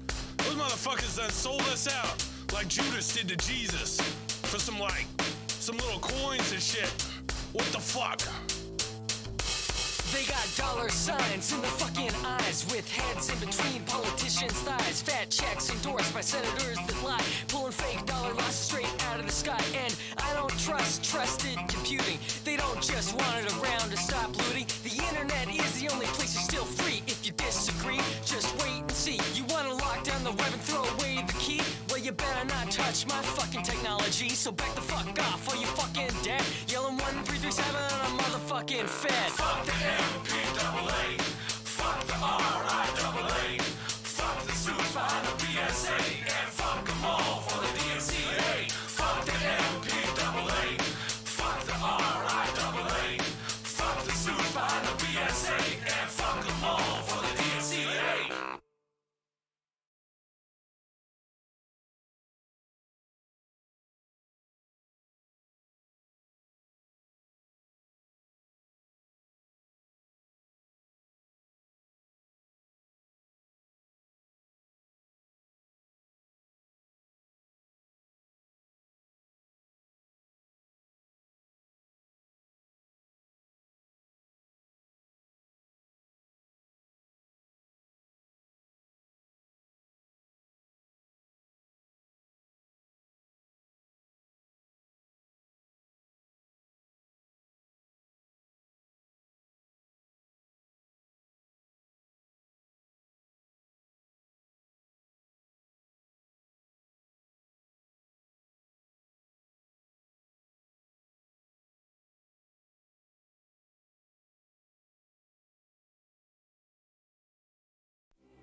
in the valley of trials. Now we stack gold in big ass piles. Looking through the books on top of the shelves. Learning spells, gonna plus some naked elves. Chilling in Thunderbluff or Iron Forge. Engineers at the level of Geordie LaForge. Got home from work and I had a little time, so I opened up WoW when I got online. Logged into my shaman up on Dagger Spine. When this maxed out motherfucker tried to take what's mine, he said I spent 1,000 hours and I failed out of school. And to justify it, I challenge you to a duel. I said that's okay, I know you beat me. Look at me, I'm not even at level 20. I got one of those things that they call a job, and so I can't spend all day running a mob. Motherfucker kept pushing, wouldn't leave me alone. I said, fine, bitch, pretend to be Sylvester Stallone. After he won, he started talking hella shit, and I thought to myself, is this fool legit? I called Recycle Bin and so ran him to the place, and they found a little bitch and regulated on his face. See, we don't take no shit from internet teenagers pretending to be straight gangster ass bangers. Step out of cyberspace and come over to my place. I got a level 60 bullet for your motherfucking face. Once upon a time in the land of Azeroth, Dave Chappelle fought David Hasselhoff. We started out life in the valley of trials. Now we stack gold in big ass piles. Looking through the books on top of the shelves. Learning spells, gonna plus some naked elves. Chilling in Thunderbluff or Iron Forge. Engineers at the level of Geordie LaForge. Remember back when 10 fucking levels was hard? Now it's 10 60s ganking noobs in the yard. Fat stacks of gear for Blackwing Lair. 10k armor when I shift into bear. We got all these farmers rolling on gear. Now we quick to boot them the fuck out of here. Murlocs be screaming when we show up. Volatile rums was filling up my cup. Today we catch no hassle in Strathholm. Dropping bosses harder than John Holmes. Updated weekly, the shit is great. Can't say no more cause the game don't wait. Once upon a time in the land of Azeroth, Dave Chappelle fought David Hasselhoff. We started out life in the valley of trials. Now we stack gold in big ass piles. Looking through the books on top of the shelves. Learning spells, gonna plus some naked elves. Chilling in Thunderbluff or Iron Forge. Engineers at the level of Geordie LaForge. Started out my life killing them boars. Now I spend my days raping night elf whores. Catch you in the valley and get me some head. I swear that we're fighting an army of speds. Don't get me started on you fucking gold farmers. You gotta make a living, but I need that armor. One day I met the dude yelling, y'all motherfucker, taking up mobs like an angry drunk trucker. Introduce me to the ill druid squad, yo. Never run with them, but I give a priest a nod. Oh, you can melt faces, but I'm smashing them in. When fury on my tough, so you feel recycle bin. Watch out coming soon to an ass near you. A non-stop beating that's long overdue. Once upon a time in the land of Azeroth, Dave Chappelle fought David Hasselhoff. We started out life in the valley of trials. Now we stack gold in big ass piles. Looking through the books on top of the shelves. Learning spells, gonna plus some naked elves. Chilling in Thunderbluff or Iron Forge. Engineers at the level of Geordie LaForge.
You are fully functional, aren't you? Of course, but How fully? in every way, of course. I am programmed in multiple techniques.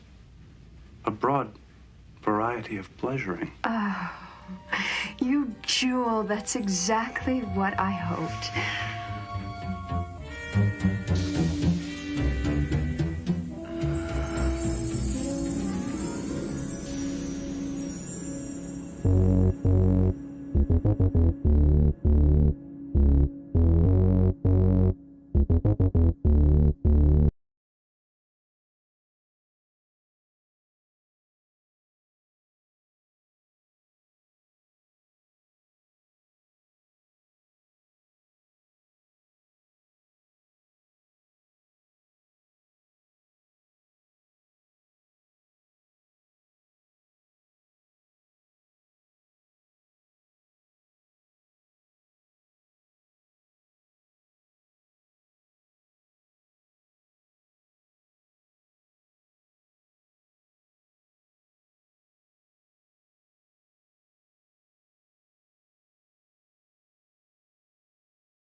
You are fully functional, aren't you?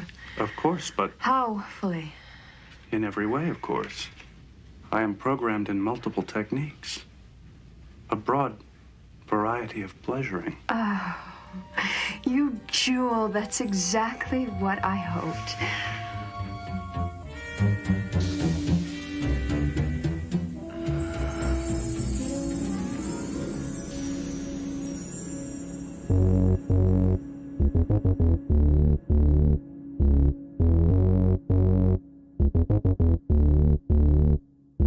Let me tell you about a man from the 24th century. Put a lot of fools in a space penitentiary. He's the futuristic sex android. Too cool for school or bad hemorrhoids. He's the only one, he's that unique. And he saved the ship every single week. With 88 Peter Pots in his brain. His freestyles flow like fine champagne.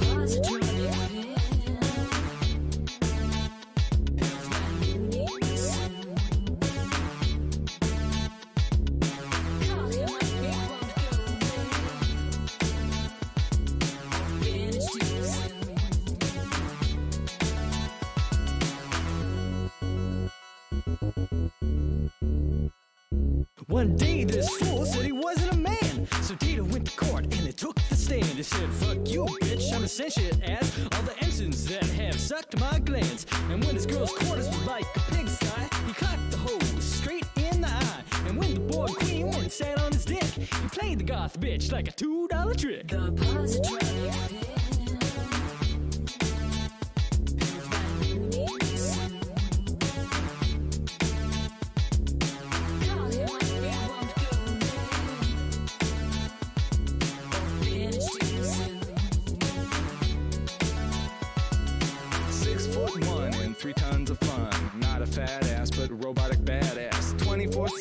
Data's fully functional. Eternal chronometer, he's always punctual.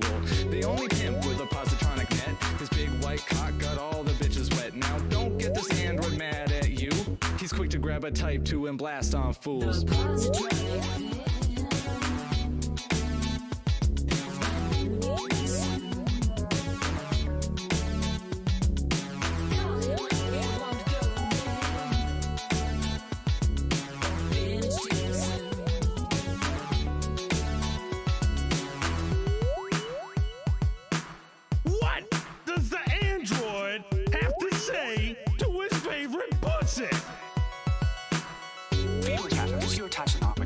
Endothermic, quadruped, carnivorous by nature. Your visual, olfactory, and auditory senses contribute to your hunting skill and natural defenses. I find myself tricked by subvocal oscillations, a singular development of cat communications, and not obviate your basic hedonistic predilection for rhythmic stroking of your fur to demonstrate affection. And tail is quite essential for your acrobatic balance. You would not be so agile if you lacked counterbalance. And when not being utilized to aid locomotion, it often serves to illustrate the state of your emotion. Oh, spot the levels of behavior you display. Conduct a fairly well-developed cognitive array. And though you are not sentient and do not comprehend, I nonetheless consider you a true value friend.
Alright.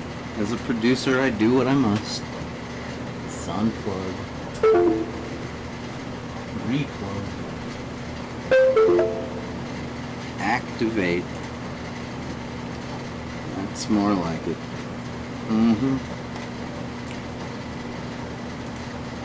If you're just tuning in to the JJ Styles Rock stream here on YouTube.com or at Symbol YouTube, however you prefer to think of it. I'm not going to tell you how to think. But you like the way the tone in my voice when I say that? Well, like, I'm not going to tell you how to think.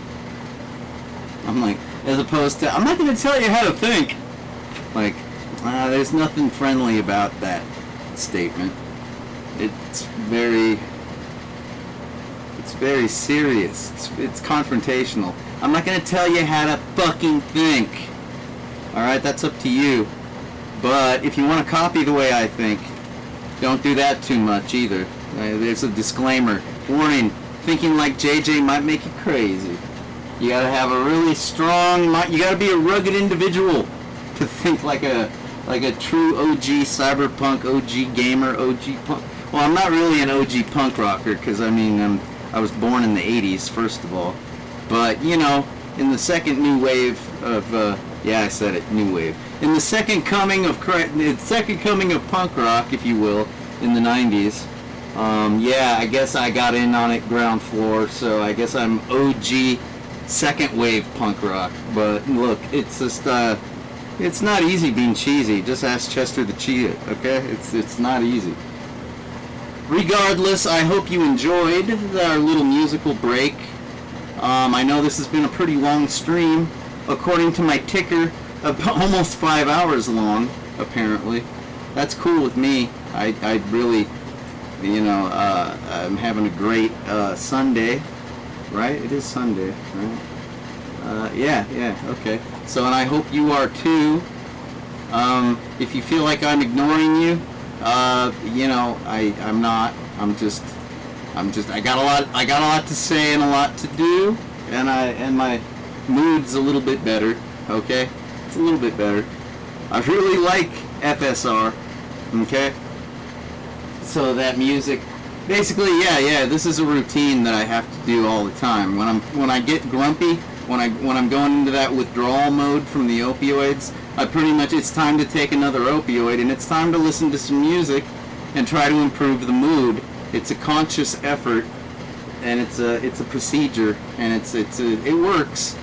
It's kind of a waste of time, but I guess everybody has like an afternoon ritual, a waste of time, where they recharge with a Starbucks maybe, or like something from the vending machine, or maybe just take a walk, get some sunshine, maybe make a phone call while they're on their walk, talk to somebody that they're comfortable with, you know. So I don't really like my routine, my procedure, but I have to do it. So it's just like, it's what's up. Anyhow, I'm a little bit off today, and I'm not talking about me, I'm talking about my picture. I'm a little off today. So you can all F off today. No, I'm just kidding. Please don't do that unless you want to. I mean, I'm not telling you to F off. Alright? Like, that could be taken in a few different ways. Alright? Usually people say that when they want you to go jump off a cliff and die, or something along the line. Go fly a kite, perhaps? No. Or maybe literally just go and relieve some tension and come back when you're, like, normal.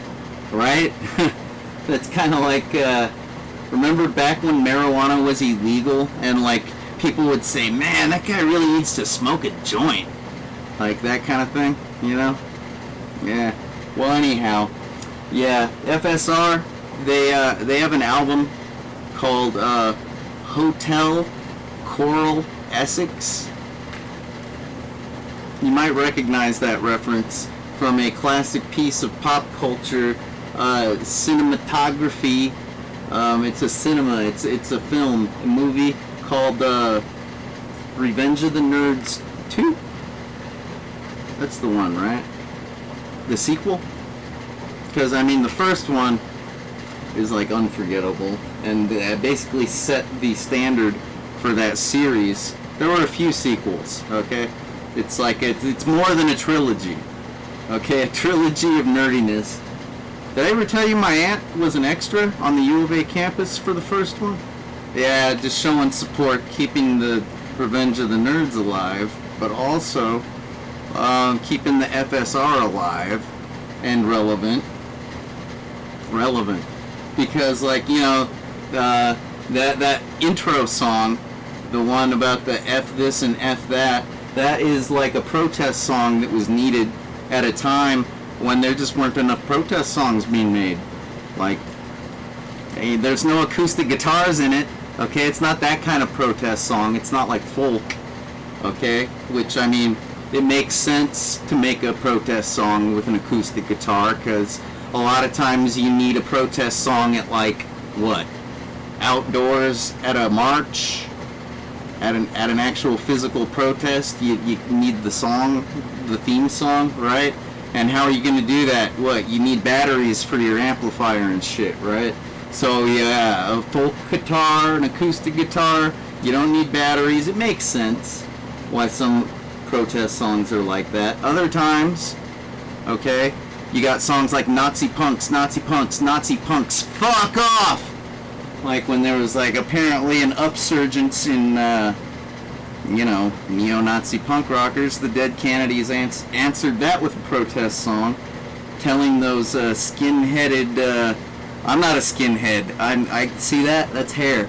Alright, I ain't no skinhead, but point is yeah, that was a non-acoustic folk song that was needed at a time when there weren't enough, and the trend continues. You know, there's never enough protest songs. There really aren't, you know? It's like, I'm making a protest movie, and I think I'm going to get back to it, but I want to finish our little Game Boy adventure. I want to complete that process in front of you guys, because we started it together. We might as well end it together, and it won't be the end of the Game Boy adventures. Actually, it'll just be the beginning, but it'll be the end of the troubleshooting the Game Boy adventures, that's for sure, right? Yeah, hopefully. Fucking A. Anyhow, I copied the DAT files over the last time we were troubleshooting, if you recall. Here, let me go to my USB, you know, the pop-up menu on eject. Oh, it looks like it's still ejected. Might as well eject the CD-ROM while I'm at it. Okay, here's that. Remember the Panda disc? A Panda! Alright, I won't do the line from Tropic Thunder again, okay? But if you look at my YouTube clips, you'll see a U-Star clip where I get to do that scene, and it's pretty fun. Yeah, alright, whatever. Shameless self-promotion. Who's gonna do it for me? I don't see you getting in line for that job. I keep saying I could use an intern, but, you know, with my luck, I'd probably get, like, Me Too'd. And I'd be like, bitch, I wasn't even coming on to you. I was just being friendly. Like, I'm telling a joke. Get a life. Get a boyfriend. Then you'd know I wasn't coming on. So I've never had that problem. Obviously, right? Like, there's no chicks lining up to help me out over here. Not too many anyways. But, and the ones that aren't gonna Me Too me. But, that's completely off topic. Back to the loading of Game Boy ROMs. I'll go ahead and use the Nintendo DS because I figure that screen is a little easier for you to see. Alright. Loading up the M3 cart movie player once again. I gotta be a little bit careful because, you know, with these mechanisms, they click. They lock into place. These little eject and inject mechanisms. But unfortunately, I use this thing so much, like the switch, the little metal thing that handles the locking. Yeah, it kind of got bent out of whack. and I've rebent it a few times already to troubleshoot. Yeah, so I got it to lock this time. Sometimes it shoots right back out like a spring-loaded trap, like somebody set a tiger trap or something. And then that's when my antique vintage SD card that you probably can't even buy anymore gets shot across the room, and I go, no, not again! Oh, it's gonna break one of these days and look like that one from earlier in the stream. Yeah, I seriously don't think they make those anymore. I don't know that for sure. There's probably enough used ones, like, in the market, you know, the open market, to like accommodate us rarities, us bygone era freaking throwback freaking Neanderthal. Wait, no, not necessarily. Just, yeah, man. Okay. So, but just saying, got to be extra careful with that SD card insertion. I'm trying to clean the screen. Yeah, it's not smudged anymore. Let's give this one more try. Hopefully this is the last try. Hopefully. Again, sorry about the backwards text. It's just because I can like move like I'm in a mirror and and I don't screw up as much. So. Ooh, it says auto backing up the game save. Okay. And then it says warning, the save game already exists. Yeah, we got that one before. Backup failed. Press A to continue. I'm not too worried about that. Might have to troubleshoot that at another later date, but guess what? I just want the ROM to load. That would be nice. Let's give it a try. I was trying Pokemon. I'm just going to try the first thing. That's Super Ghouls and Ghosts. That would be fun, wouldn't it?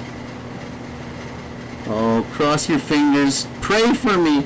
Pray for me. And my DS. And my Game Boy ROM device, my illegal pirated software Game Boy ROM device made in China. You know, it's funny, China, it's kind of punk rock in a lot of ways, but it's far out because they got so many rules and regulations that they make the citizenry abide by and follow, right? And they're very serious penalties if you break the rules, right? But at the same time, okay, when it comes to like global like rules, like with regards to counterfeiting, piracy, etc., and even producing dangerous products, kind of like handheld laser pointers that can burn a hole in anything because they're so powerful, like you'd think that kind of thing would be regulated, right? Welcome to the dystopian future? I don't know. But no, look, I love that fact, though. I want one of those lasers. They're only $13. I could use one, actually, to light my cigarettes. I'm just kidding. I think this froze. And I don't think it's going anywhere. This is a bummer. Yeah, but no, I wouldn't light my cigarettes with a dangerous lighter, laser like that, no.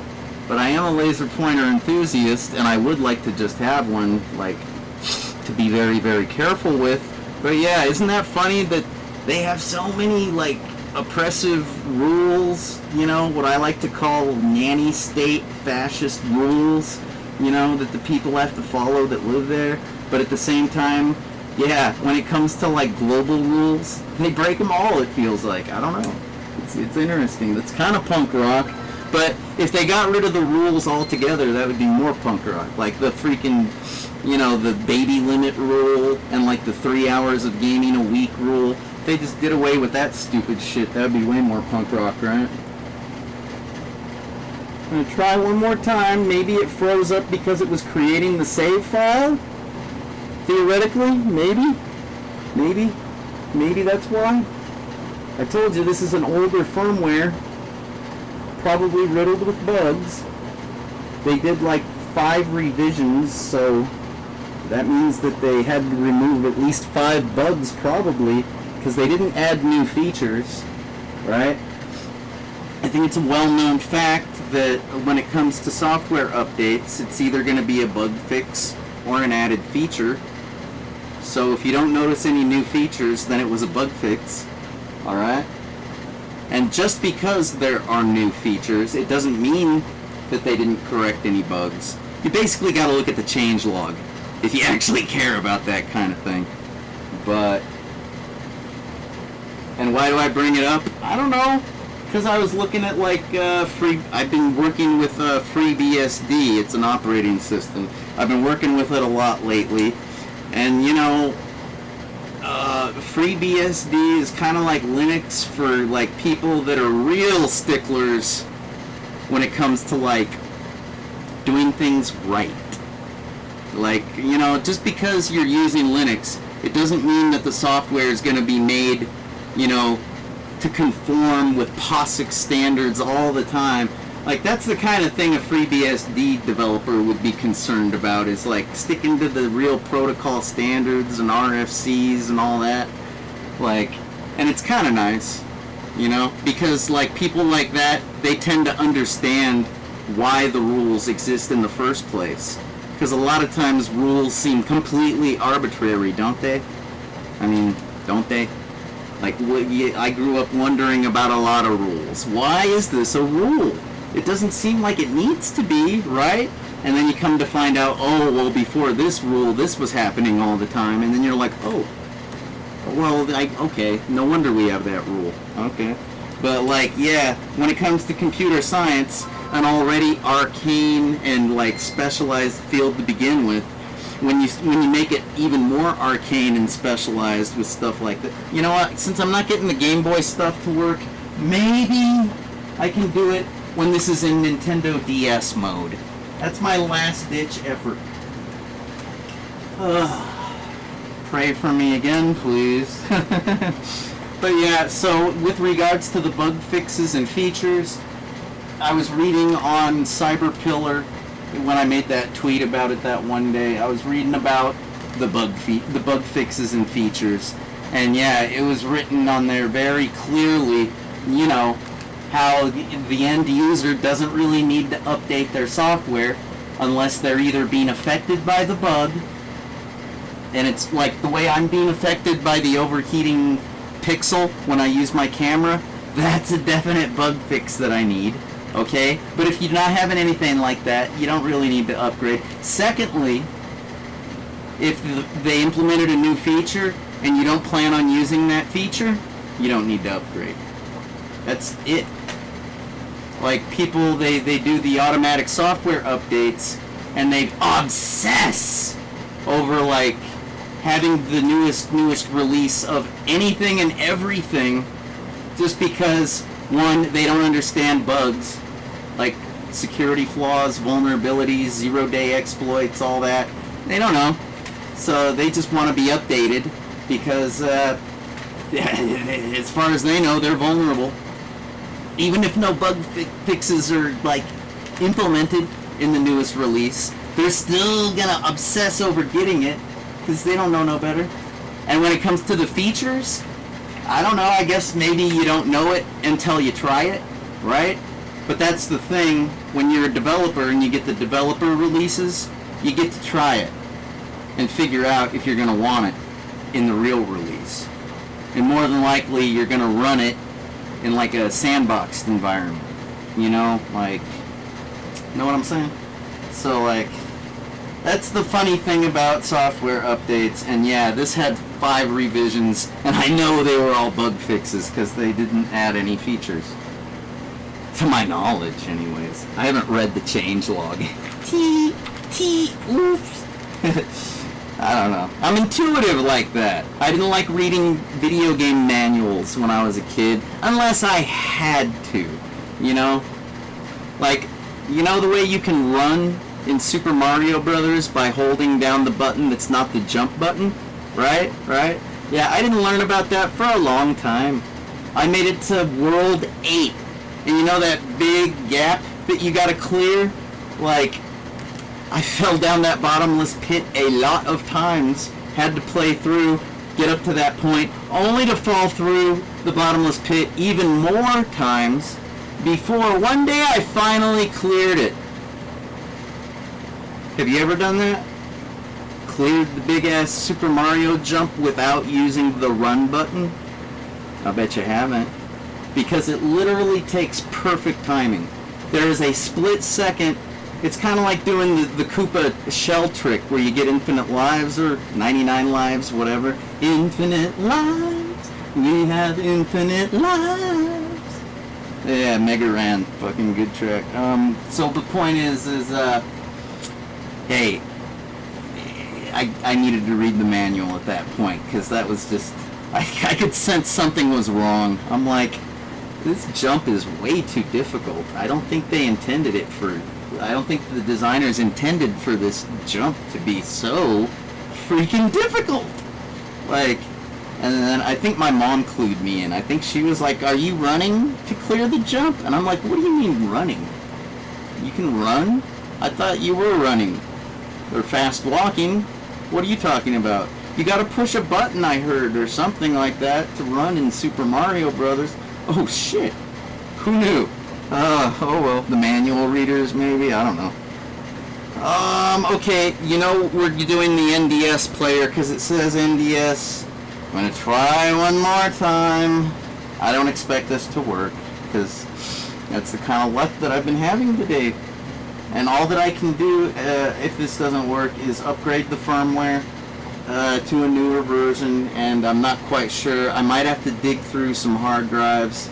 The archives, I might have to dig through my goddamn archives to find what I need. Because like I said, I've kind of been to the Internet Archive, and I think I've gotten all...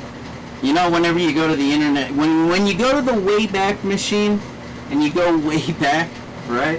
More than likely, whatever they're indexing is going to be well indexed during the initial indexing period. Like when it very first gets added to their database, and it says something like, hey, congratulations! You're the first person to tell us to archive this. Do you want to save it to your account, bro? And it's like, you get a trophy. You're a real geek.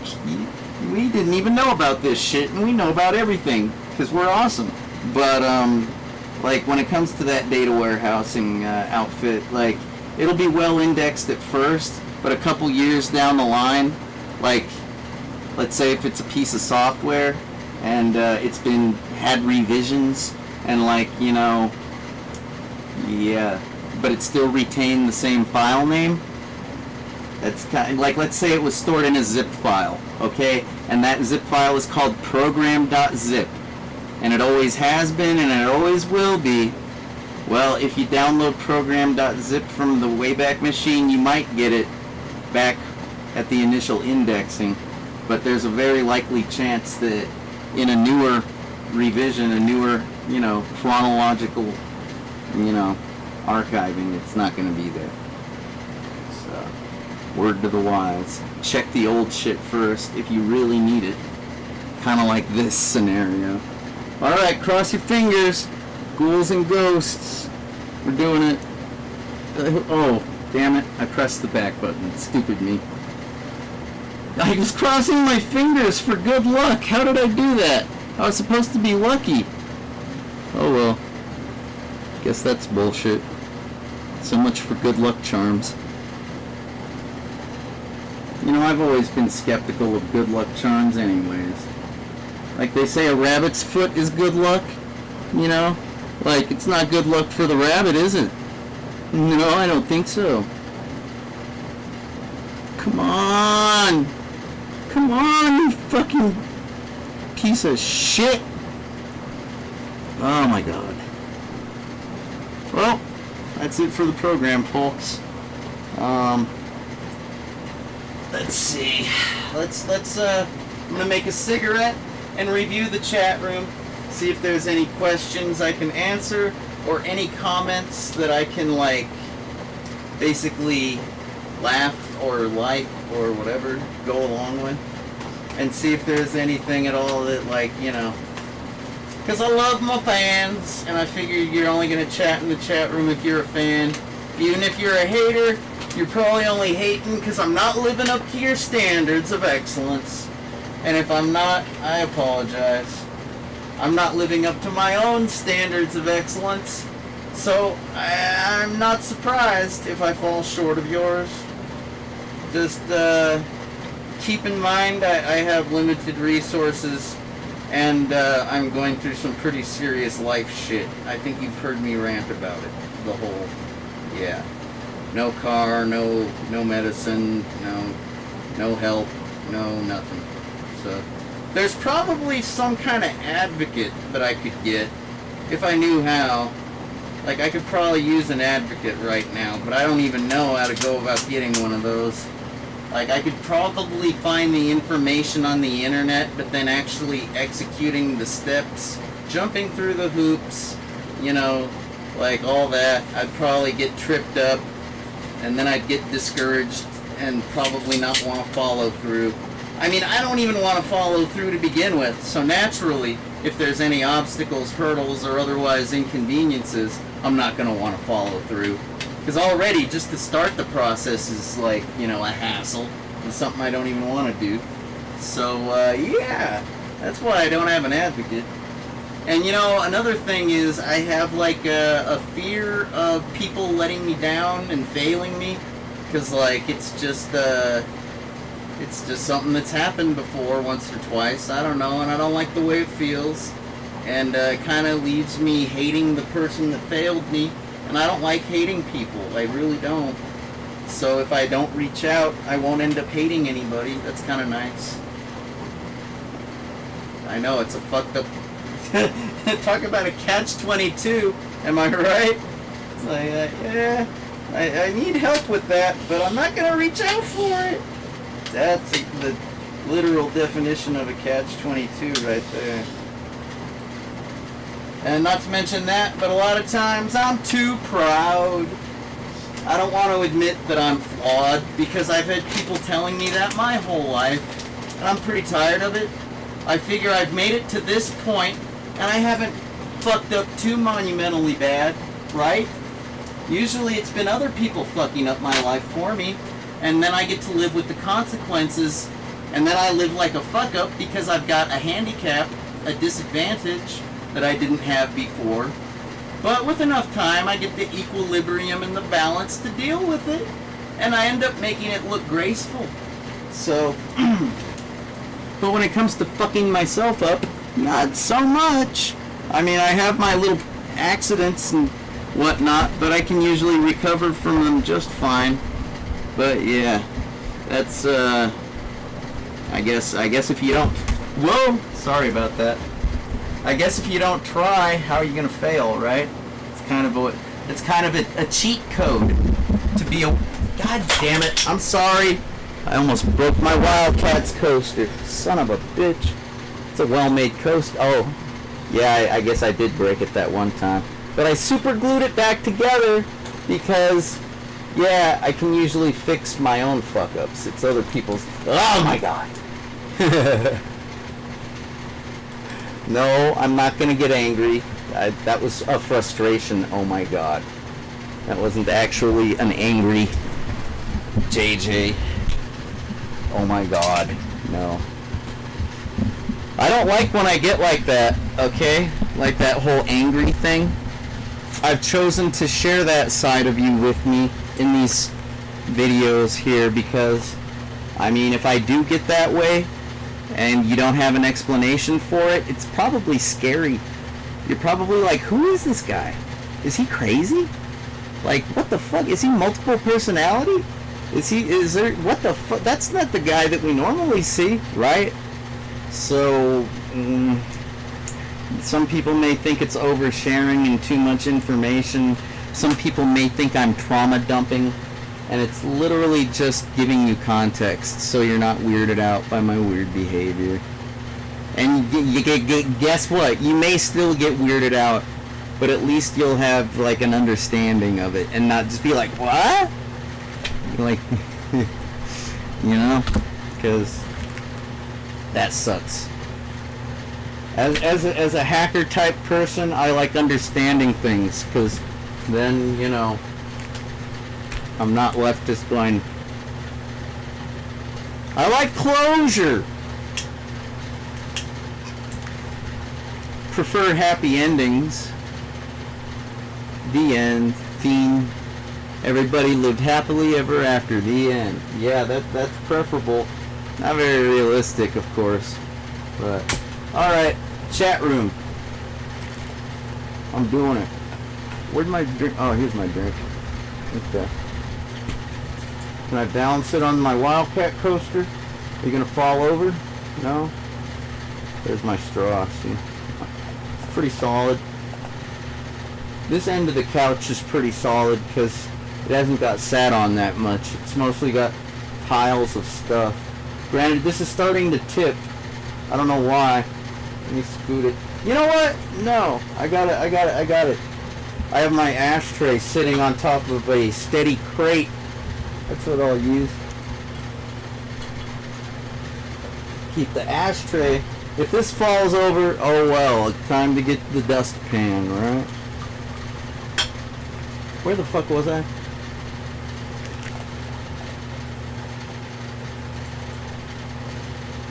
There we go. I'm going to continue trying to be a good host by including you guys.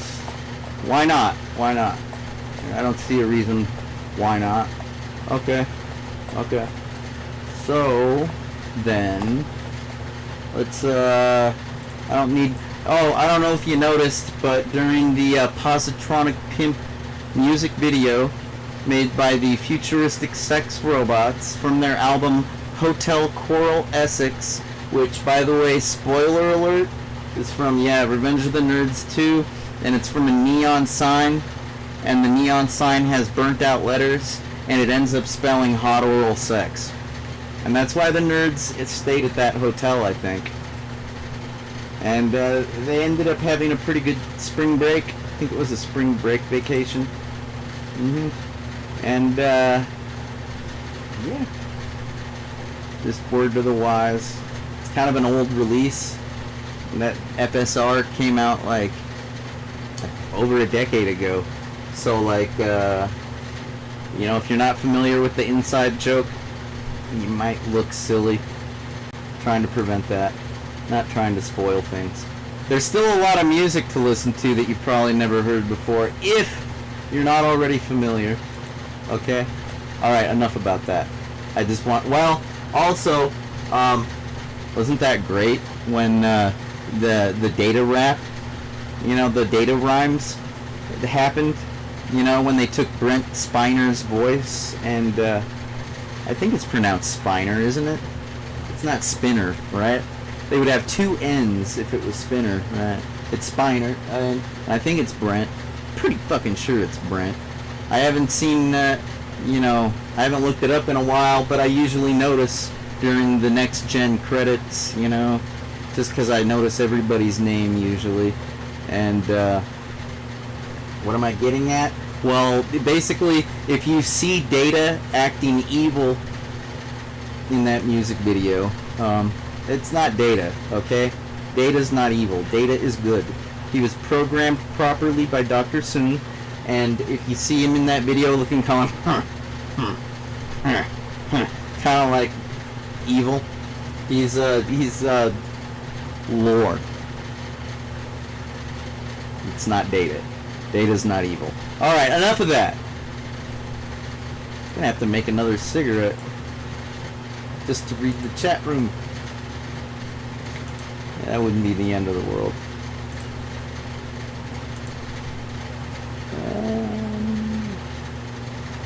Come on now. Oh, shit. Wait a minute. Okay, I am gonna do a son of a bitch, I forgot. I have it in my settings that OBS will not display OBS. So, yeah, but I have a workaround for that. So, let me do the workaround. It's actually a good policy, I find. But you saw earlier, when I was loading the music videos, I had OBS showing OBS. So obviously I have a loophole, a workaround to that setting. But for the most part, it's a good thing to have on, because there's a lot of scenarios where that could occur during your stream, and yeah, you usually don't want that to happen. So, it's a good precaution to have in place.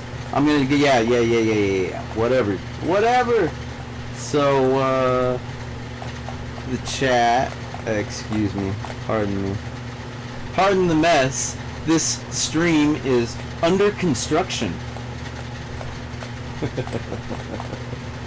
When was the last time you went to a website and saw that, huh?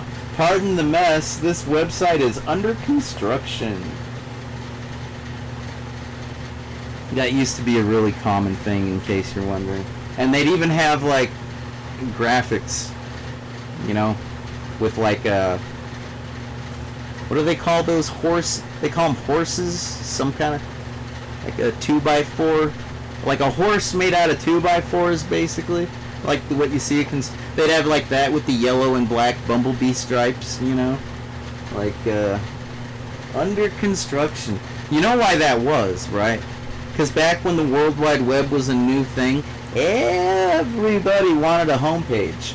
I mean, that's just, right? Everybody. But a lot of times, they didn't know how to go about doing it the right way.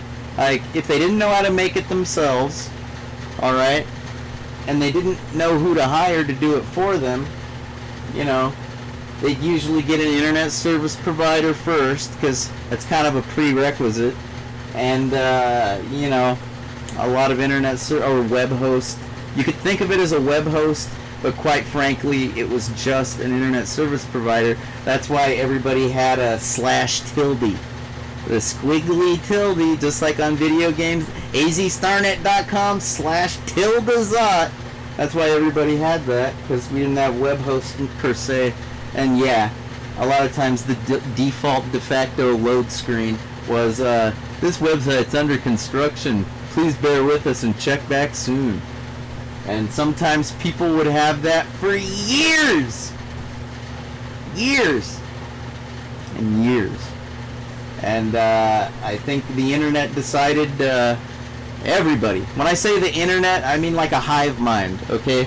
Everybody got tired of that under construction.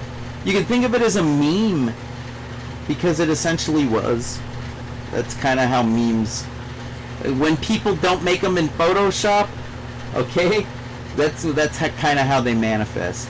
Just either naturally, or they aren't necessarily viral. That memes are not always created by, they're not always intentionally created by people. Okay. So yeah, please excuse the mess. This stream is under construction, and probably always will be, unless I can get like a remote administrator to run OBS for me while I actually be like the host. Okay. Oh, right, display capture. My bad. Bear with me. Under construction. There we go. I'm going to shrink that down.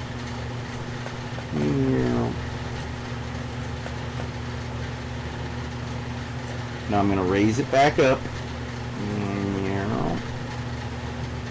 That's good. Okay. Yo, just watching. Dark Raver. Yeah! That's cool. Glad you got to check out. I recommend subscribing to Dark Raver.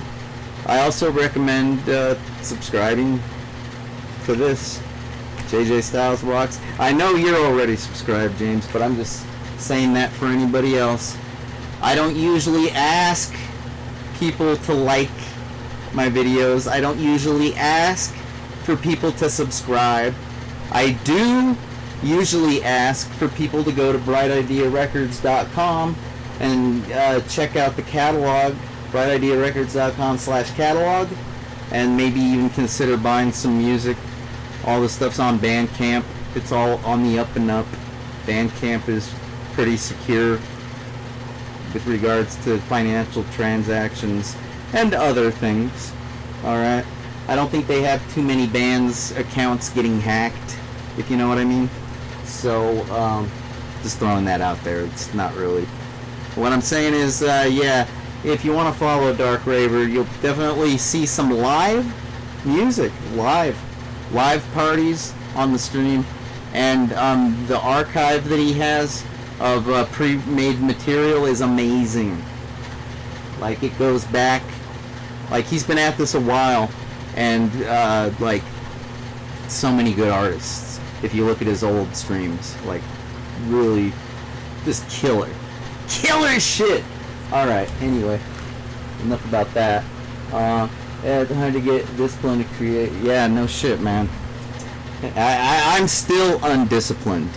As disciplined as I may appear to be, oh yeah, baby, I'm raw. I'm like that's why I refer to myself as an amateur, because essentially lacking in the discipline. If I was truly disciplined, okay, one thing I would do is I would look up the copyright infringement laws, and I'd fucking memorize that shit. I'd know the exact length of fair use off the top of my head. Right now, I can't do it. I don't know. I know it's a few seconds. Like legally, you can use copyrighted stuff for a few seconds. I can't remember how many seconds it is. I think it might be like 30. I took a music industry class, okay, and I got an A. I used to know it. That was like 10 years ago. So, yeah, if I was disciplined, I would look that up for sure. So that way I could, like, follow the rules. And, like, if I got in trouble, I could be a real hard ass about it and be like, I didn't break any rules. I know, because I know the rules. So, but I don't have that discipline at the moment. I'm too busy trying to fix broken shit, essentially. And another thing I would do is, if I was truly disciplined, I'd figure out a way to get a better computer system, a better camera. I'd use my audio interface every time I make a video, because my Sapphire, my Focusrite Sapphire Pro 40 FireWire 8-channel interface, in conjunction with my Octapre 2 8-channel interface, make for a combined 16 channels of audio input, which are all stereo and capable at running of 96 kilohertz. So that's like the best freaking audio. That's like beyond industry standard. That's better than DVD, better than compact disc. I could have like the best audio on the freaking YouTube if I was using that every time. But instead, I just gotta do the convenient thing. This little guy's pretty convenient. Yeah. I actually cannot find my Bluetooth, my favorite microphone. You've heard me say it before, favorite microphone. Freaking, it's basically a Bluetooth necklace, communicator. Yeah, if I could find that, I'd be using that. I got shit to do. What can I say? Not that disciplined, but with regards to other things, sometimes overly disciplined, like playing guitar and keeping my nails cut. That's one thing. But yeah, good luck to everyone. A disciplined life is actually you reap your own rewards. You sow your own seeds, and you reap your own rewards when you're a disciplined person. So. When I was this tall, I didn't understand, and I thought discipline was stupid. I didn't think it provided you with anything but headaches. Lo and behold, if I would have wrote good notes in class, I would have had an easier time. I would have been able to reference my notes. And when I say take notes, I don't mean like word for word. I mean like when you hear the teacher, the instructor specifically call out a page number, write down the page number.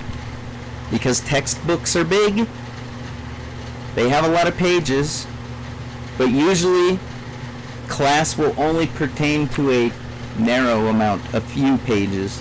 And if you don't have that clue, you're going to have to look it up, and it's going to suck, and it's going to take you that much longer. So you don't even have to take extensive notes. Just be disciplined enough to write down the page number, and if you got the time, write down what's on the chalkboard. If you can see it, and if you can't see it, go to the optometrist and get your eyes checked, and or maybe don't sit in the back of the room. If you're sitting in the back and you can't see the board, yeah, move up a few rows. It'll save you time and trouble. Trust me. Because if you get labeled a bad kid, early on in life, it's gonna make your life hard. Especially if you're not actually a bad kid. If you are a bad kid, well then forget everything I just said. Fuck it. Like, seriously, some people were made to be bad, and people love them for it. A lot of times they end up rock and roll stars. So, go figure. Let's see. It's hard to get into you know, the Dutch, I remember the Rotterdam Terror Corps. Back when I was, back about 25 years ago, I think I called them Corpse. Because, I mean, I'm not a military guy. So, but yeah, the Rotterdam Terror Corps, I think that's when I first put 2 and 2 together and came up with 15 and realized the Dutch connection. Because at first it was all about that New York City Speed Corps. It's kind of like a lot of Americans got into the gabber sound because of speedcore, which is a little bit different from your traditional hardcore gabber techno. Like, a lot of the original gabber wasn't necessarily high beats per minute like the speedcore. It was more about like a marchable kind of like as opposed to and like I don't know, there's not a whole lot of variance on the style. You've got your gabber, your speedcore, your hard style, which is a little bit more rave friendly, you know. Like, a lot of ravers, they want their house, they want their trance, they want their drum and bass, or jungle, if you will. They want their, you know, that kind of feel-good music. And the hardcore is a lot of times a little darker, a little bit tougher. Like, for example, I always thought Dark Raver was like, I don't know. I didn't think he was black. I thought he was just, like, focused on the darker sounds, because a lot of times hardcore music has dark sounds.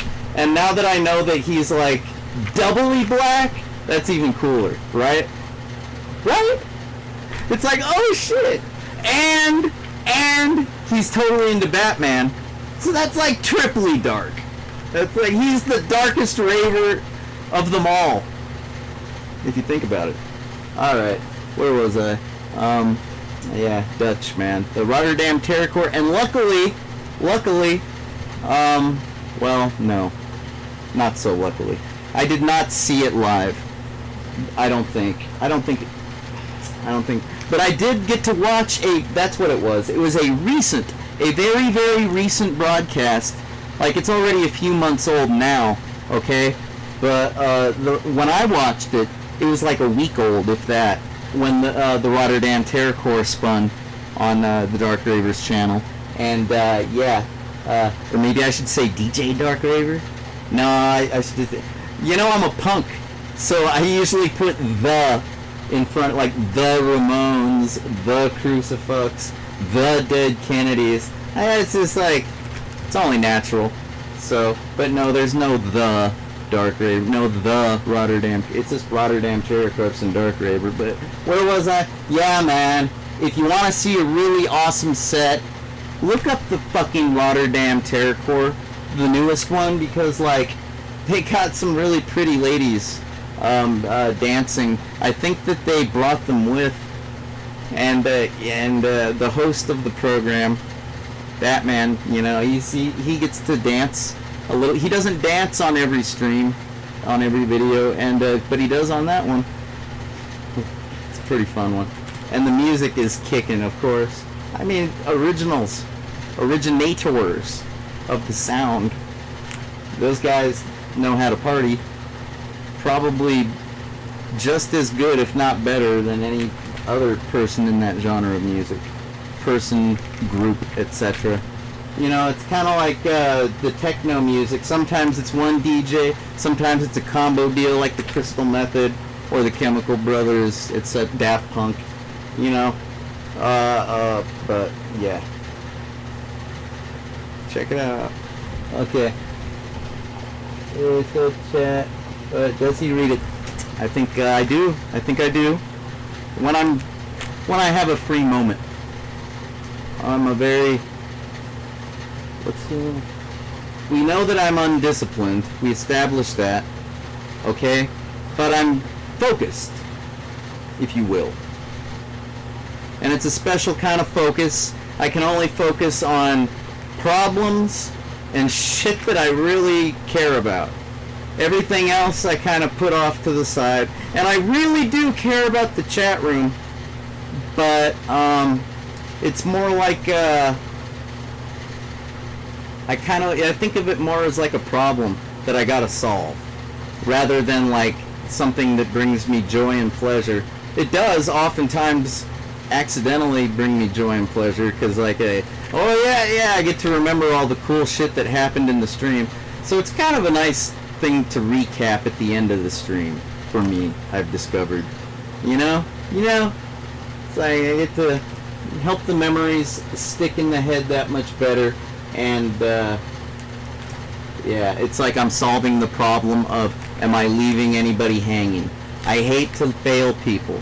I think I mentioned earlier that I don't like it when people let me down, and I really hate myself when I let other people down. So, and I've been like that since the video games and more days, that's for sure. I'm sure you can notice in the videos how hard I try to look up codes for people sometimes and answer their questions. So nothing new there. Let's see, R3 card. R3. I don't know if you're referring to earlier when I said the E3 chip for the PlayStation 3. There might be I have an R4, an R4i even. I think I have an R4 Gold, but I don't think I've ever had an R3. I don't think I'm familiar. I don't even know if such a thing exists. I mean, you'd think, right? Unless they just started with 4 for whatever reason.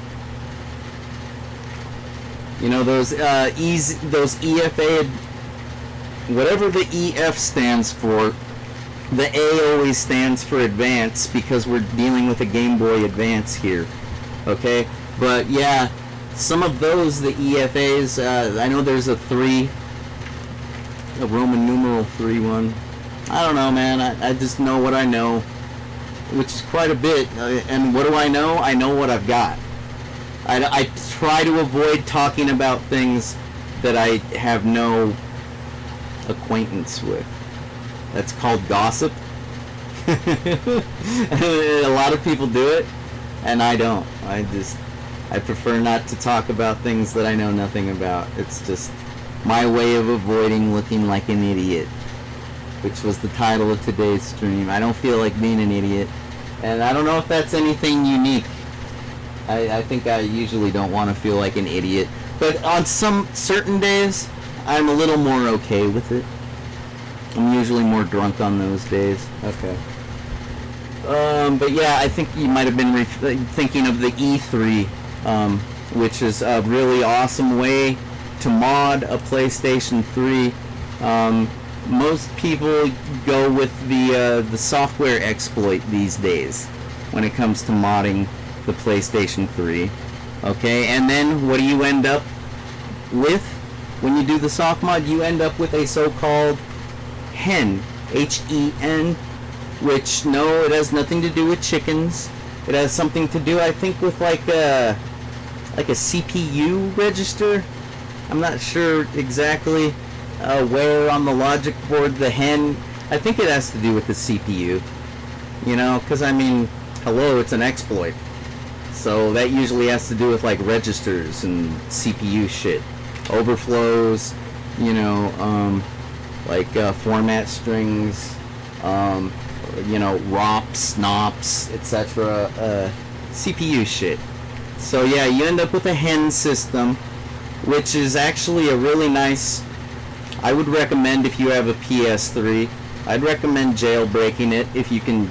I think basically all of them are jailbreakable these days. At first, when they discovered the PS3 exploit, like, it was only on a select certain number of systems, you know, and I'm trying to remember if it was the early ones or the later ones, you know, like, you usually have to, like, correlate your your serial number with like a database to find out the release date and like just basically find out if it's like, first of all, the firmware. You have to have the right exploitable buggy firmware loaded on the PS3, and on top of that, the actual architecture of the machine has to be vulnerable as well. So yeah, but as time has progressed and more development has happened and more focus has been placed on finding these bugs, these vulnerabilities to take advantage of, it's basically exploitable on like every goddamn PS3 there is, depending on the firmware that's on it, right? But back when I jailbroke this bad boy right here, the best way to do it was with the E3 EEPROM reprogrammer. Alright, and by the time I got myself an E3 to use on this, it was like already old news. Like, I don't even think they were selling new ones anymore. I think it was I got a new one, but it was like, the very last one on an Amazon store that like didn't even specialize in video game shit. It was like somebody that bought one and they never used it, never opened it, never got around to jailbreaking, and so they're like, fuck it, I better sell it now while it's still worth something, while I can still get what I paid, because I think I paid like $90, and I think that was like full price, but it was worth it, because I this isn't the only bad boy I've reprogrammed. Oh no. And the nice thing about the E3 is, it's an attachment, it's an accessory, it's a hack tool, so you can back up your EEPROM, okay? Store it, whether it's on a optical media, CD, a CD-ROM is more than acceptable, you don't need a DVD, it's a tiny file, right? But you can back it up, maybe to a thumb drive, an SD card, hell, a floppy disk. Seriously, you could back it up on a floppy disk, and then you can restore it if anything goes bad. That's something that you really, not really going to do that when you're doing the software exploit. I mean, you can make a backup of the ROM. Don't get me wrong. Alright? You can, but you got to do the successful jailbreak first. And if you fuck up along the way, there might be no way to recover. You might brick your system. But it's pretty foolproof these days. You basically go to a website and it does all the work for you. It's pretty elite. It's script kiddie. Like, it's when I say that, I mean the people that programmed it are elite. The people that use it, they're just gamers, and they're lucky gamers at that, because it's awesome having a jailbroken PS3. Word to the wise. Alright, compression algorithm. Oh yeah, that was with regard to the SDHC. I don't really know if there's any compression that takes place. I mean, algorithmically speaking, it's all kind of like compression algorithm. Just like the transferring, the storing of the files. Like, there's compression that takes place, with all kinds of internet protocols, whether you want it, like when you use a VPN, for example, I think they call it LZO. I think that's the LZO type compression. You can configure your connection so that does not get used. I kind of recommend it if you're concerned about the security of your VPN connection and maintaining 100% encryption with no clear text transmissions,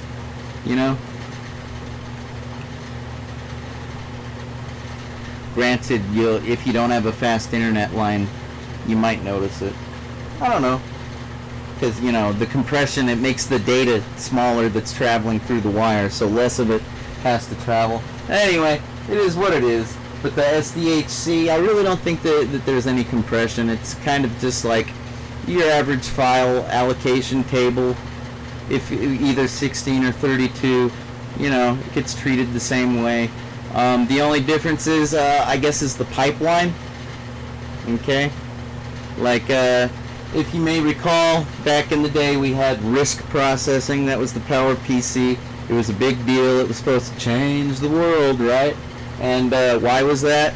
Because of multiple highways.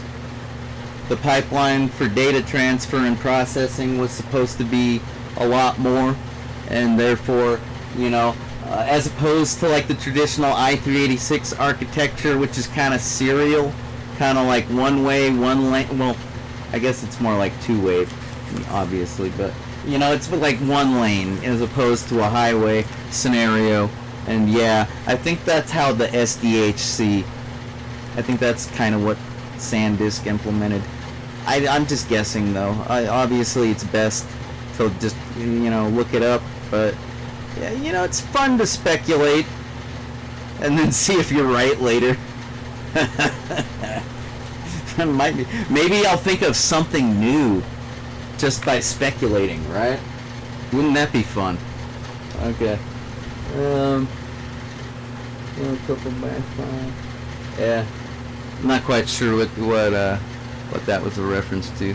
Something to script something out.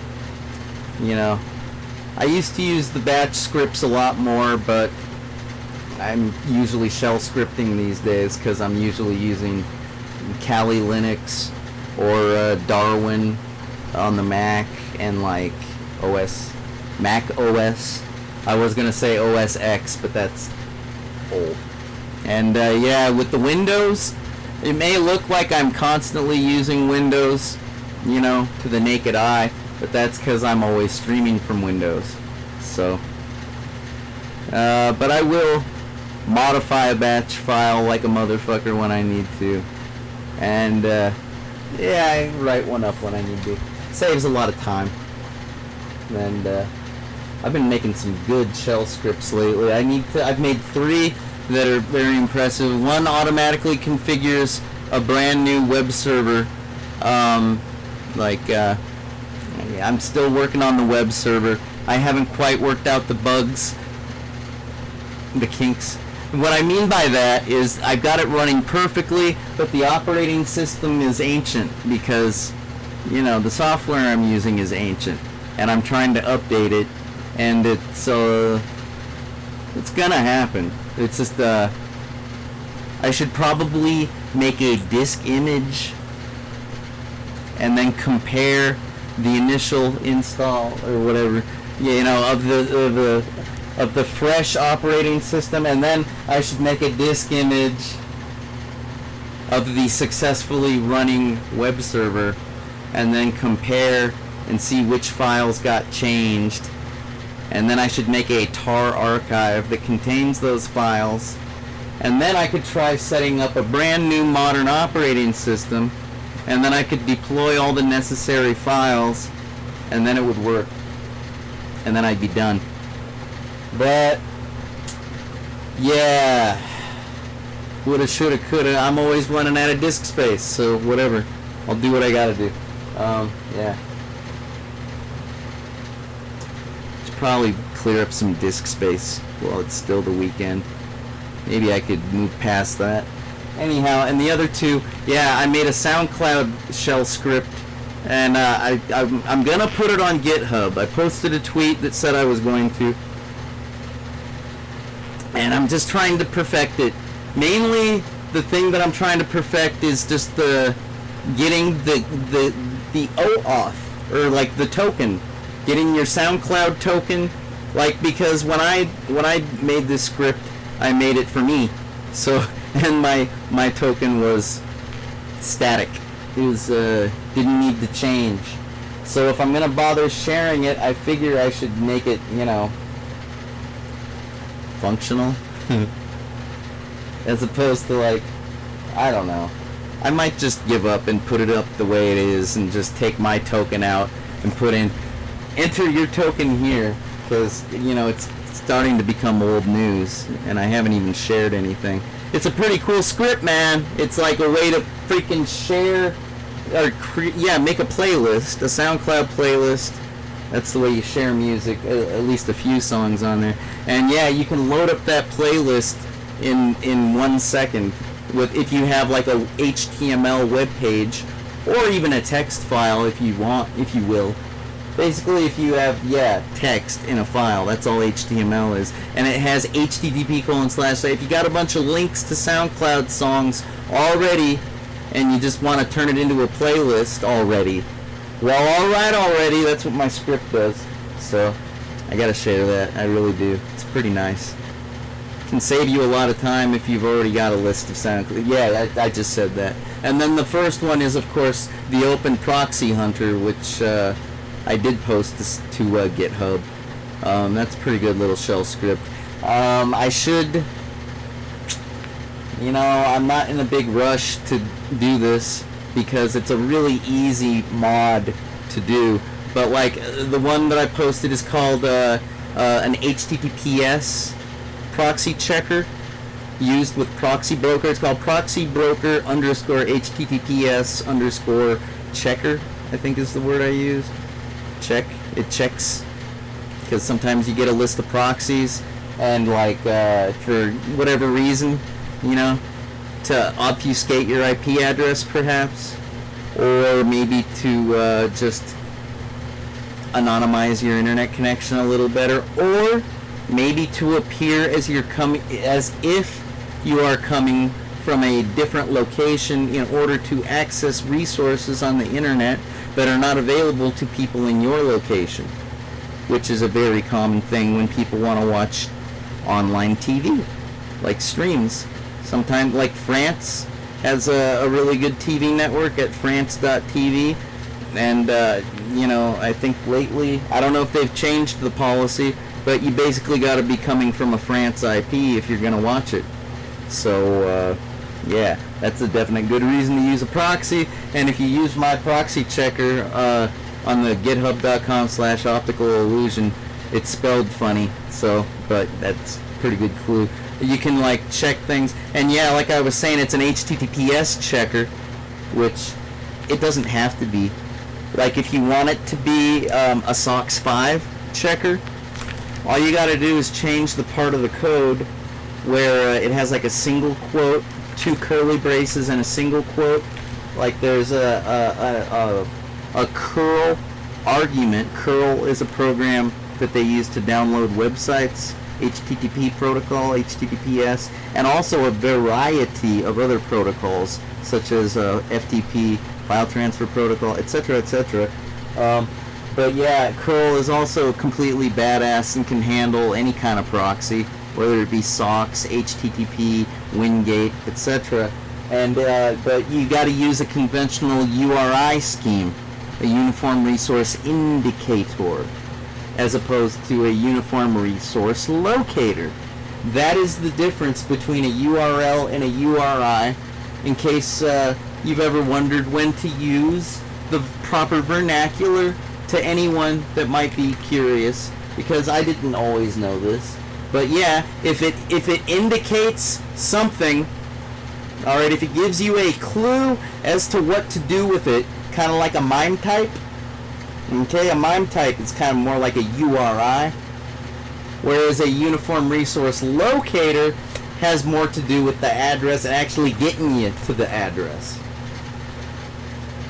So, whenever you see like a HTTP:// whenever you see that on a TV show or in a magazine, that's more of a URL, because it's indicating where to locate it.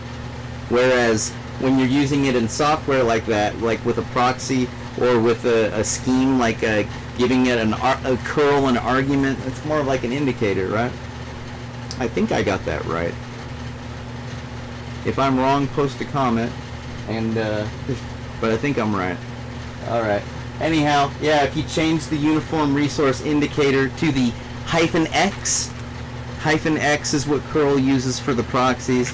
And yeah, if you put in, SOCKS 5 : / in front of the single quote, curly brace single quote, then it'll try SOCKS instead of the HTTPS, which I think is what's currently in there.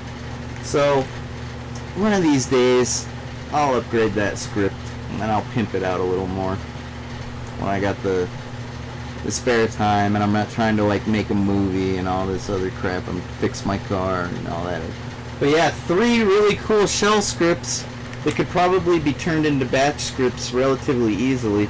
I mean, I don't know, man, with PowerShell, Microsoft PowerShell, that's one of the new inventions it's not that new, okay, but compared to regular old batch scripts that I used way back in the day, man, PowerShell is badass.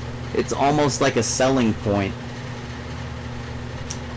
Ironically enough, a lot of zero-day computer vulnerability exploit type things, a lot of bugs, proof of concept code, a lot of it couldn't be done without PowerShell, so it's kind of a double-edged sword like that. Anyway, pretty cool. Okay, hope you had a good breakfast, Tommy. Alright, bro. Let's see, and then we got, oh yeah, seen stuff before a while stuff. Oh yeah, listen to 75 songs out weeks before jumping on. That's cool. That's cool. Gets back headphones. Good. Yeah, no shit, right?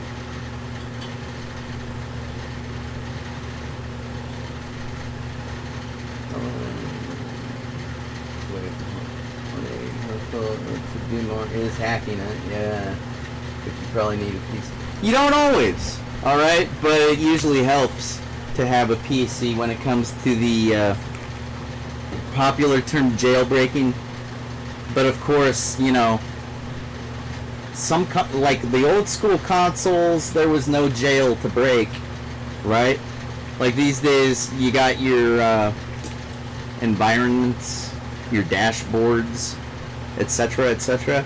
Like, you know, you don't need to jailbreak an NES. You don't need to jailbreak a Sega Genesis or Mega Drive, or I don't even think a TurboGrafx. Yeah, you know. So, granted, a lot of times all you need is like a mod chip, and it's mostly to play foreign, you know, games from another country, that kind of thing. But yeah. Or the homebrew. That's really what it's all about. The homebrew. If it wasn't for homebrew, I wouldn't want to fuck with hacking a game console. It'd be a lot of trouble for nothing. But because of the homebrew and the homebrew community, if you ever feel like buying a coffee for these homebrew developers, for any console, man, you're basically like a hero. Buying the coffee. And if you want to be my hero, go buy a song from Bright Idea. I've said that like 3 times. That's more than I usually say it, I think. So, but it fits. It's the same sentiment. All right. It's like the homebrew scene is like, and you know, the nice thing about the funding your developers in the homebrew scene is a lot of times it results in new releases. Sometimes a nice donation from out of nowhere is enough to remind a developer that people still care and use their creation, because if they go like a year without getting a donation, they'll start to assume that it's just fallen out of favor and that nobody's using it anymore. So why work on it, right? Like it's had its run, it's over and it's done, right? But if somebody sends, you know, $5, $10 their way, and they get it and they notice it and they're like, hey, I should implement that one feature that I was thinking of doing way back when. Like, I was just working on something like that at work, and I could do that really easy now that I have these new coding skills. But they wouldn't think to do it without the donation. So, there you go. But yeah, you don't always need a PC. Usually what you need is an SD card with like some POC, some proof of concept, you know, with most of the soft mods anyways, you know. And if you're not using a soft mod, well then you probably need like something like the E3, you know, like a erasable, rewritable programmer, you know, or maybe something like a JTAG, interface to hook up to the pins, you know, on the board that get you into the debugger interface. Raw system, instant whoop. But yeah, you don't necessarily, like with smartphones, you can load up an SD card with another console, probably with the very console you want to modify, with the built-in web browsers and shit. You could probably get the code onto an SD card that you actually like. It's an interesting thing to postulate, you know, the necessity of it all, the PC, the actual personal computer aspect of the whole, you know, console hacking process. It's like it used to be 100% necessary. These days, not so much. The community has found lots of workarounds. Basically, if there is a workaround, the community usually finds it, one way or another. But like, you know, back when I originally soft modded my original Xbox, the one that was before the 360, the first one, yeah, the soft mod required getting the code onto the memory card that goes in the controller. Not an easy thing to do, usually. So yeah, I had to get a Daytel interface that I still have. I basically needed it once, right? And that memory card, the Daytel memory card, has had the softmod exploits for what is it? James Bond 007 Never Say Die, I think is the first. And then there's like a mech assault, mech something or other. And then the third one is or wait, my bad. The James Bond one is for the PS2. Yeah, I did my PS2 jailbreak with that one. But okay, the Splinter Cell, disc. That's I think the most popular, because there's only 3 discs, I think. Actually, no, there's a 4th one. Somebody recently figured out a 4th game that could be used on the original Xbox. Last time I checked, anyways. I think at like xbins.org I read that when I was downloading like something like Xbox Media Center. I don't know. But yeah. Once I got those soft mod exploits on the Daytel memory card that goes in the controller, pretty much never needed to use the PC USB interface ever again. Like that was the way it worked. Was it came with a USB to the data card and, you know, interface, and then it had a special like manager software or client software, what have you, that would let you load custom save files and back up your save files. You know, that's a really useful feature, being able to back up save files, because you can put hours into a game in some scenarios. Like let's say it's like Skyrim or Fallout like 3 and above. Like you could end up spending 500 hours playing a game, and if it's not backed up on the cloud, and if it's only on your system, and your system takes a crap, you don't have a backup on your PC or on a memory card, you know, or a thumb drive. That's what most people use instead of memory cards these days. But yeah, if you don't got that backup, you're fucked. 500 hours of your life wasted, gone forever, nothing to show for it. That would suck. So very useful feature that was used, very useful product that was used for unintended purposes. Probably things that violate the end user license agreement. Like, who cares? I think the end user license agreement is really, I think I only care about that stuff when I want to maintain a warranty. You like the way that? Oh, warranty. I'm like, fuck the warranty. I'll fix my own shit, thank you very much. And I'm not concerned about breaking any, DMCA or like fucking computer fraud and abuse. I'm not worried about breaking any laws. Come on. I'm not exporting our encryption.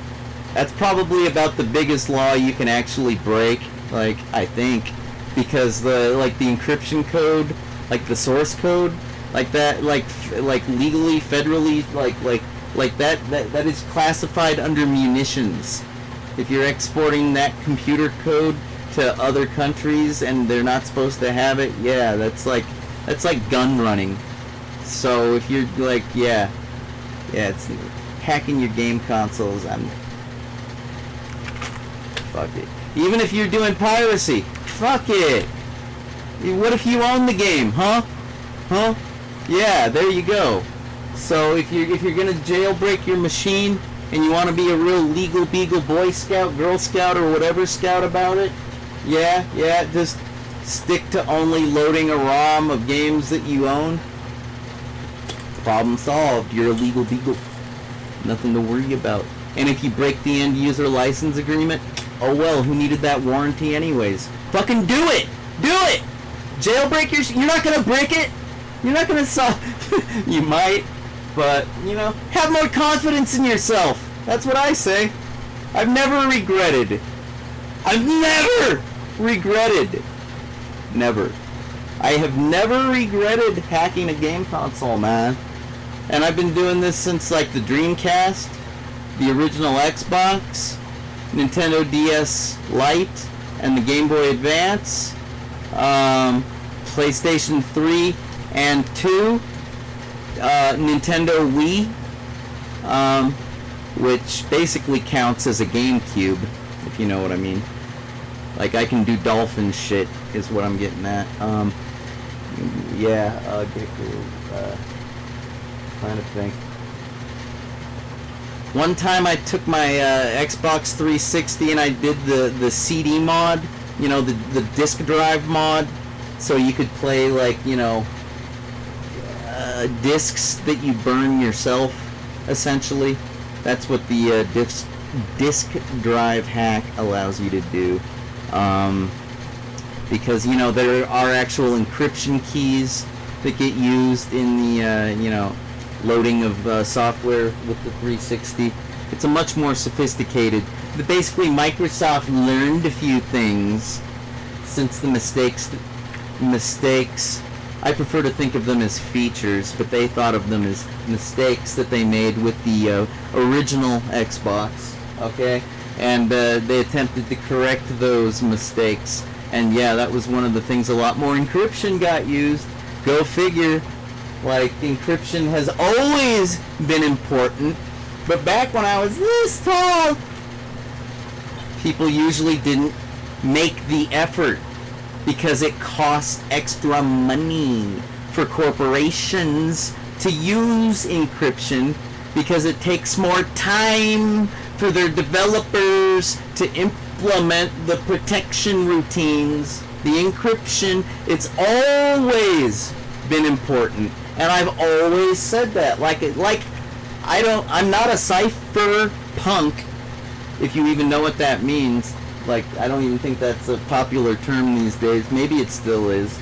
Back in my day, the cypherpunks were always advocating for the use of encryption. And they used to use the analogy of a letter being sent in the form of a postcard versus a letter that's in a secured envelope. You know, like how envelopes, that you can sometimes hold them up to a light and see what the letter has, but if it's a secured envelope, it tends to have like a pattern, like a watermark kind of thing that prevents you from reading the contents. And that was the popular analogy. And dumbasses back then used to say, oh, but I can use a postcard for everything. I have nothing to hide. I'm a totally boring person with, like, no secrets whatsoever. Oh, I'm not a, you're like, what about your banking shit, moron? Don't you think that deserves protection? Give me a fucking break. Like, people have always acted like encryption is only used by shady people with things to hide. We all have things to hide when we have a monetary system in use. Okay, folks? That's like, duh. And now it's being used for crypto. Now now encryption does not only protect the money system, now it is basically a money system. It's very interesting. I don't own any crypto, but that's because I'm broke. If I had money to play with, I also don't have any stocks, bonds, or I'm basically I don't want to talk about myself anymore. Moving on. I gotta get some money one of these days, I tell you. And get a financial investor. I'd hire one. And I would scrutinize their advice. I wouldn't just blindly take it. I remember one time I was gonna buy stocks. I'm like, how do I use eTrade.com?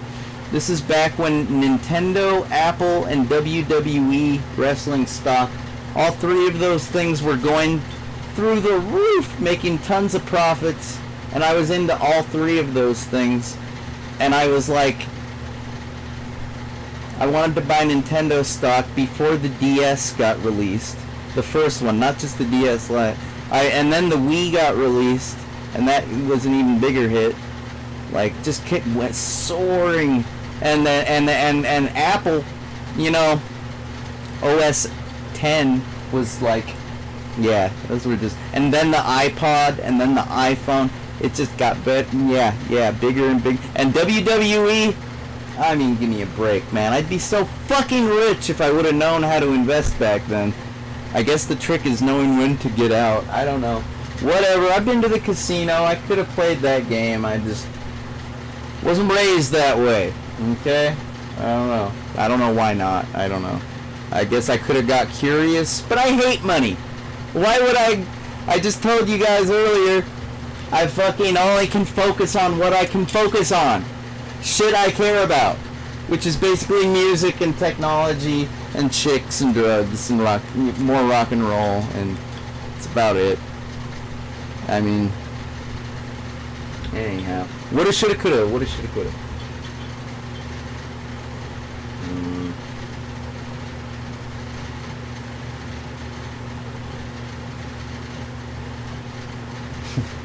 Yeah.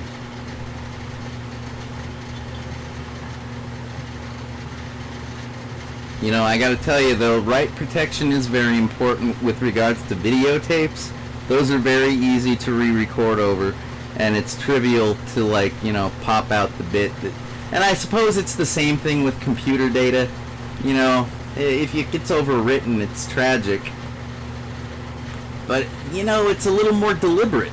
Like, when you it's like accidentally erasing your computer files doesn't happen that much these days. We have recycling bins, trash cans, so like if you need to undo your delete, you know, there's a chance. You know, you probably don't empty your recycling bin immediately after putting something in. So, but with videotapes and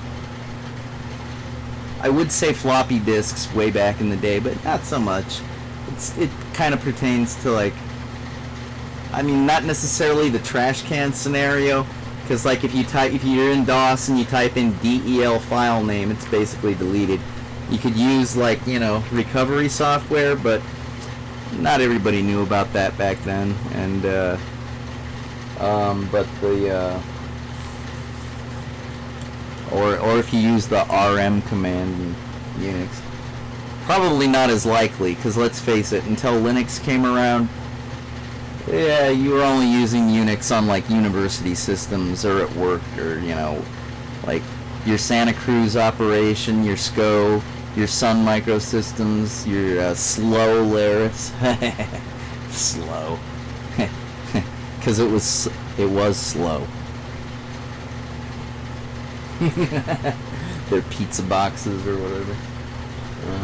Your Vaxxon. Actually, I think Vaxxon used the del command, I believe, kind of like a DOS box. I think Apple IIs might have been Commodore.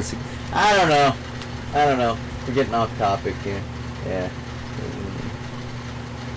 Write protect is a very useful thing sometimes, but on those SD cards, not at all. It just gets in the way.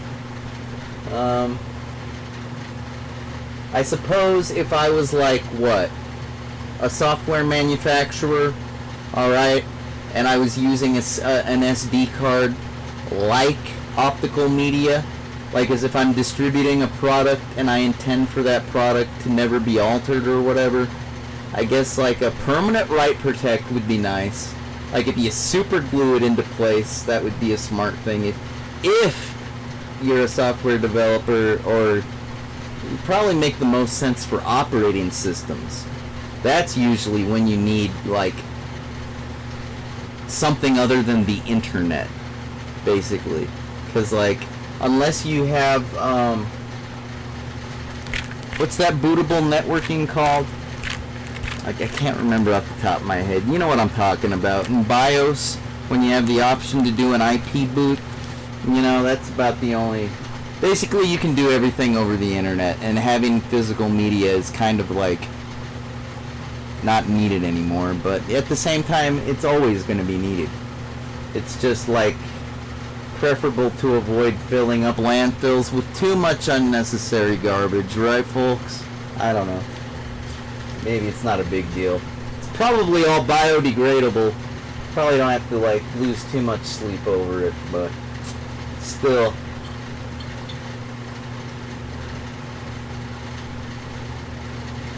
Almost done. Yeah. Just in one of those moods, people. I told you at the beginning of the stream that I was over caffeinated. I had like 400 milligrams. Or wait, yeah, like 4 cups of coffee, and I don't drink coffee, so caffeine works really good on me. Even though I drink Mountain Dew all the time, like, it ain't like I slam it. So it's, yeah, caffeine still works pretty good on me. What can I say? I love it. I hate it when I drink coffee. Like, caffeine stops working. It's like I can't... It's a terrible idea to become a coffee drinker. It really is, in my opinion. Like, you end up becoming dependent on the very thing that you're just trying to enjoy. It's a real double-edged sword, so to speak. Alright. Just my 2 cents. A little bit of discipline, you know, whatever. Where was I? Thank you. I enjoy getting props in the form of congratulations. Membrane is a plastic sheet underneath the butts. Oh, yeah, that rings a bell. Okay, yeah, I watched some videos. People were throwing that term around, and I thought it was with reference to the rubber, you know, the buttons and shit. Alright, the plastic part. Yeah, man. I got like a keyboard around here, like a USB one. Has a... Yeah, okay. Thank you for clearing that up. The things I brain fart, right?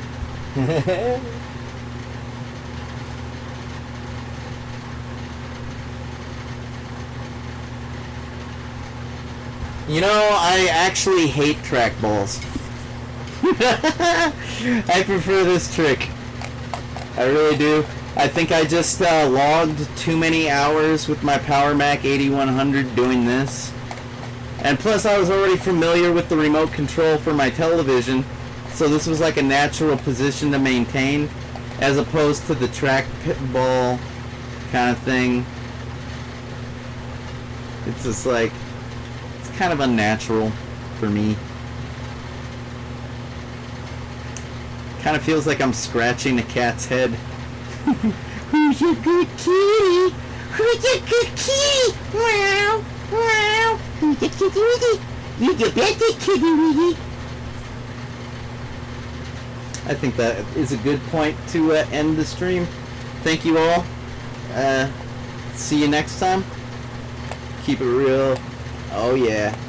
Real sick. Real awesome. Real creepy, real weird. Real weird! Keep it real weird. Yeah, that's a good thing to keep real. Right. I don't know. Keep it real geeky. That's right.